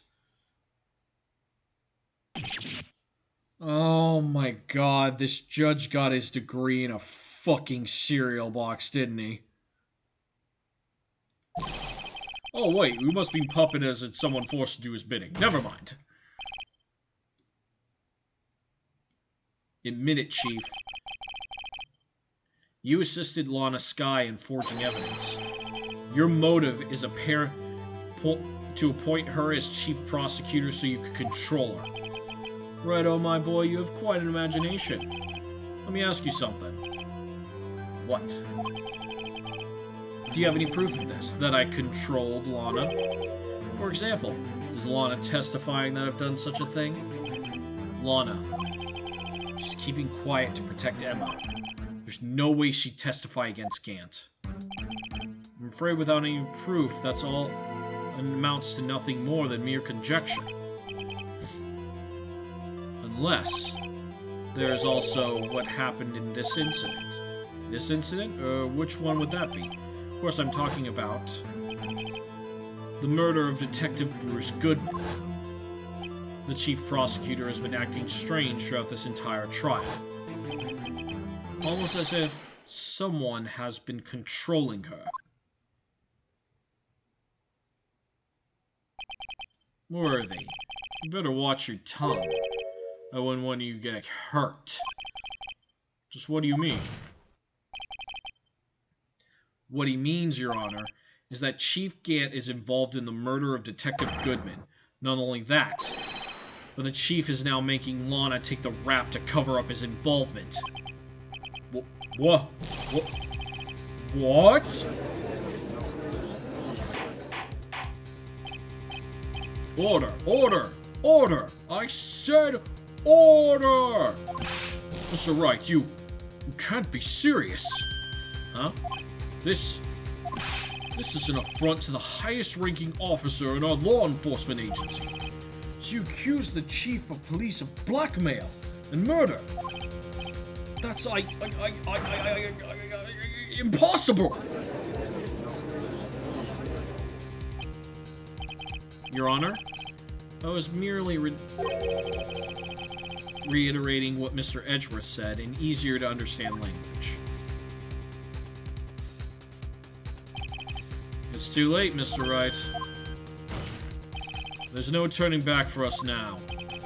Looks like he's the one who's decided to go through with this. Can you prove this, Mr. Wright? That the chief, a high-ranking officer of the law, is involved in the murder? Good question. Regardless of his rank or title, Chief Grant is just a man. The question is he a criminal? I believe the evidence will tell. Alright then, let's see what Mr. Wright's got, and it better be good. Show us this evidence. Yeah, it's the ID reports.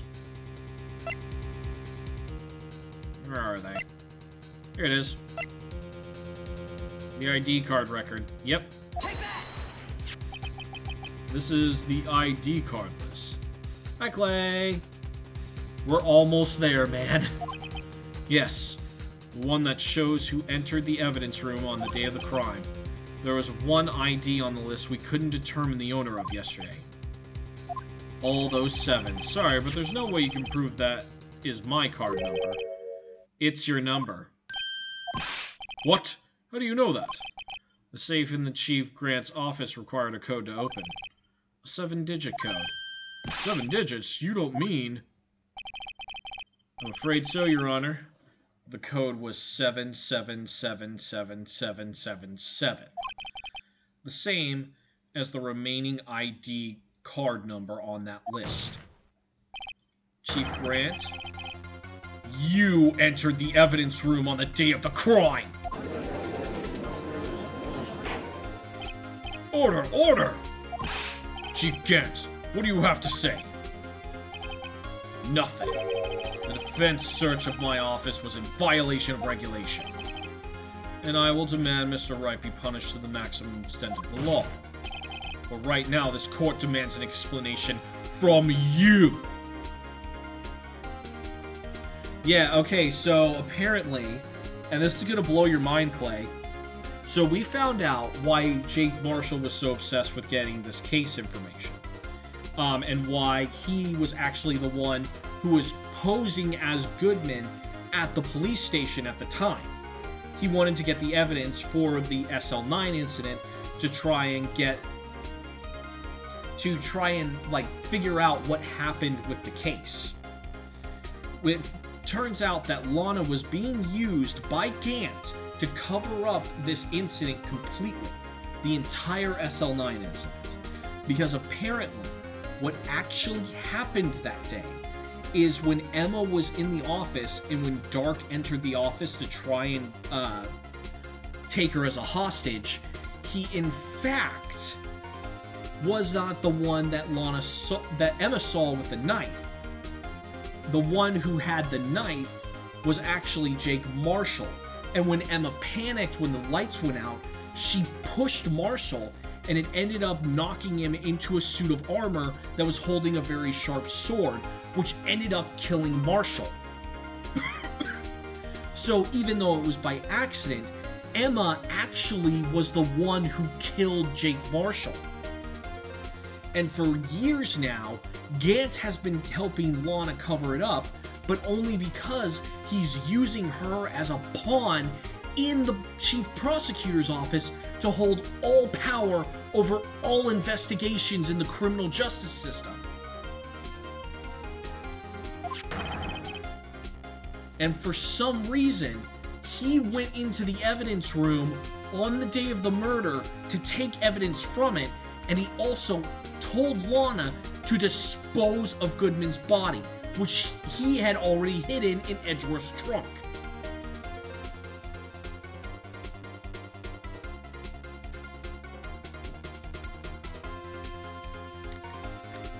About the use of this ID card.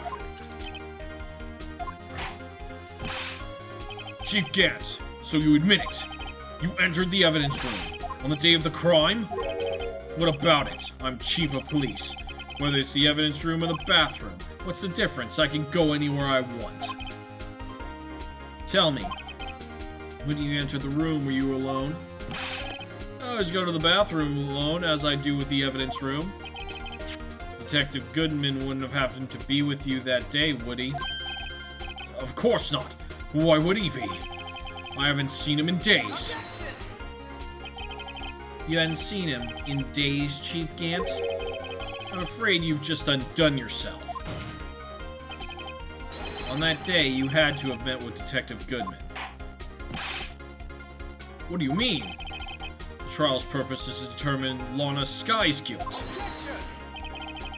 No, it isn't, Your Honor. The trial's purpose is to determine the truth. If Chief Gant met the victim on the day of the crime, then we need to determine one thing. What transpired during that meeting? In that case, Mr. Wright, I'm going to have to ask you for evidence. Show us proof that the victim was in to meet Chief Gant on the day of the crime. Goodman's lost item report made on the day he was fucking murdered. Detective Goodman lost his ID card on the day of the crime. Or to be more accurate, Jake Marshall stole it. So Detective Goodman filed out a lost item report. He would have had to give that report to the chief of police. Yet you are in possession of that report, which means you can't be sure if he filed it. He filed it. How do I know, you ask?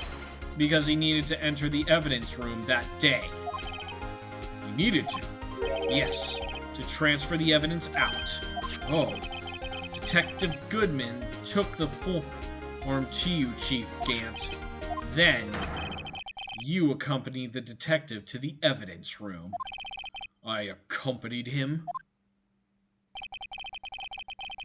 There's no other way the murderer and Detective Goodman could have entered the room. Hold on. Let me guess what you're going to say next. I, Chief of Police, murdered poor Goodman. Exactly. But wait! The Chief didn't nearly need to accompany him to the evidence room. He could have just lent him his ID card. Yes. Now that you mention it, I could... Sorry. But that's not possible. According to the record, your card was only used once. Yet you showed us your ID card earlier. If you really lent it to Detective Goodman, it would have been found on his body. No! Oh, shit. Here comes the breakdown. The murder was most likely a spur-of-the-moment crime for no one in their right mind would choose the police department as a place to commit murder. After the murder, you contacted Lana at the prosecutor's office. Why? To dispose of Detective Goodman's body, of course. You're forgetting, Mr. Wright, that the victim's body was discovered in the prosecutor's office parking lot. How did you manage to move it there? I was at the police department the entire day, you know, and everyone's aware that Lana stayed at the prosecutor's office after the ceremony. Everyone except me, it seems. Still, you're the chief of police. You have an entire police force at your disposal. Oh, so you think I ordered an officer to do it? Hey, you, take this dead body over here to the prosecutor's office. I don't think so. Chief Gant, you left all the evidence we need to prove how you moved the body to the prosecutor's office. And all this time, I thought it was just a useless clue that just taking up space. How could the chief have moved his body? Mr. Wright, show us this evidence. Chief Gant used this. A screwdriver? Oh, because he went to the prosecutor's office.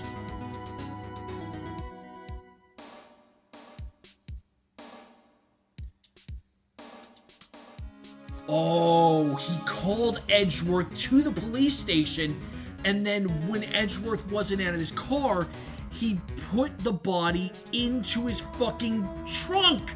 That's how he did it! This is how you move Detective Goodman's body. With that? A screwdriver? What does that have to do with Mr. Edgeworth? Think back to the day of the crime. What is this screwdriver doing here? It's here because... Oh! I was asked to go by Chief Gant, no less. He told me he wanted to keep it here in the prosecutor's office. In any case, on the day of the stabbing, I brought this back here. After the ceremony ended that day, I didn't plan to return to the prosecutor's office, but you did, because Chief Gant asked you. You mean The body was found in the trunk of Mr. Edgeworth's car. I think it's obvious what happened. The body was moved by that car.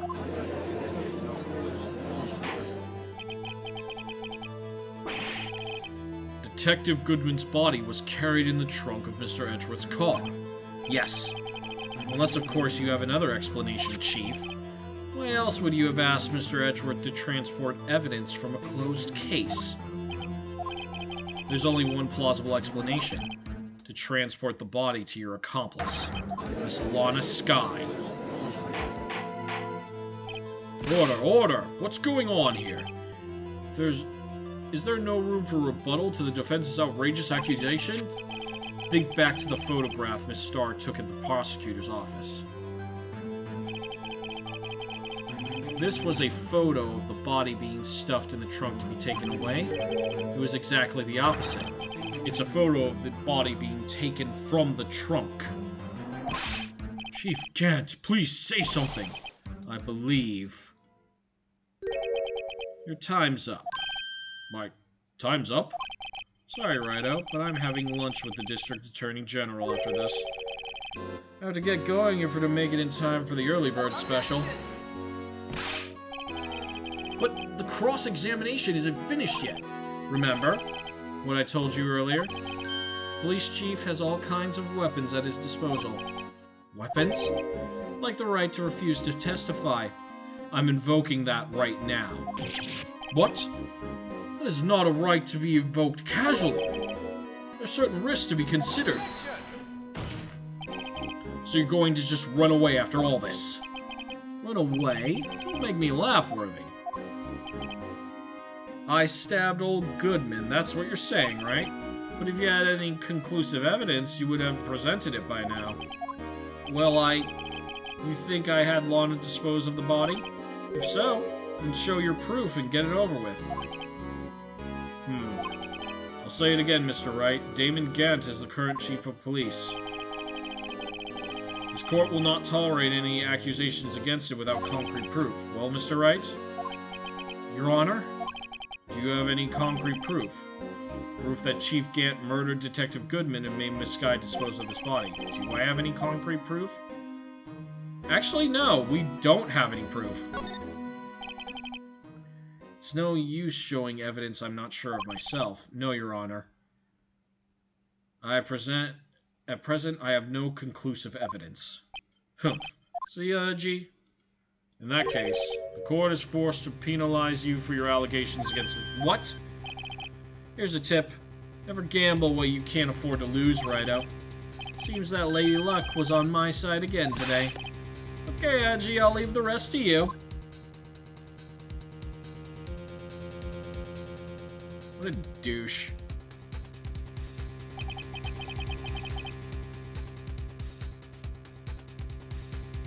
I warned you earlier, Mr. Wright. This is an affront to a senior officer in the nation's law enforcement agency. What? Lady Luck, huh? Maybe we should have a word with her. Mr. Edgeworth, what do you mean? There's one lady who knows the real truth behind this trial. We haven't yet had the honor of hearing her testimony. Another witness. In the absence of conclusive evidence, the only other method of proof is testimony. Chief Gant has invoked his right to refuse to testify. There's still someone else. One more witness who can answer all the questions. Raised in this trial, someone right in this very room. Who is this person? Why are you asking me, Your Honor? Have you forgotten? The defense is the one calling witnesses today. Oh yeah, another thing, Clay. Because everybody is throwing allegations at Edgeworth and saying that he's forging evidence and pulling deals with the witnesses and stuff, he has forgone his right to call witnesses and has instead given the defense attorney all the right to call all the witnesses. Just everyone. So now I have to choose the witnesses. She may not be willing to tell the truth. We can't just stop now. Yes, Your Honor, the defense calls forth Lana Skye. Take that! The defendant, Miss Lana Skye, she was in the underground parking lot at 5:15 p.m. on February 21st. Her task is to dispose of the victim's body.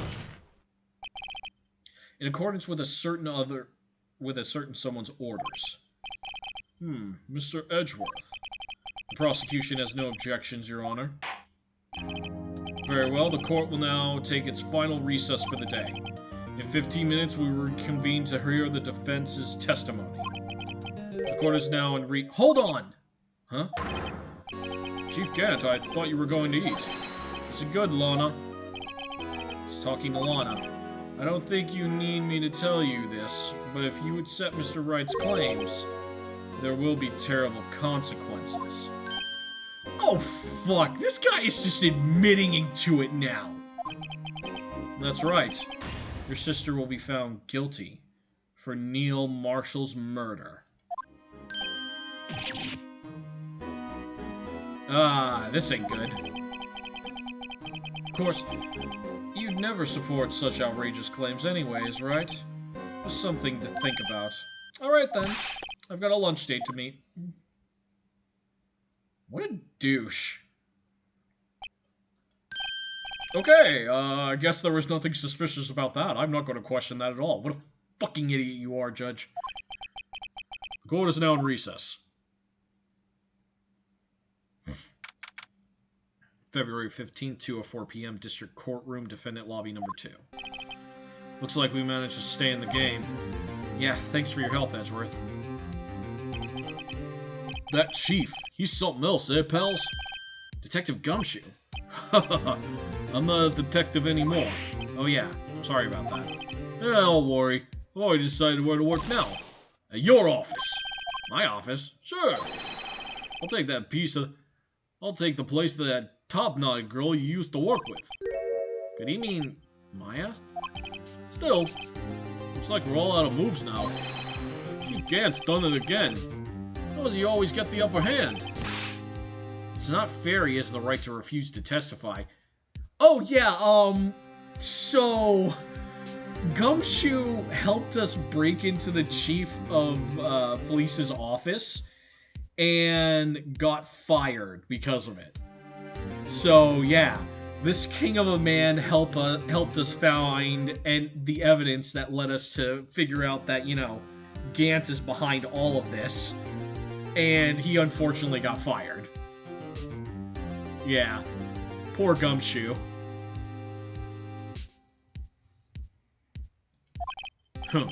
Settle down, right? Remember what the judge said. But Chief, this is not a right to be invoked casually. Yeah, if we're being honest, it's amazing he didn't get fired before, but, you know, still sucks. Gumshoe's a king, and he deserves to be treated as one. There are certain risks to be considered. Risks. What did he mean by that? It's simple. If the chief refuses to testify, the opposite also holds true. You mean he forfeits his right to say anything, too? Emma, are you okay? Yeah.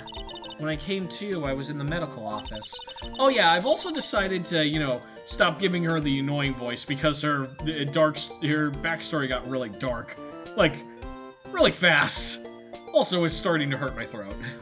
I've been listening in the trial from the gallery. So she heard everything that's been going on. Emma? I'm sorry for what I said before. No, don't be. It was the truth. You know, it's funny. I almost feel somehow relieved. Relieved? Yeah. Now I finally know what really happened. To think, all this time, my sister was being blackmailed by that terrible man. And she did it all. Just to protect me. Ever since her appointment as the chief prosecutor, everyone who knew her said she changed. Perhaps it was easier that way for her. What do you mean? What do you think I mean? To follow Chief Gant's orders, she must have shut herself up deep inside. To force herself to do anything and everything the Chief told her to do. Probably told her to do a lot of dark shit, to be honest. That must be why she became so cold.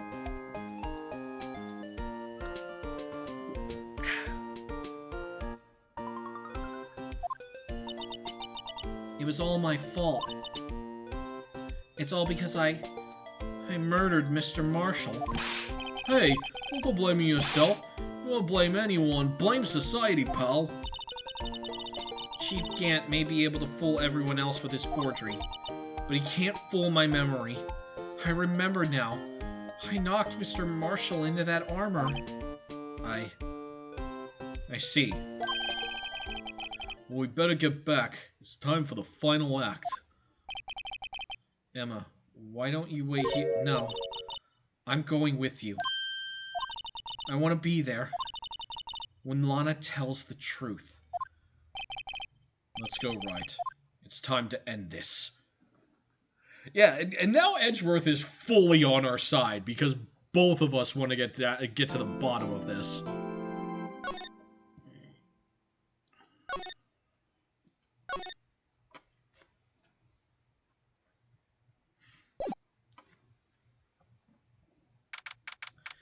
February 25th, 2:21 p.m., District Courtroom number 9.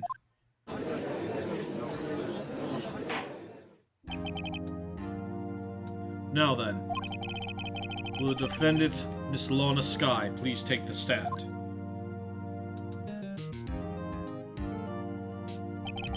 Miss Lana Skye?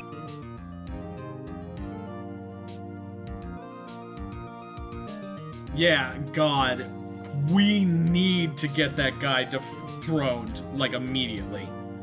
Miss Lana Skye, you are the chief prosecutor. I'm sure you're aware of what is required of you. But Mr. Edgeworth, you already know everything. You know all I've done in these past 2 years. Please provide the court with your testimony, Miss Skye. And remember, you are under oath. We want to hear the truth. Of course, the truth. Lana, no matter what happens, I'll always be your sister. Now then, your testimony if you will. First, tell us about your relationship with Chief Gant. Everything hinges on your testimony. You're the only chance we have to get Gant. Please, Lana, just tell the truth. I worked alongside Gant for years. There's no truth to this blackmail theory. I fabricated the evidence 2 years ago all by myself. When I found Prosecutor Marshall's body, I rearranged the crime scene. My only motivation was to get Dark convicted. It had nothing to do with Emma. I have a feeling you are lying about that. Are you sure about this testimony? Your Honor, I'm confessing to a capital offense. Of course I'm sure. But Lana... If this is true, then that means Chief Gant has nothing to do with this. That's what I've been telling you from the beginning. Please, Mr. Wright, you've got to help her. She's sacrificing herself because of me. But what if she's telling the truth? She's not. I know my own sister. Whenever she speaks stiffly like that, she's hiding something inside.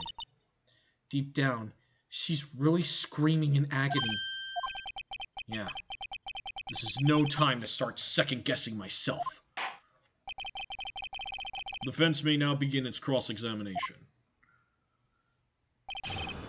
Gant and the fabrication.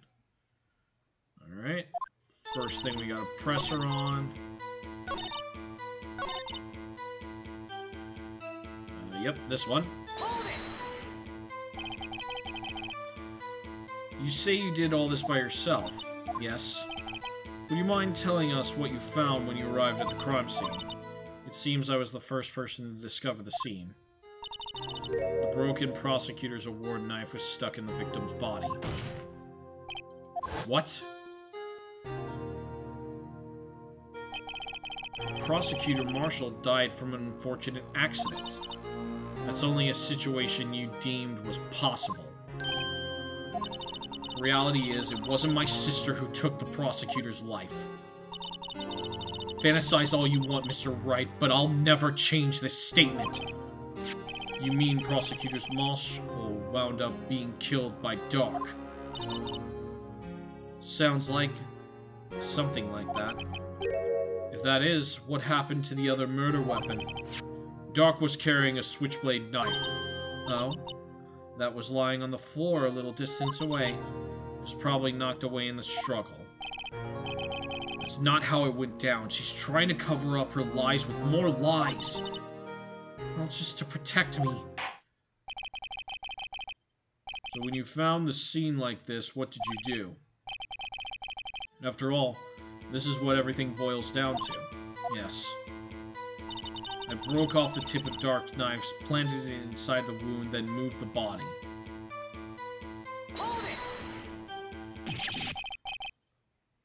You planted it, and then you moved the body?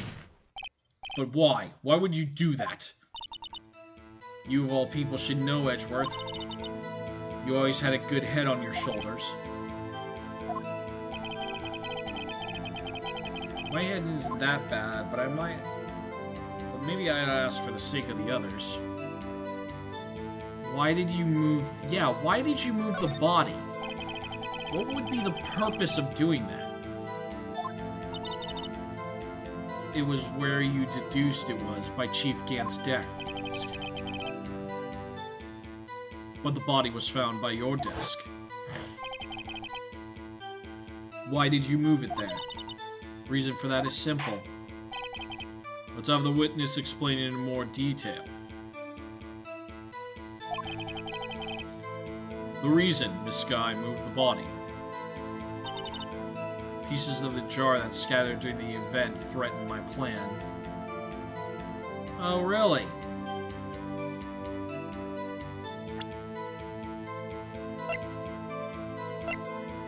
You mean the ones that had Emma spelled on it? Miss Sky, I understand how you feel. You committed that crime 2 years ago to protect your sister. You mean the forgery at the scene was Neil Marshall was murdered. If the truth were to be exposed now, the past 2 years of your life will have been in vain. Even so, I am compelled to bring everyone's attention to a significant contradiction within your testimony. Contradiction in my testimony? You testified, and I quote, "The piece of the jar that scattered around threatened my whole plan." That's right. Do you have a problem with that? It's a simple oversight, really. You see, a message was written on the jar with the victim's own blood.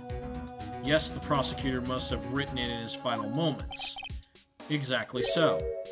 And this is where the contradiction lies. In order for the victim to be able to write this message on the jar, it must not have yet been broken before he died. He couldn't have written Emma's name on a shattered jar. Order, order! Your Honor, it would appear more information is needed regarding to this jar and its bloody message. We might be missing something critical here. Something critical? Chief Prosecutor, it seems you are in the dark as we are, about the truth toward which we're heading. What? Tell us exactly what you saw.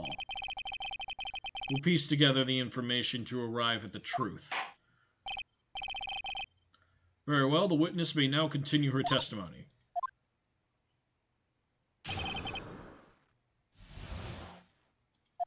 Jar and message. I immediately noticed the blood traces on the jar, but it was dark in the room and I didn't have time to check it out. To be safe, I wiped away the blood. The fragments were large, so I'm sure I got them all. All I could think about was wiping them clean before they were discovered. You mean you were the only one who wiped away the message in blood? It wasn't Chief Prosecutor at the time. She didn't think Dark was the real murderer. That's why she tried to erase the real evidence. Very well. The defense may now begin its cross-examination. Okay, gotta present the...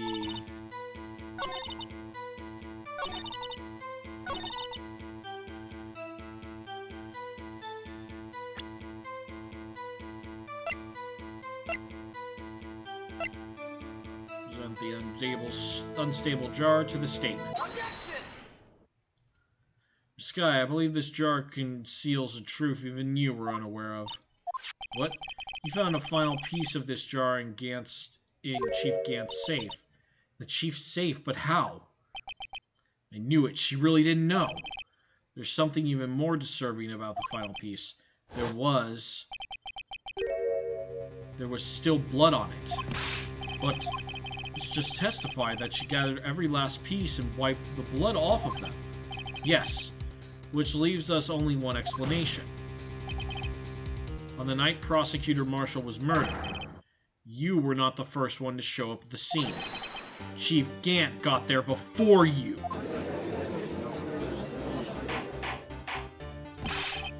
But couldn't the defense have simply missed a piece? I'm afraid that's unlikely. The pieces are too big for anyone to miss, let alone an ace detective. That may well be, but everyone makes mistakes. Even I once wasted an entire day looking for my dentures. They were in my mouth all along. Ha, can you believe that? Fucking, how are you a judge? Have you forgotten, Your Honor? When this witness arrived at the scene, the jar was already broken. Oh, that. There's no way a name could have been written on a shattered jaw. Another person discovered the scene prior to the witness. I hope you're not implying this person was Chief Gant at the time he was looking for Dark downstairs. Besides, even if he was there first, why would he break the jar? The question is, if he did arrive there first, why did he hide the fact for 2 years? Well, Your Honor, can you answer us that? No! Did the judge have his own breakdown just for a second there?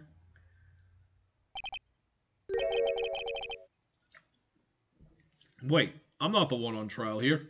Yeah, no, you're not. Why are you acting like that? Damon Grant arrived at the crime scene prior to the witness. He proceeded to break the jar and purposely hid one of the broken pieces. Question. What is this action called? Fabrication of evidence. Why would Chief Gant do that? In light of what happened afterward, isn't it clear? What happened afterward? Discovering the scene, Lana Skye believed her sister, Emma, killed the victim. Determined to help her sister, she sought Gant's aid. Lending her his aid, Gant helped her create evidence that incriminated Dark, sparing Emma, and therein lies the reason. The reason why Miss Skye became the Chief's puppet. No, I did it on my own. Please, sis, stop trying to protect the Chief. I can't watch you suffer anymore for my sake. No, you didn't. It wasn't you, Emma. You didn't kill anyone. I don't believe anything Mr. Wright says. Defense attorney make up the most foul lies to defend their clients. Foul lies? Imagine that coming from my own client. I guess you do seem the type who likes to... Fuck you! You suck as a judge, dude. Wait a minute. What if... we're still smack dab in the middle of Gant's trap? Something wrong, Mr. Wright. Lana, maybe right after all. What do you mean, Wright? So you do tell foul lies then, Mr. Wright? Miss Skye, please testify once more. But if evidence was fabricated behind your back, then Emma's accidental killing of Prosecutor Marshall might also be a lie. But I do remember knocking over Mr. Marshall. Miss Skye, if you will. I can't. There's nothing to be afraid of anymore. The cross-examination may not change a thing. However, there is a possibility that it will, if you tell the truth. Very well. I'll testify about what I really saw. Alright, the witness may testify once more for the final time.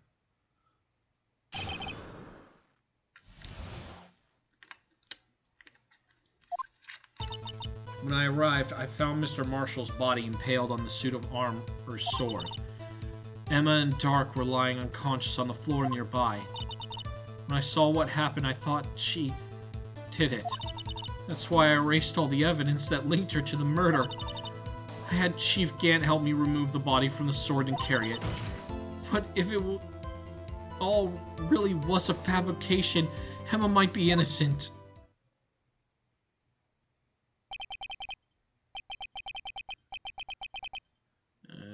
Okay. Unbelievable. The sword was impaled on the armor's sword. The body was impaled on the armor's sword. You weren't the only one who saw that. If only you had proof. Actually, I do have proof. I gave it to Mr. Wright just this morning. What? To me? It's a picture I took of the crime scene as I encountered it. I thought it might be needed. But I don't remember. Lana must have known. See, Mr. Wright, she really does have faith in you. Very well, Mr. Wright, please present this picture. Lana said she gave it to you this morning, right? I seem to remember getting something. Let's check the evidence. There must be a picture in there somewhere. So it was the law, it was the rule of evidence law book, yeah?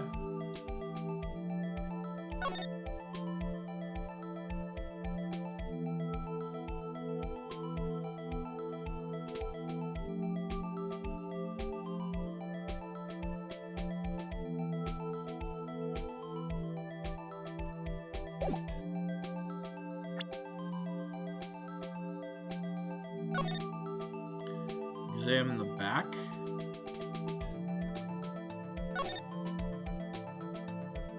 Oh, there it is. Okay. Hey, there's a picture here.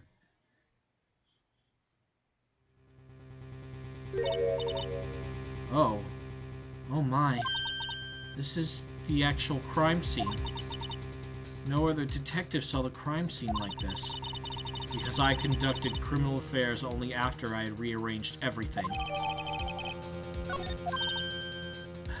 Mr. Wright! The piece cut out from his vest. Could that be? The cloth we found inside Chief Gant's safe. What's this? This is a handprint, isn't it? That cloth, it had fingerprints on it. Whoever's fingerprints those are must be the real murderer. What? But those fingerprints, they're yours, Emma. Why are your lips turning all purple, Mr. Wright? Anyway, let's get on with the cross-examination. So long as you tell the truth, we should be able to flush out the real murderer. Very well, the defense may now begin its cross-examination.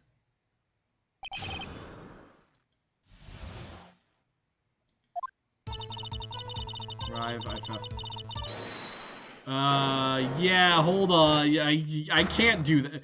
Oh, fuck. Come now, Archie. This is the poorest excuse for a trial I've ever seen. You need to stop it right now, and not tell anything else. What, now you want to make me out to be the bad guy too? If so, I'd like to put in a word or two in my defense. I'm afraid it's too late for that. What? You've already declined to testify. That means you forfeit your right to make statements of any sort. This must be that risk we were talking about. Just sit back and relax. Enjoy the sound of the noose tightening around your own neck. Ooh!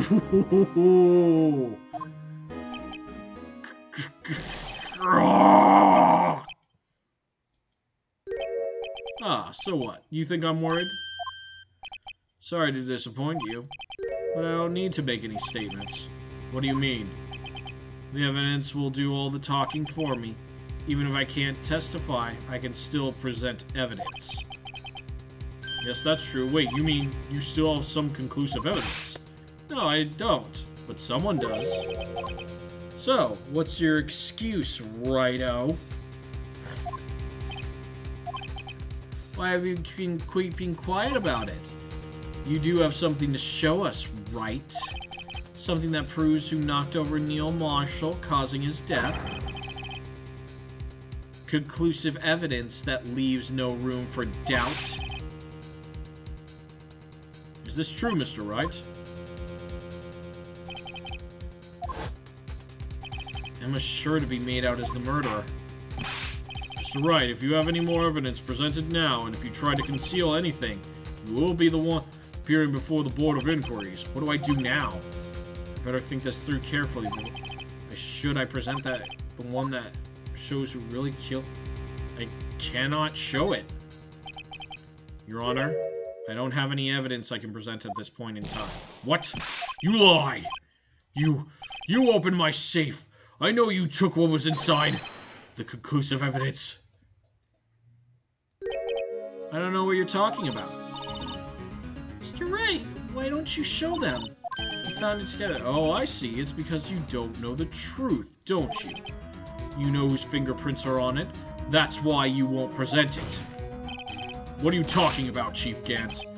Can you figure it out? Take a good look at this picture. See the victim's vest? Notice anything odd about the chest area? Looks like part of it's been cut out for some reason. You mean you had this in your safe? What? That means you, the chief of police, have been concealing evidence. This is going to be the biggest scandal in the history of the police department. Impressive. To be honest, I didn't think you had the gall, Rido. Well, I can't let you pin me up as the murderer. I'll tell you what really happened. What? You mean you admit to it?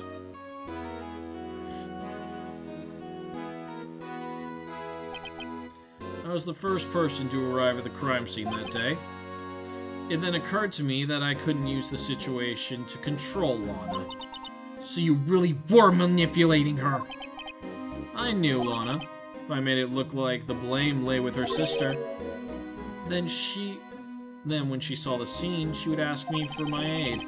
So you assisted Miss Sky. I told her to arrange all the evidence. I had her plant the knife tip in the victim's body and move the body across the room. Ended up using the evidence to get Joe Dark convicted. When I tampered with the crime scene, I had 2 pieces of evidence. This was before Lana arrived at the scene, mind you. 2 pieces of evidence. You mean those items in your safe. Why? For insurance, of course. Insurance. I was sure my plan would work, but it's always best to be prepared for the worst. I wasn't about to let anyone blame me for a murder that girl committed. You mean you were calculating that far ahead while forging the evidence? What do you take me for, a fool? I didn't make police chief by dumb luck. See this jar fragment? I had the most legible part of Eva's name. I didn't expect Lana to go ahead and wipe the blood off the pieces. But you fabricated all the evidence. What's to say you didn't fabricate the message on this jar, too? Some people just don't know when to quit, do they? That's why I kept one more item for insurance.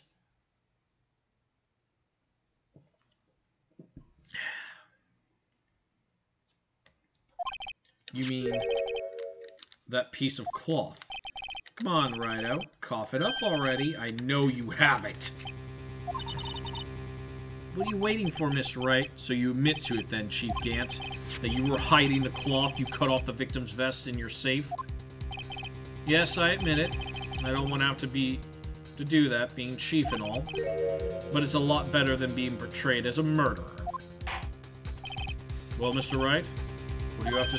Just a moment ago, you said you didn't have any foolish move, Rido. You should have known it then before it was too late. It's been a long battle, but the moment of truth has finally arrived. As long as I don't mess up here, victory is mine. Okay, now we have to show evidence.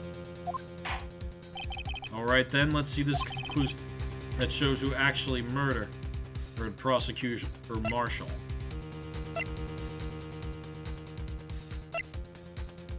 Piece of cloth.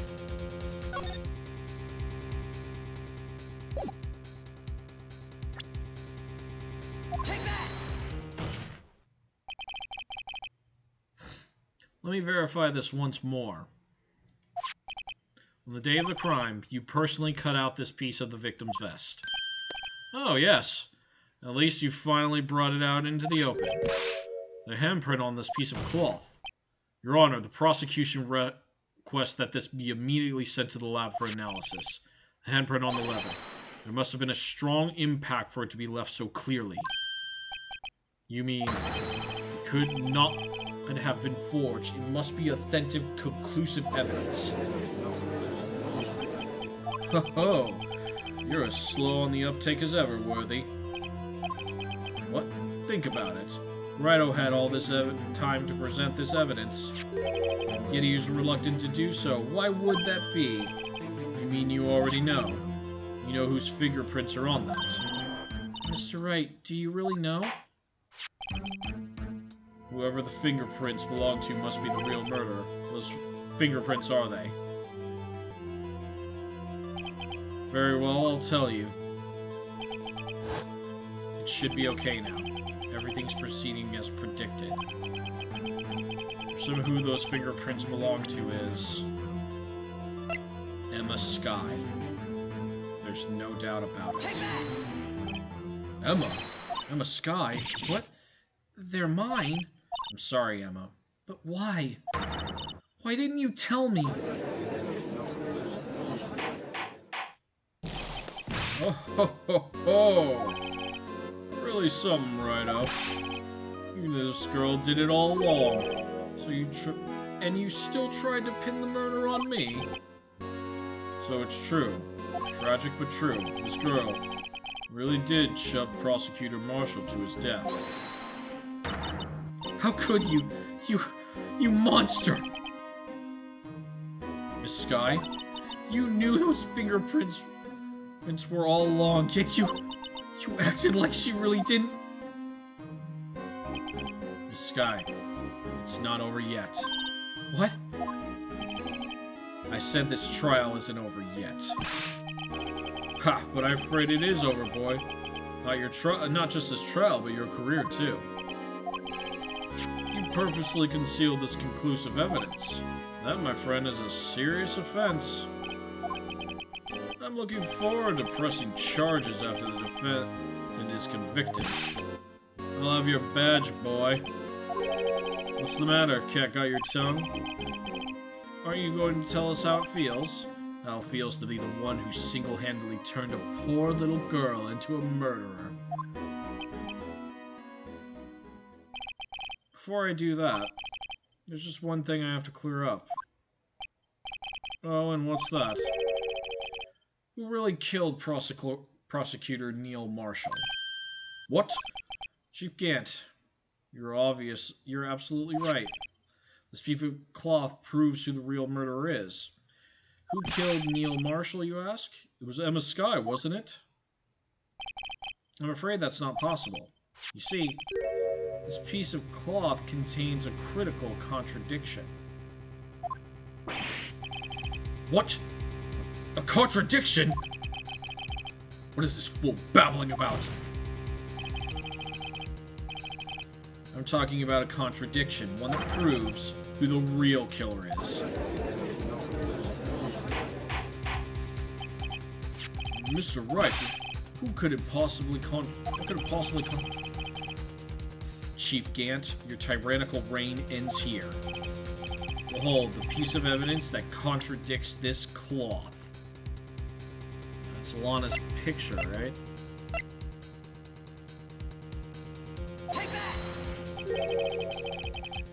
What exactly is this supposed to be? This is the picture Miss Skye took. Take a good look at it. See where the piece of this vest was cut out? Yes. His shirt is showing underneath. It's hard to make out with all the blood on his vest, though. Exactly my point. His chest is soaked with blood. That's only natural. His lungs, no doubt, were punctured. Blood poured out of his mouth. Oh, but that piece of cloth, it doesn't have a speck of blood on it. Wait. There's no blood on it. Oh, so Emma didn't actually murder him. Oh. Since Emma Skye's fingerprints are on this cloth, there's no doubt she shoved the prosecutor aside. However, Mr. Marshall was not impaled on the sword at that time. No, this is nonsense. Now then, Chief Gant, let me ask you something. Prosecutor Marshall was not impaled when he was shoved aside. He most likely hit his head on the ground and was knocked out. If so, then tell me, who could it have been? Who could have arrived at the scene before Miss Lana Skye? Picked up the unconscious prosecutor and impaled him on the armorer's sword. Then, to make it look like Emma was responsible for the prosecutor's death,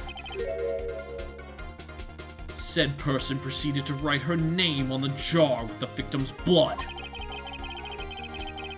The jar they then broke on purpose to leave behind a clue, and make Lana believe her sister did it. Remember what you admitted only moments ago? That you personally cut out this bloodless piece of the victim's vest? Ironic, isn't it? Though the very act of creating insurance, you proved you were the actual murderer. No! It's finally all over.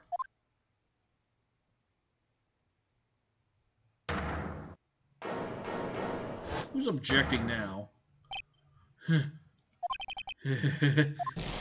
Oh, that was close, Rhino. You almost had me. Sorry. You'll have to do better than that. I refute your allegations. What do you mean you refute his allegations? See, this piece of cloth is illegal evidence. Order, order. What nonsense is this? Legal evidence cannot be used to convict a suspect. Remember, Udgy?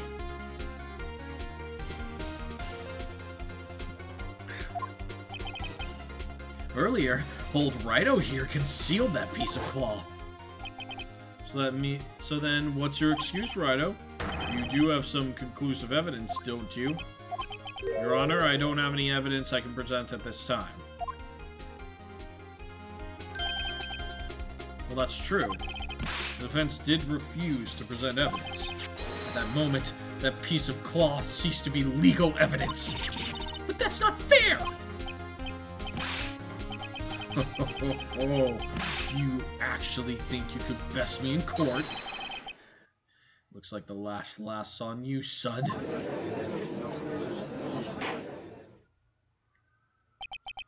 I'm afraid Mr. Gant's claim is legally correct. Well, Mr. Edgeworth? True. Legal evidence cannot be used to convict a person. Assuming, of course, that the evidence is indeed illegal. Well, Mr. Wright? Seems at last. It's time for me to reveal my plan has finally arrived. Mr. Wright, do you admit it that you purposefully and illegally concealed this piece of cloth? I did not, bitch. I admit I refused to present it at one point. So the evidence is illegal. No, it isn't, Mr. Gant. Huh? It's not that I didn't present evidence then. It's that I couldn't. What do you mean you couldn't? There are certain procedures involved when presenting evidence. No, Edgy, don't listen to his lies! He's nothing but a coward. You can't really believe... There's only one issue left to be resolved in this trial. Is this evidence legal or not? Very well, let's settle this once and for all. Earlier, you refused to present evidence. If you can prove your conduction was not in violation of the law, then do so now.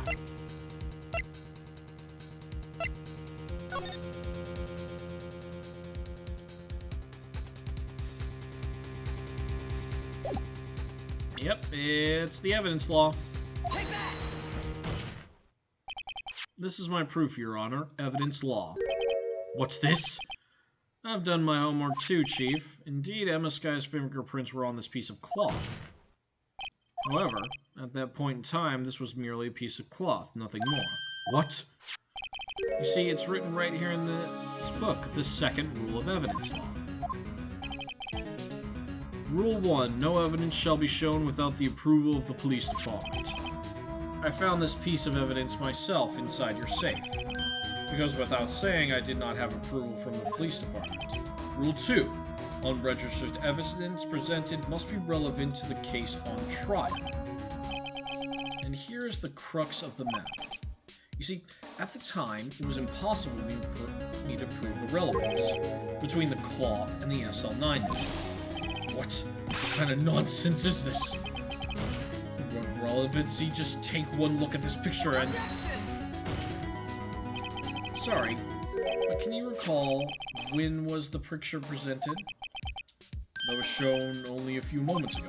No, that's right. At the beginning of today's trial, that piece of cloth was still meaningless. The person who gave it value as evidence was you, Damon Gant. You, yourself, confessed to a certain truth. Let me verify this once more. On the day of the crime, you purposely cut out this piece of the victim's vest. Oh, yes. No! It was then that you approved this cloth as conclusive evidence.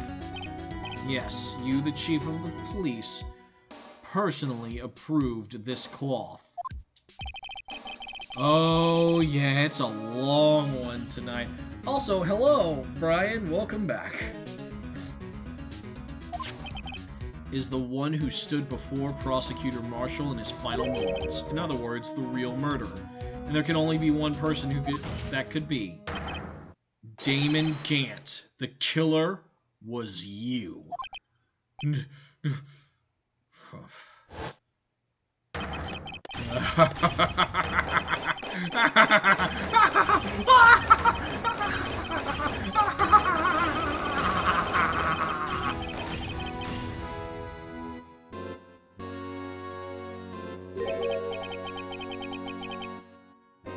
Oh, I'm just determined to finally finish this, Brian. I know it's late, but I don't care. I'm getting this done. We are finishing this case today. I knew I should have gotten rid of him. That good-for-nothing scum! For 2 years, he's been snooping around the apartment trying to get something on me. Crimes are being committed every day, yet he insists on hounding me. Well, your crime wasn't exactly petty. If you wanted to reinvestigate the case, you recruited Angel Starr, then convinced Bruce Goodman. Detective Goodman? Yeah, that's right. If the evidence is transferred, I lose my only chance to find the truth. Please, you gotta help me. Goodman turned him down, as he ought to. Still, Jake Marshall didn't know when to quit. He stole Goodman's ID card and tried to take the evidence. Goodman came to me that day. He wanted to file a lost item report. I went with him to the evidence room. Then all of a sudden he decided to speak out. What are you talking about, Goodman? Can you please reopen the investigation, Chief? You can't transfer the evidence out. There are too many questions left unanswered. He opened his evidence locker, and he was taking the evidence out. And as he was taking the evidence out, he said, "It's not too late. I'm going to hand all this over to Marshall." Well, to be honest, I was a bit taken aback by his words. I had a bad feeling when he came to see me, but I never thought he'd bring up SL9. But then I saw it. That accursed knife.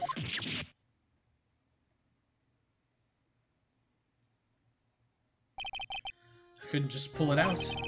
Doing so would have only led to more blood, making it near impossible to hide your crime. Even so, the blood was just pouring out. I didn't know who might stumble in, so I hurried to wipe it up. I was worrying so much about the floor, I didn't realize my fatal mistake. The bloody handprint on Detective Gumshoe's locker. I used to be known as the crime computer, but everyone has to start somewhere, I guess. I was too nervous.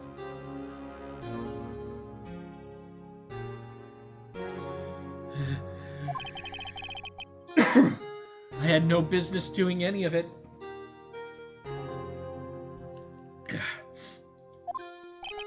Then you put the body in my car. I'm sorry. I couldn't think of any other way to move the body. I broke your trunk. But what's the big deal? You make a lot more than us detectives ever will. Leaving the prosecution's car aside. How? How could you get Miss Skye involved in all of this? Well, she had as much to lose as I did if the truth came out. So you took the evidence from Detective Goodman's locker. I felt bad for having to do it, I also didn't have time to pick and choose what to take. So you left the jar fragments in the glove. Yeah. Looks like I was better off being an investigator of crimes than a committer.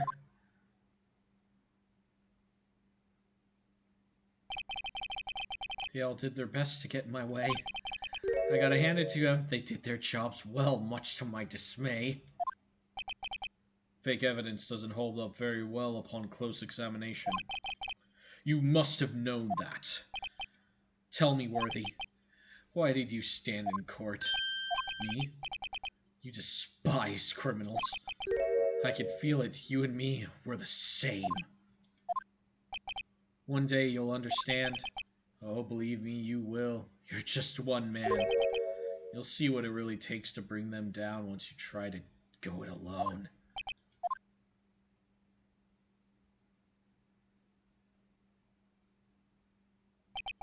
Well, looks like it's time to say goodbye. Oh, Edgy? What? Looks like we'll have to cancel that lunch date. Sorry, old friend.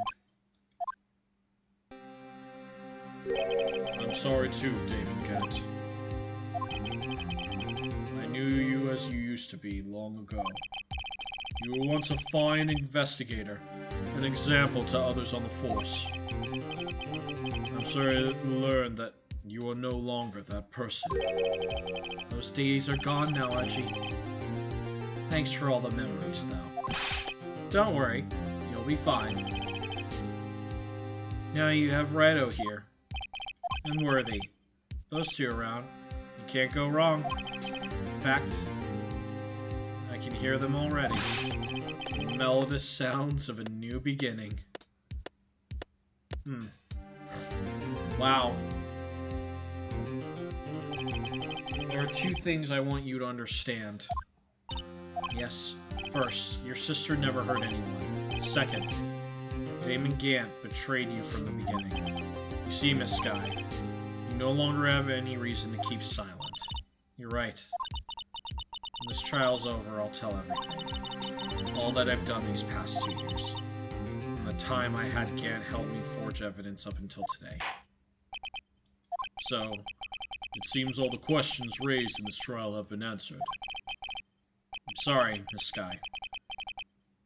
I couldn't get you out of all your trouble. My. What high standards you have for a rookie. I can see why Mia thought so highly of you. Who knows? Years from now, you just might make it to the top.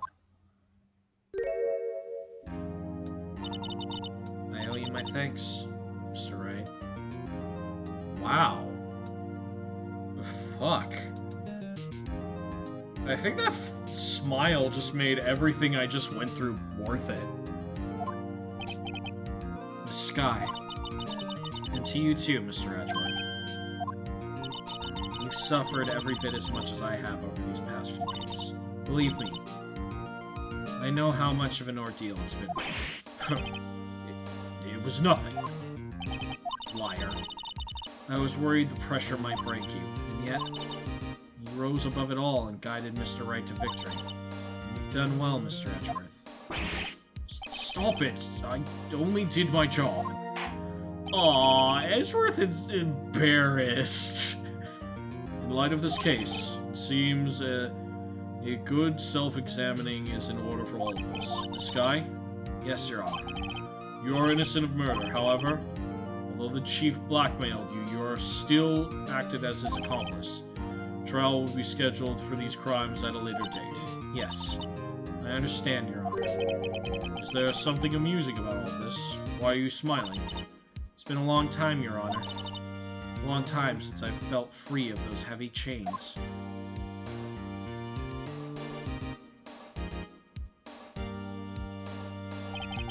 Well, this trial has gone on far too long already. Fucking tell me about it! Regarding the charge of murder, this court finds the defendant, Miss Lana Skye, not guilty. Holy shit. Oh my god. That is all. This court is adjourned. I would like to remind everybody who is still watching that this was 5 hours for a single day of this trial. 5 hours. Actually, no, more than 5. No, yeah, more than 5 hours. I've been at this almost 6 hours now. I'm at this currently at 5.5 hours. Oh my god, so much. So much. I'm so fucking done. February 25th, 5:03 p.m. District Court, Defendant Lobby number 2. At long last, it's finally over. God, Phoenix. Emma? Why the long face? I'm sorry your sister didn't get completely off the hook, but at least she wasn't convicted for a murder she didn't commit. No, that's not it. Just now, after the trial ended. I can see why Miss Fay thought so highly of you. I owe you many thanks, Mr. Wright. And to you too, Mr. Edgeworth. You've suffered every bit as much as I have over these past few days. You've done well. You know, I did my best too, but Lana didn't say a single word to me. Oh, I'm not... Oh, Gumshoe, please, make this better.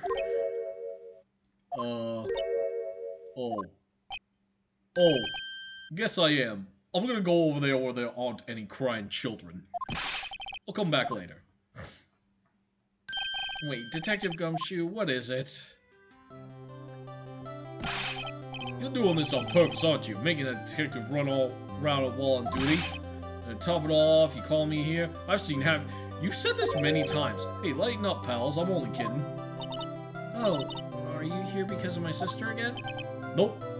Not this time. I came today because of you, pal. Me? That's right. I thought you'd like to see something.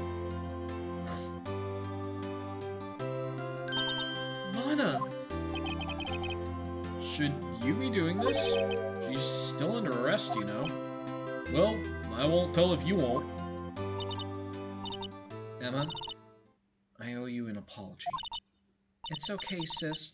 Don't worry about it. That day 2 years ago was the first time in my life I ever panicked. It was all I could do to keep myself from screaming. All I could think about was keeping you from getting wrapped up in this mess. Sis. I asked Gant to help me cover up the truth. I thought I was doing it for your sake, but now I realize I was wrong. I changed after that day. I had to. It was the only way I could make it through the past 2 years. I knew how much I was hurting you by distancing myself, but I couldn't bring myself to tell you what I did. I was scared. Scared that you'd look at me with those eyes of yours. I was scared of how you react if you knew. But sis, you were only doing it for me. No. I turned my back on you that day, hiding what I believed to be the truth. I was deceiving you. Sis. I'm such a fool. It took me all this time to realize it. Emma, I'm so sorry. But sis, you don't have to apologize. I'm happy now. You're happy. Of course. You know, sis, I always knew that one day you'd come back. And now you have. Oh, Emma. Emma!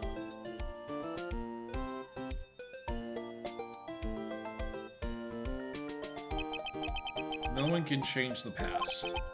The only thing we can do is strive to make up for our mistakes. Why must we make up for our mistakes, you ask? Because in doing so, we we can find the way back to our rightful path.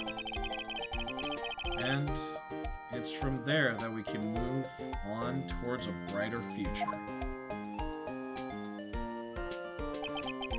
At least, that's what I felt watching the two sisters make up. Mr. Wright, Mr. Gumshoe, Me? thank you both for all you've done. I'm sure we'll meet again someday.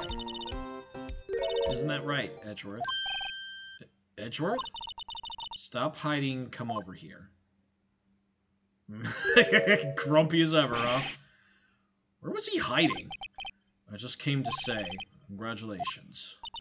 Thank you. Thank you, Mr. Edgeworth. Right, well, I'll be going now. Mr. Edgeworth, I hope you don't blame yourself for what happened. We were the ones who acted corruptly, not you. It's too late for me. No matter what anyone may say, I realize today that I cannot correct my mistakes. Mr. Edgeworth. Not only that, but I don't even trust myself anymore. Chief Gant was right. We despise criminals. I can feel it. You and me, we're the same. One day you'll understand. Oh, believe me, you will. You're just one man.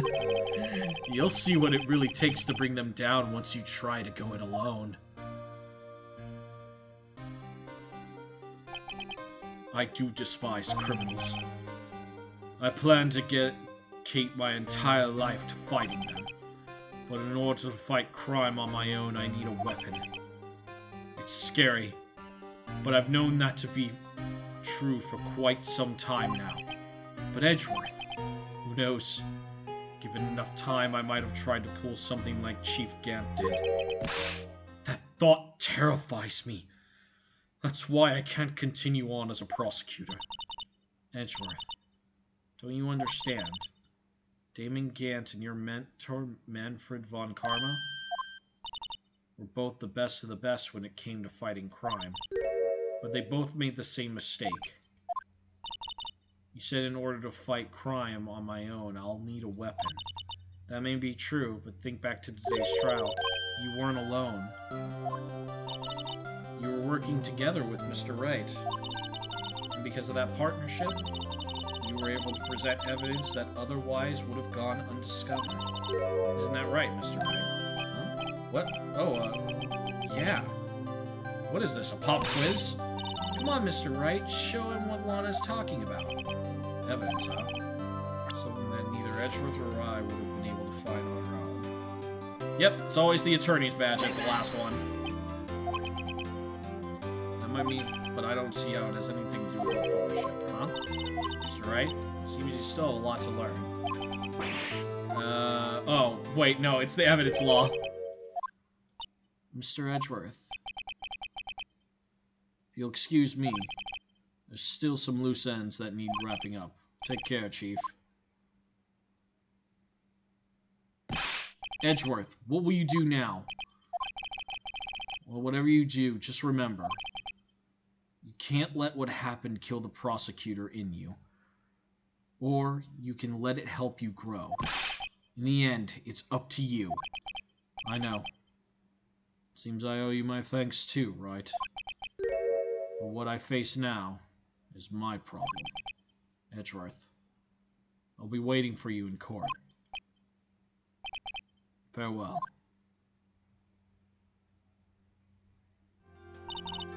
I better be going too. Okay. But I'll be by to visit soon. I see. We both have a lot to learn and catching up to do. Here. This is a little something for you. Scientific Investigations? It's the first book I ever bought. Study it well. Thanks, sis. I will.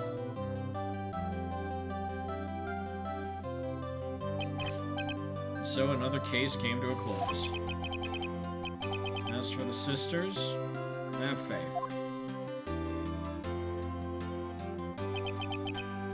Faith that their lives have only just begun. As for me, I think it's time I started a new journey of my own. The journey to rediscover myself. Well, don't go tricking off just yet, pal. Huh? What is it, detective? There's just a little matter to be resolved about the chief prosecutor. You see, she isn't supposed to be out of jail like this. But I thought you said it was okay. Yeah, well, it may be okay with me, but the folks at the prison are a different story. Huh?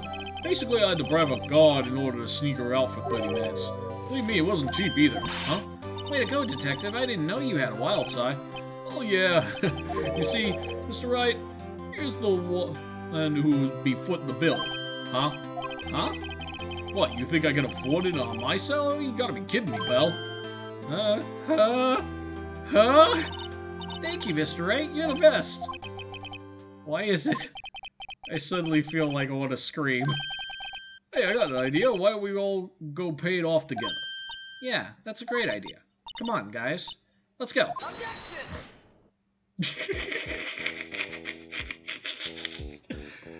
Oh.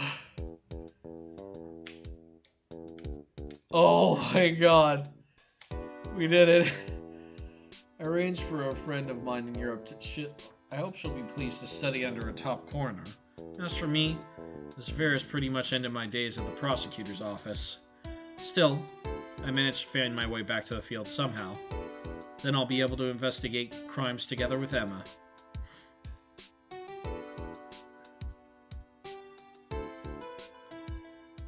Oh. There we go. Holy crap. I've played JRPGs that were shorter than this. Yikes. I thought it was a goner for a moment there in the end, though. They overlooked my unauthorized investigation of the chief's office. If we penalize you anymore, it'll be worse than firing you. Yep, that's what they said. Just goes to show, you can't shake me off that easily. I'm like a tick. In fact, I am the tick. I dress up as him in cosplay conventions. People get a gas out of it.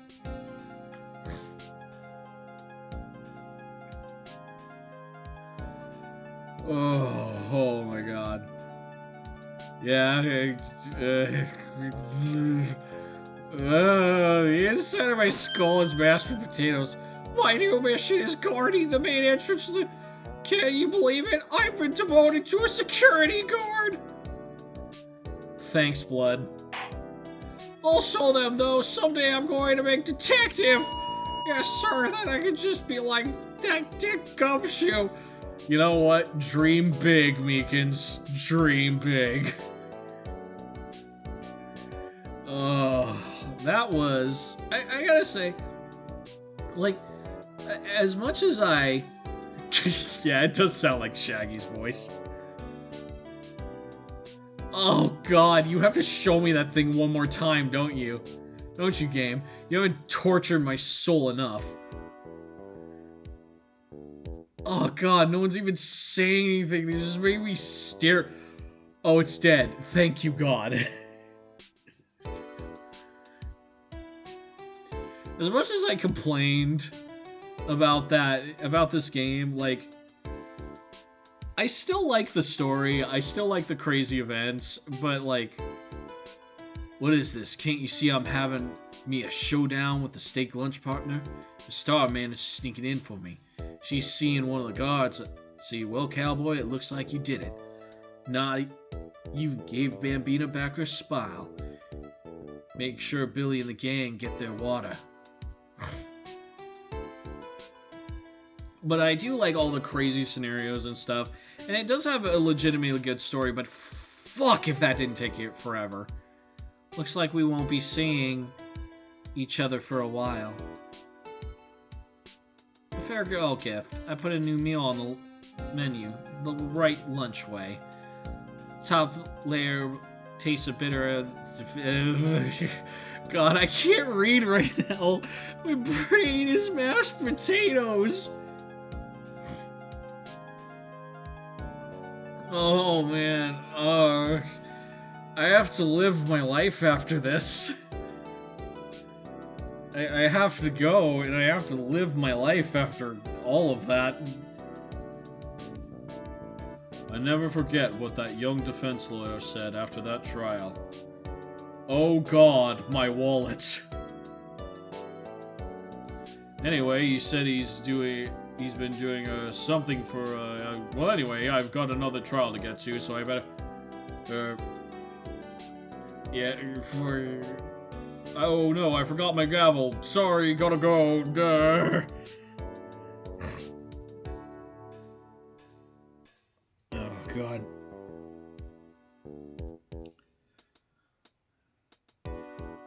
How many more we got? How many more credits? Oh God. It's Maya. Still something I do miss hearing you and your objections. Still, I can't go back until I'm a full-fledged spirit medium. Mystic Maya, afternoon training's about to begin. Coming! Well, see you around, Nick. Oh God. For many a moment there, I started missing Maya. I'm not gonna lie.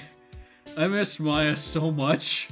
I wish she could come around and channel ghosts for me to solve all the cases. Oh my God. Mr. Edgeworth. Mr. Edgeworth? I brought you your tea. What's going on?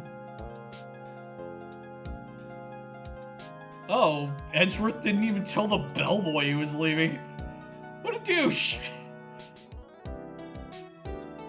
He has the bellboy from a hotel he's not even staying at deliver him tea to his office. Thanks for coming to see me off. I can't believe I'm going to Europe. Thank you, Mr. Wright. Thank you so much for everything. I'm a little sad, but I'll be alright. Whenever I want to see Lana, all I have to do is open the book.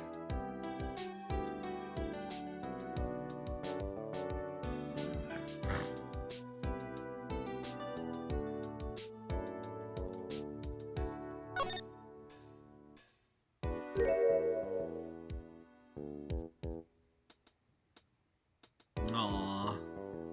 That's a cute photo. That's really nice.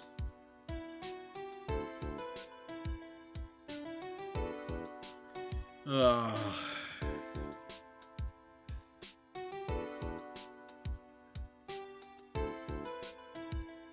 Alright. We did it. Rise from the ashes. Gotten. Completed. Holy fucking balls. Oh my God. It's done. It's done. I did it. I defeated the first of 3 Phoenix Rank games. Oh God, there's 2 more. Ugh. Okay, we're gonna play them eventually. Probably not for a while though. I need a break. Oh. Let me just turn down the game audio for a sec here. As always, thank you to everybody who joined me on this magical journey of absolute insanity. Thank you to everybody who just comes in, who lurks, who comments, who watches, who follows, who uses me as background noise. Every single one of you makes doing this crazy streaming that I do and all of my stupid, terrible jokes worth it to do and to put on the internet every time I do. Every single one of you makes it worth it, and I really appreciate everybody who comes in. We're gonna raid Rena. We're gonna raid Rena the mouse. Just gonna make sure she's not about to end. Let's see here. And as well as a raid message, it's gonna be this.